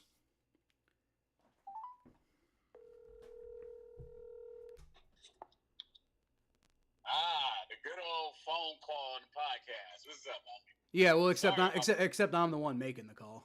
What you say? I'm the one making the call. Normally, these types of things is like, you know, when a team like fucks it up at the end, usually somebody calls to talk trash. This is me calling you. Well, here's the thing. You want me to be positive with you for a moment? Mm-hmm. So y'all started off the season pretty bad. So what y'all start the season? What, like 2-4, 2-5, or 2-5, something like that. And y'all bounced back. And Jamar Chase and Joe Burrow looks like they still Jamar Chase and Joe Burrow. Yeah, I feel that gives me hope for next season maybe, but not this season. We're 4-5 right now. So the AFC really isn't that good right now. So the AFC's fine. The Chiefs and the Ravens are pretty good, and we just got swept by the Ravens. And both times by less than a touchdown. Here's the thing, dude, Chiefs 26-25, Commanders 38-33, Ravens 41-38. It's these one score freaking games, and then this game we lost by 1 fucking point. We lost by 1 fucking point. If they can get their shit together, this like the run's on, man. 4-5. I mean, like, we can beat the Chargers. We got to beat the Chargers next week. We beat the Chargers next week. We're 4-6 now. So we beat the Chargers next week, 5-6. We beat the Steelers, 6-6. Cowboys, 7-6. Titans, 8-6. We beat y'all, 9-6. I'm not. Well, you say that, but it's the Browns. But I don't know, maybe 9-6. Broncos. That one might be tough. But I mean, we can easily get to 9-8. 9-8. I don't know if that probably doesn't make the playoffs, but it could. And then 10-7 probably makes the playoffs, right? But my issue is just like, we keep losing to these good teams, and we keep being super competitive, but it doesn't matter at the end of the day because our defense just falls the fuck apart every time that we're in a situation when it matters. The offense can't make one mistake. Joe Burrow throws 1 interception. Chase Brown makes 1 fumble, and the game unravels because the defense can't stop anybody. They do just fine when there's no pressure, but the second there's pressure on, the defense collapses. Okay, I got a big picture question to ask you. Okay? Yeah. So buckle up for this question. Yeah. If the Bengals somehow squeak into the playoffs, which I still think they can. Oh, they totally can. They totally can. If they squeak into the playoffs, do you think this team could win a championship? Well, frustratingly, yes. Like that's the problem. Like, can they? Yes. But the problem is, it's just like they actually gotta finish these games against good teams to have any chance of that. Because like part of the reason I think we can still make the playoffs is because we got a pretty easy schedule coming up, right? But yeah. the problem though is, we got to beat the Steelers, but. We can beat the Steelers. Why not? Let's go beat the fucking Steelers. But if we beat the Steelers once, there's no reason we can't beat the Steelers twice. But the problem though is, if you make the playoffs at this point, you're doing it by only beating bad teams all year. They haven't beat a single good team all year. They beat the Panthers. They beat the Giants. They beat y'all. Sorry, but it's true. No, we suck. Yeah, they beat the Raiders. And then they're going to beat the Chargers, which that's a playoff game, right? Because the Chargers are potentially a wild card team. So maybe that's an okay team. It's not a good team, though. You could maybe argue the Steelers are good, but it's also a division game. So how much are you really reading into that? And then the Steelers are the Steelers, and you can't really get a peg on them anyway. The Cowboys are bad. The Titans are bad. The Browns are bad. The Broncos are... up and down, I guess. But the problem is, even if you make it to the playoffs, can you beat a good team? Well, I think the Steelers are a better team than you give them credit for. Unfortunately, I hate saying that, but they got a great defense, and if Russell Wilson continues to play like he did in their last game, they'll be pretty good. But they got a tough schedule coming up, and I think we're gonna start seeing them get exposed a little bit. But see, I don't really think Russ is that bad for real. Like, I never did. I think first of all, I think he's better than Justin Fields. I think Justin Fields is not going to ever be a good quarterback. I don't know why people keep on talking themselves into Justin Fields being a good quarterback. He's not. He sucks. Russ, on the other hand, won a Super Bowl. He almost won a second one. And you give Russ a good defense. You give him a chance to figure things out. That guy Russ is not a bad quarterback. He reads defenses. He knows where to fling the ball. He knows how to command a huddle. Well, Like, he's Russell Wilson. The thing about Russell Wilson is not a bad quarterback by any means. I've been saying that forever. I said that when he was in Denver, and I'm like, yeah, he's fine. It's not all his fault. But the thing is, Russell Wilson's not the type of guy who's going to elevate people around him. So if the Steelers go back to playing the offense they were playing before, then Russell Wilson's not going to help him. But you don't need to elevate anybody around him. We got Mike Tomlin to elevate everybody around him. That's true. But I really think Mike Tomlin. I really think Mike Tomlin's impact is more on the defense than the offense. Yeah, that's true. I think it's a coaching thing too. But I just think that Russ is just in such an overwhelming situation. I think the Steelers are going to be I think the Steelers are going to be really good this year. Really good. I think they're a mirage like they are every year. I hope so. Now, that doesn't mean I think we're going to sweep them by any means. That means I think they're a mirage. I hope it falls apart. Yeah. I mean, well, I am also hoping for that, so maybe take my opinion with a grain of salt, I guess. But that's just my opinion. Jim says I was close on the prediction. I got a bitter opinion because I know my team sucks. If you want to know what my Browns take is right now, what I want the Browns to do, I want the Browns to lose every single game for the rest of the season. Yeah. So they can draft Cam Ward. That's honestly probably the best move for y'all at this point. Honestly, let's be real. Are you realistically gonna go make the playoffs? No. Are you guys about to massively rebuild? Yes. So you might as well go do that. I agree. This is one of those situations where it's like, yeah, just go ahead and fucking tank. Why not? Yeah, I mean, why not? You won 2 games, but you can't lose. So for one, you can't lose 15 games. Or you can't lose 15 games. You can't lose 16 games. Yeah. No, you can lose. Yeah, so you can lose. How many games are there? Yeah, so they can lose 15 games, but they can't lose 16 or 17. So we don't got to worry about breaking a record or anything. We already broke those records. I will say this. I say that as an outsider because if it was my team, if it was the Bengals, and I said this when we were going for Joe Burrow, in 2019. I never root for tanking myself. So I say that, but then in actual practice, I probably wouldn't go for tanking, it probably is the right move. And I will say in 2019, I did root against them in that one game against the Dolphins. One game. The rest of the season, I'm not going to condone tanking. But that one game, I'm like, dude, it's one game. You lose it, and you get Joe Burrow. Just go do it. Just bite the bullet, get it done. You know? I don't think in this particular situation, there's no better answer at quarterback than tanking and getting Cam Ward. Well, the thing is, do you even get Cam Ward though? Because right now it's like what the Mikey was saying earlier. It's like the Patriots, Jaguars, and Saints have the top 3 picks. Well, I don't think the Patriots are going to draft the quarterback. The Saints probably will. Yeah, the Saints probably will, but hopefully the Saints take Shador. The Jags may not, just because they did pay Trevor Lawrence all that money and they might just ride him for now. But both of those teams totally could trade their pick away to somebody who would go get a quarterback. They could trade to us. Well, they could trade it to you. That's also a fact. And then that's the other thing. So as long as the Browns, the Browns always move up. As long as the Browns finish in the bottom 10 in the league, I think if they finish in the bottom 10.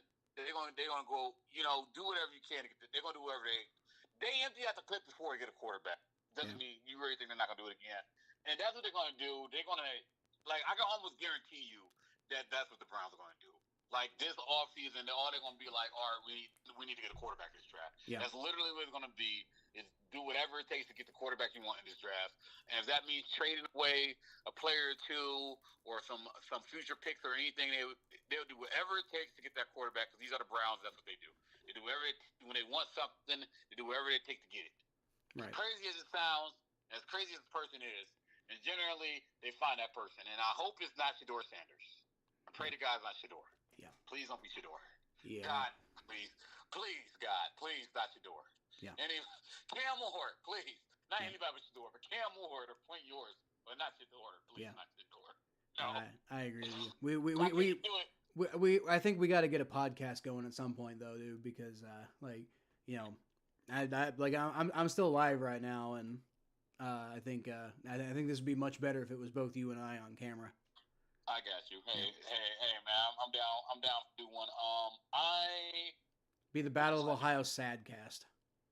Well, I mean, your team still make playoffs. Yeah, we could, but like we keep fucking falling apart at every opportunity we have. Like I'm telling you, like, dude, Joe Burrow's having a career year right now. Joe Burrow would be MVP front runner if the Bengals were winning.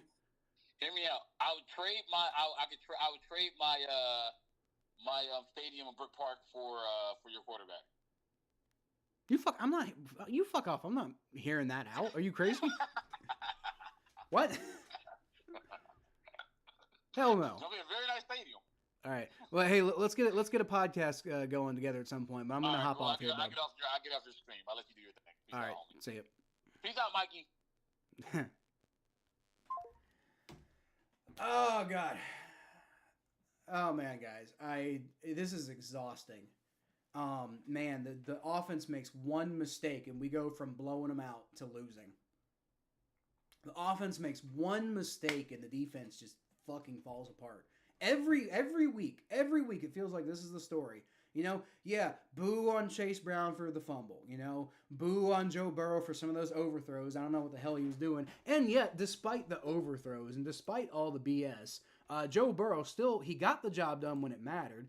And at the end of the day, I mean, he had a damn good stat line. 428 yards, 4 touchdowns, 108.3 quarterback rating. So when I'm saying these overthrows are weird, I'm nitpicking. You know, I'm nitpicking a little bit. Joe Burrow got sacked 3 times. That's not ideal. But, you know, you're nitpicking if you're talking about this offense really having any major issues. Chase Brown, I guess, finished with 3.2 yards per carry, but, I mean, he had some pretty good runs. I'm not worried about the running game there. The offense, Jamar Chase, 264 yards and 3 touchdowns. Jamar Chase is a fucking menace to the Ravens, but we keep losing. This is fucking insane. I'm just absolutely I cannot. Apparently Joe Burrow fumbled twice, but didn't lose the fumbles, so I don't quite know what happened there. I don't remember that. Unless they're counting them as like the handoffs, because like, I mean, there was the Khalil Herbert handoff, which was a fumble, so I don't know if they're counting that for Joe Burrow also. But the Chase Brown one wasn't that. So I don't know why they're saying Joe Burrow fumbled twice, but didn't lose or recover them. So that's a weird stat to me. I don't know what's going on with that. God, Jermaine Burton was fucking useless, wasn't he? Had no chemistry with Joe Burrow. Bengals held Derrick Henry to 68 yards. Bengals held Lamar Jackson 290 yards, 4 touchdowns. So it's like Lamar Jackson did have a good day, right? Like you know, Lamar Jackson 141.4 quarterback rating. It wasn't as flashy, but you know, I mean, he also ran for 33 yards. You know, kind of got the job done when he needed to, and Joe Burrow like pretty much only really has his arm and didn't always get it done with his arm. So I'd say like in the last game, even though the Bengals lost, I felt like Joe Burrow outplayed Lamar Jackson. In this one, I think, and it's by the slimmest of margins. In the last one, I think Joe Burrow by the slimmest of margins outplayed Lamar Jackson. In this one, Lamar Jackson by the slimmest of margins outplayed Joe Burrow. But goddamn, dude, you like the defense generally, and they let Tylan Wallace have a big fucking game against them. Like, are you kidding me? Tylan Wallace, that's the guy who we just let fucking go hog wild today. 3 catches for 115 yards and a touchdown. Dude, yes, the offense isn't perfect, and there are some things that need some work. Yes, Zach Taylor, you know, some of these fucking like plays that you call on like on 4th down, 3rd down in some cases, and then 2-point conversions, and like if you're going to be that aggressive, you need to have a good play call for it. And we can talk about all of this stuff, but none of it matters if the defense does this shit. None of it matters. None of this matters if the defense just fucking falls apart like a wet paper bag every time they face a tiny bit of adversity. It's just, man. And every time it doesn't happen, it's fucking fascinating. Like when they did it against the Raiders, one of the worst offenses in the NFL. But it was like, wow, they stopped. They didn't let it. They had a few bad drives and didn't let it fall apart against the Raiders. What do you know? But God, this defense, dude. The second, they started out that game looking good, and then the second they hit adversity, they completely fell apart. I'm so sick of watching this defense. It's so deflating to watch them do that shit week in and week out. And it really is every single week. Yeah, I mean, they haven't let, 40 points plus go every week, but it's every single fucking week they do, they just have these stints where it just feels like, what are you doing? You're letting I mean, they didn't really do that against the Browns. The only time you could say that happened is when Jameis Winston went in the game, and by then it's pretty much over. They were kind of doing that against the Raiders. They were able to get enough done, and the offense just went fucking off. Plus the turnovers helped. They did a good job against the Giants, but again, that was at the time the worst offense in the NFL, bar none, because of all the injuries they had. Even look at the Patriots game. Yeah, they only let up 16 points, but look into those 16 points. It's like they were having a pretty good game against the Patriots, and then the offense kind of sputtered, and the defense fell apart when it mattered. And that's the thing that's just infuriating. The same against the Chiefs, Overall, pretty good game, but when it mattered, they could not come through. Commanders, they just fucking fell apart that whole game. Panthers looked like they were kind of going to do that against the Panthers, but luckily the Panthers are the Panthers, and the Panthers just kind of a lot of these games where the defense has good games. I remember pretty much every single game I'm sitting there saying, like, thank God we're playing Andy Dalton, or thank God we're playing Daniel Jones, or whatever, Ravens, we let them drop 41. I know that part of that was because of turnovers and stuff, like Joe Burrow threw the pick six, but or was that, I can't remember if he threw a pick six against the Ravens, but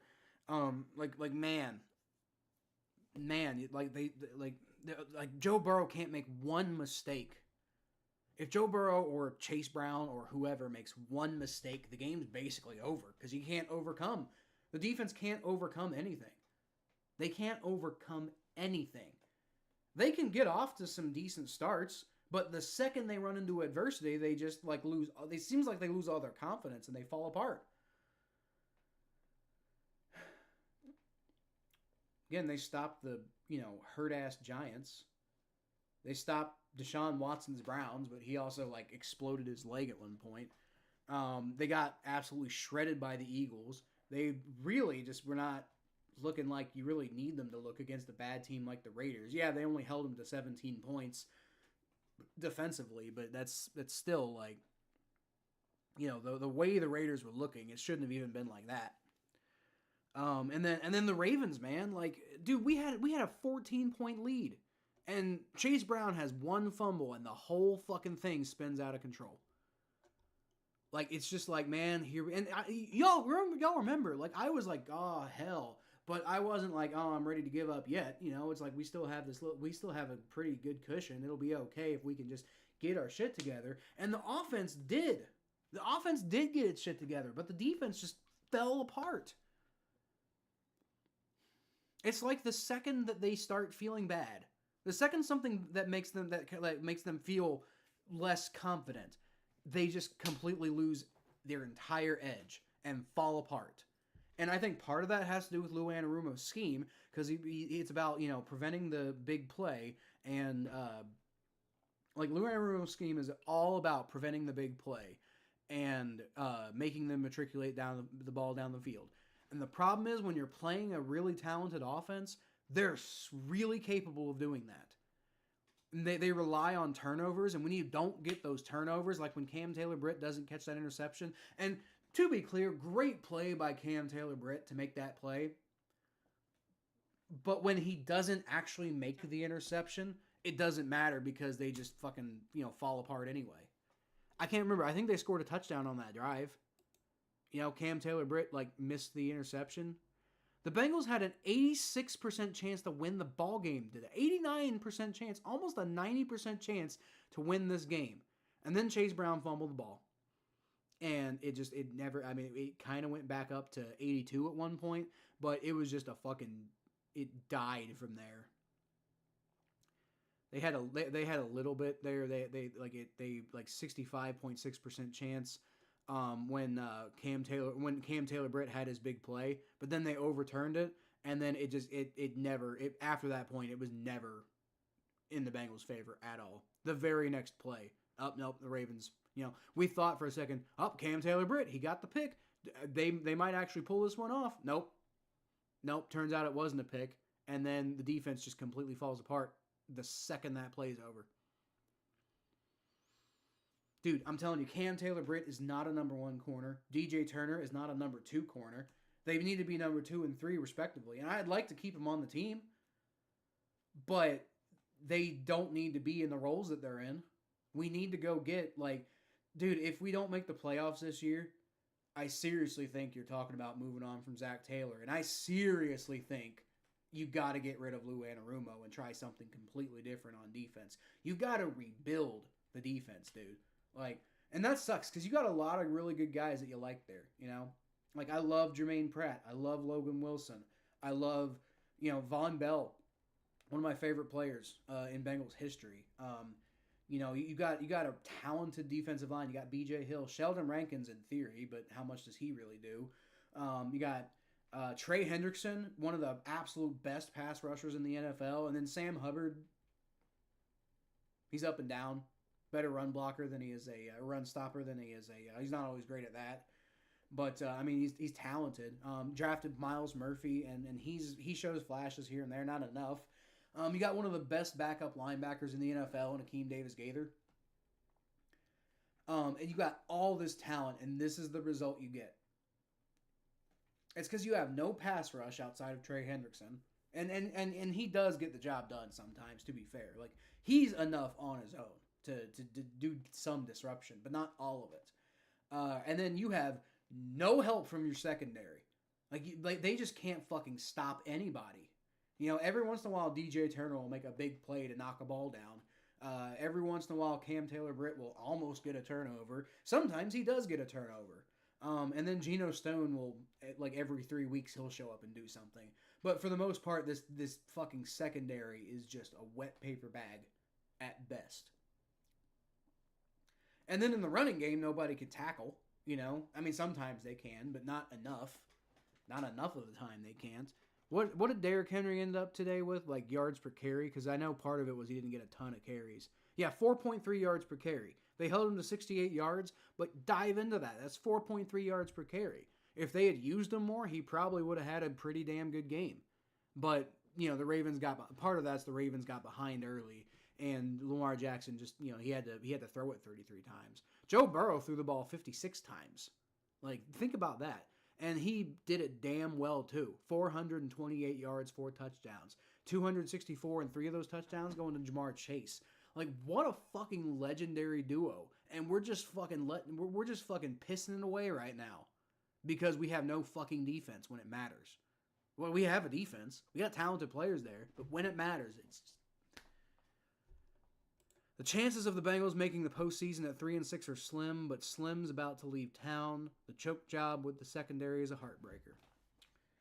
The choke job with the whole defense is a heartbreaker, dude. So who's about to leave town? Slim? T. Higgins? Yeah, but T. Higgins doesn't do shit. T. Higgins about to leave town. He might as well be gone now anyway. I don't give a shit. I don't think Jamar Chase is going to leave town. I think they'll get that deal done with Jamar Chase. I promise you. If they don't, they'll tag him every fucking year until they get it done. They're not letting Jamar Chase walk out that building. I promise you. But yeah, T. Higgins, he's probably gone. But he's basically already gone. He hadn't done shit this year. 1 point, this team is a mess. Invest and tackle for the draft. What? Invest in in tackling? Because we don't need tackle, we don't need offensive tackles, defensive tackle maybe, but even then we drafted Chris Jenkins, and maybe you go get a pass rushing defensive tackle, but it's what you really need is secondary. Invest in tackle for the draft. Again, if you're talking about a regular tackle, we don't need offensive tackles. Amarius Mims is amazing, and Orlando Brown Jr. is pretty good. He's hurt right now, which is part of the problem, but even Cody Ford isn't really breaking these games. Joe Burrow's out there having a fucking career year. despite Cody Ford blocking for him the last couple games. But tackling, yeah, maybe. But you got to go get better second. You got to get a number one corner. You've got to get a number one corner because Cam Taylor-Britt ain't a number one corner. He'd be a fine number two corner, but he ain't. Like, we got to stop putting him on the best player. DJ Turner, we got to stop putting him on the second best player and use him kind of like as like this third guy who you kind of bring in for certain like interesting, unique things. But you got to go get a cornerback, honestly. Like, that's the biggest issue on this. The biggest issue on this entire football team right now is at cornerback. And the thing that sucks is every year you say this, they're like, oh, they're one player away from getting it. They're one player away from getting it. I said after they lost the Super Bowl, I'm like, if they fix the offensive line, they'll win the Super Bowl.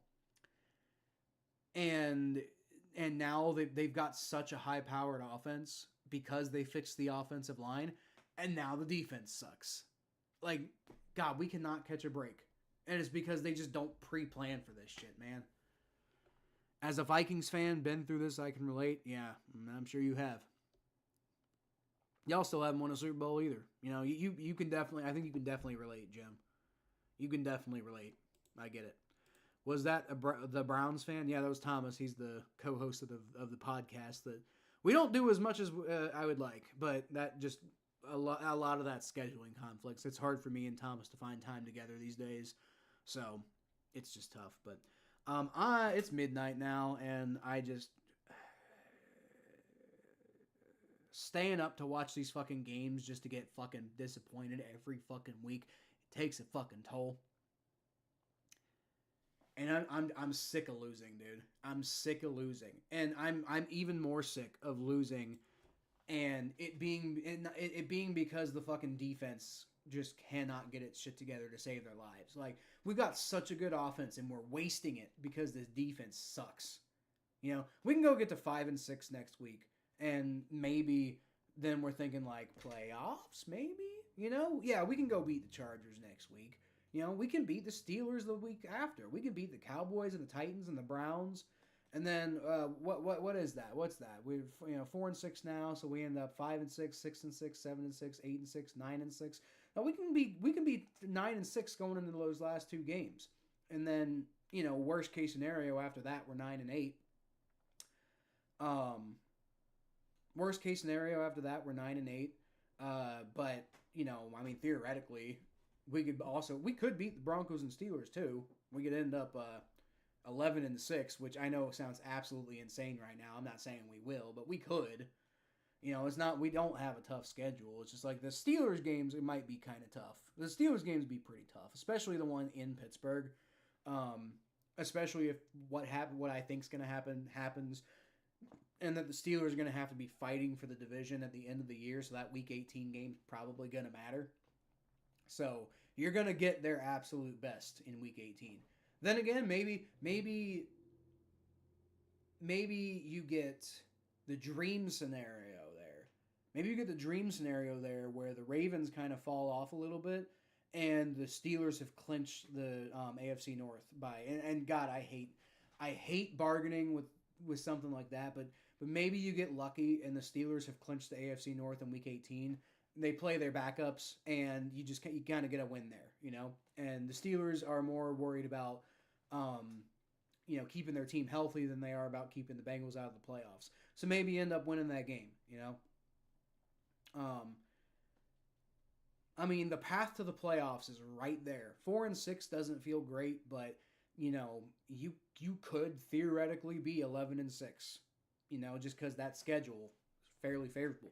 You got to actually show up and beat teams. The Chargers, they're not a walkover team. They're not a great team. They're not walkovers. That Steelers game in 2 weeks is going to be tough because, you get them at home, but it's not going to be a Steelers team that's potentially clinched anything. So, you got to overcome their defense, and then you can probably cause their offense some problems, but you still got to overcome that defense. Like I said, Cowboys, you can beat Titans, you can beat Browns, you can beat Broncos. You can beat them. And then that Week 18 Steelers game, like I said, my hope is that maybe they've clinched something by that point. They're not really fighting for anything. It seems unrealistic to think that that's going to happen, though, just because this division's like really close between the Ravens and Steelers. It really could come down to Week 18. Boy, wouldn't it be nice? Wouldn't it be nice? I'll tell you one thing. Like, as much as I strategy for the Bengals is good. Wouldn't it though be nice though if we have a chance to go make the playoffs by beating the Steelers in Week 18 and we stop them from winning the division with a win in Week 18? Wouldn't that be? That would be good. That'd be a good way to end this season, you know. And that's a possibility, you know, because like I said, you just gotta fucking you gotta knock this schedule out, man. You got it handed to you on a silver platter. You know, you beat, other than the Patriots, you beat all the teams you were supposed to beat earlier in the season. You know, and if you had beaten the Patriots, now you're talking about being 5-5 instead of 4-6. So that just makes such a difference, right? But like, other than the Patriots, you know, you lost to the Chiefs by 1 point. You lost to the Commanders because your defense didn't show up. You beat the Panthers. You were supposed to beat the Panthers. You came real close with the Ravens. You beat the Giants. You beat the Browns. You're supposed to beat both of those teams. Lost to the Eagles, and that game just sucked. But the Eagles are a good team. And then you beat the Raiders. You were supposed to beat the Raiders. You lose to the Ravens by 1 point. And you're feeling so deflated because it's just like all these missed opportunities. They feel like they're so close, but they just feel like they're so close every damn year. And then just the next year, they're so close, but it's a different fucking issue, you know? Tylen's chief asset. Welcome to the channel, by the way. I definitely haven't seen that name before, so feel free to subscribe if you want to. Bengals going to the Super Bowl was a fluke. Well, I don't like that comment. It wasn't. No, it wasn't Tylen's chief asset. And the reason I say that is because, like, honestly, I think the fact that the Bengals are 4-6 right now is more of a fluke than the Bengals going to the Super Bowl. And, I mean, don't get me wrong. We're 4-6, and we got to own that no matter what. But, again, so many of these games against good teams have been decided by less than a touchdown. Only game we've gotten really beaten decisively in is the Eagles game. So it's just like the difference this year to 2021 is just that we're not closing the games out. We're just not closing these games out, and we did close games out in 2021. So saying that it was a fluke, no, it wasn't a fluke. And the reason it wasn't a fluke is because it's literally just the difference between closing games out and not closing games out. That's the only difference. They figured out how to do it in 2021, and they seem to have forgotten how to do it by now. And that was 3 years ago, first of all. So these are different Bengals teams we're talking about. And unfortunately, you also have to admit that. Like, these are different Bengals teams we're talking about. Like, you know, you've got a lot of the big name players there. You got Joe Burrow, Jamar Chase. Sometimes you have T. Higgins. The offensive line is completely revamped. On defense, you still got Logan Wilson, Jermaine Pratt, Trey Hendrickson's still there, Sam Hubbard. But you got a lot of new faces. Von Bell is there, but he's also back. Like, he left and he came back. And he's not even starting anymore, so I don't know what's going on with that. But yeah, it's such a different look from this team right now, and they just have not been able to get the new guys to get their shit together when it matters. And it's literally like, yeah, our record looks bad at 4-6. We just got swept by the Ravens, and Lamar Jackson has this incredible record against us. But like, you look at these games, and they're so fucking close in all of these games, and it's just like, if they can just get over the damn hump, they'll be fine. And honestly, like, I keep saying this, but if they make the playoffs at this point, they'll be the hottest team in the NFL. If they make the playoffs at this point, I'm almost positive we'll go to the Super Bowl again. Like, I really do believe that, because they'll have so much momentum. They'll have finally figured out how to close a game, and you won't stop this team. Because if the Bengals knew how to close out a game, we beat the Patriots, we beat the Chiefs, we beat the Commanders, we beat the Ravens twice.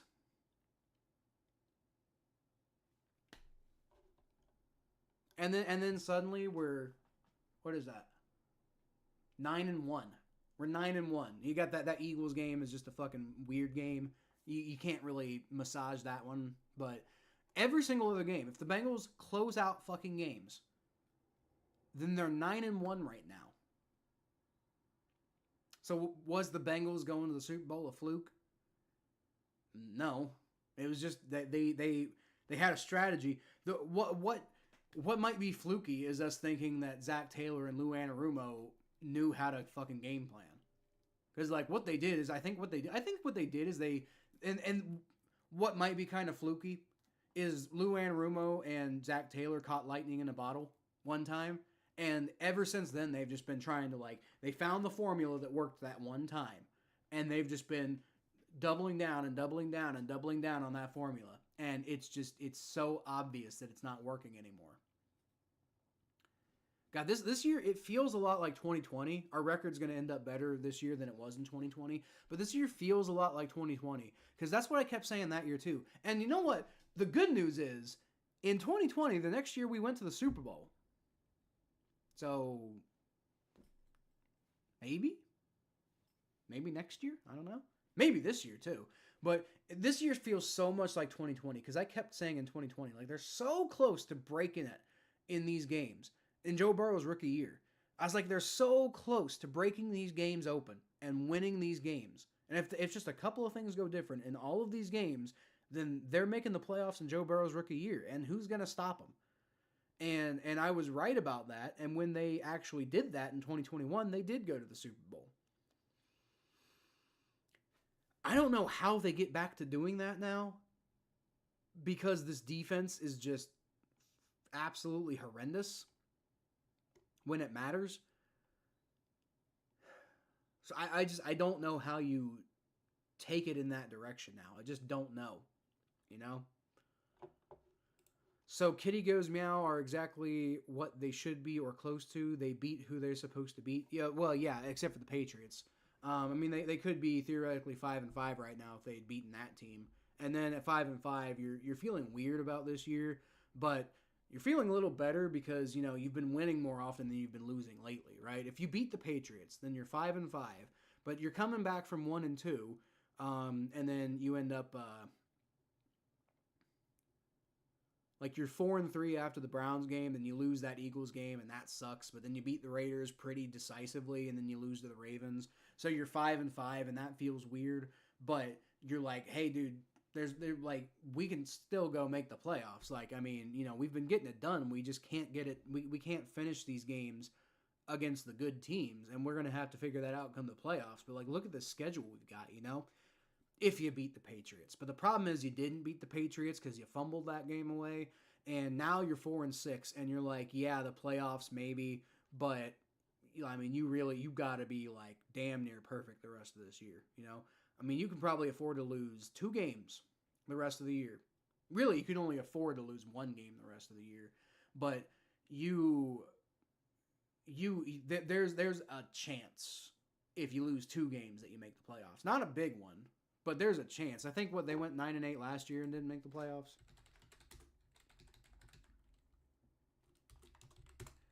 They went 9-8 last year with Jake Browning, and they kind of had a resurgence at the end of the year, and sort of. But then I think they kind of fell off too. That was something there, but they went on a 3-game win streak with Jake Browning. And then you were 5-6 going into that game, 6-6, 7-6, 8-6, and here's the thing, dude.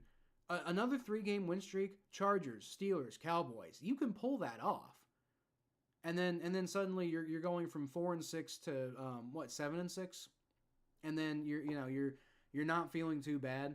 But then the Bengals went from 8-6, and then they lost 2 straight. They ended up 9-8, right? So that's the danger. If you can get off to a hot streak, but if you stumble once, then you're really kind of in the weeds, right? Because if you stumble once, then you can't lose another game the rest of the year, or you're probably missing the playoffs, right? You can maybe make it at 9-8, but the likelihood is tough. So I've been ranting for a while, John. I think you're the only one left here, so I appreciate you sticking around. I'm gonna get off. I'm going to probably, I'm going to go to bed. Fuck it, I guess. I don't know. I got some pretty good reactions from this, so maybe I'll put up like a reaction video, and hopefully we can get some stuff out of that. I think I forgot to record for like the first quarter or something like that. But we should get some pretty decent reactions from this one. So maybe I'll put up a video of that. So silver lining, maybe people come to watch my pain. They'll probably come watch. I don't even know what the view count on this one is. But the last time the Bengals like barely lost to the Ravens, it was my best performing video of the year. So I don't know. Let's see.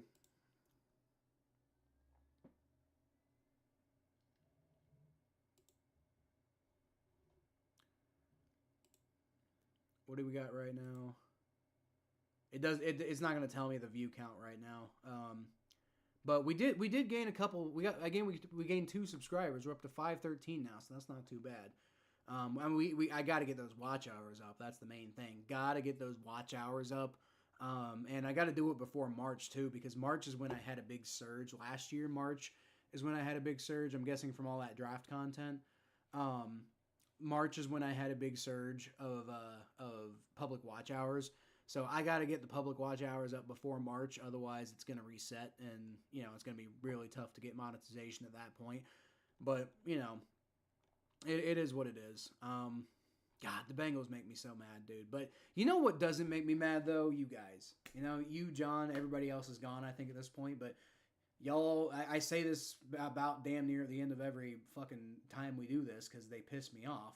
But that y'all make doing this shit worth it, right? Like, I mean, I'd much rather watch Bengals games this way, because when I watch it any other way, they piss me off and I'm just sad, right? But at least this way, my channel, gives me a little bit of hope. I feel like we're building something here, and that's good.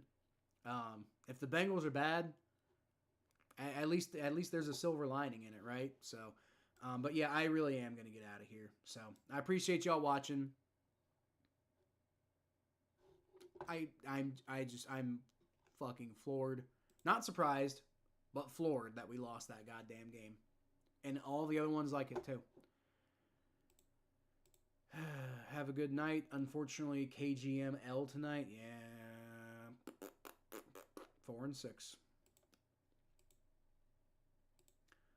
I'm happy I could kind of cheer you up. Yeah. It's not so much that you're cheering me up, John. I mean, you're cool. That's awesome. It's not so much that you're cheering me up right now. It's just that I have a very high floor of where my emotional,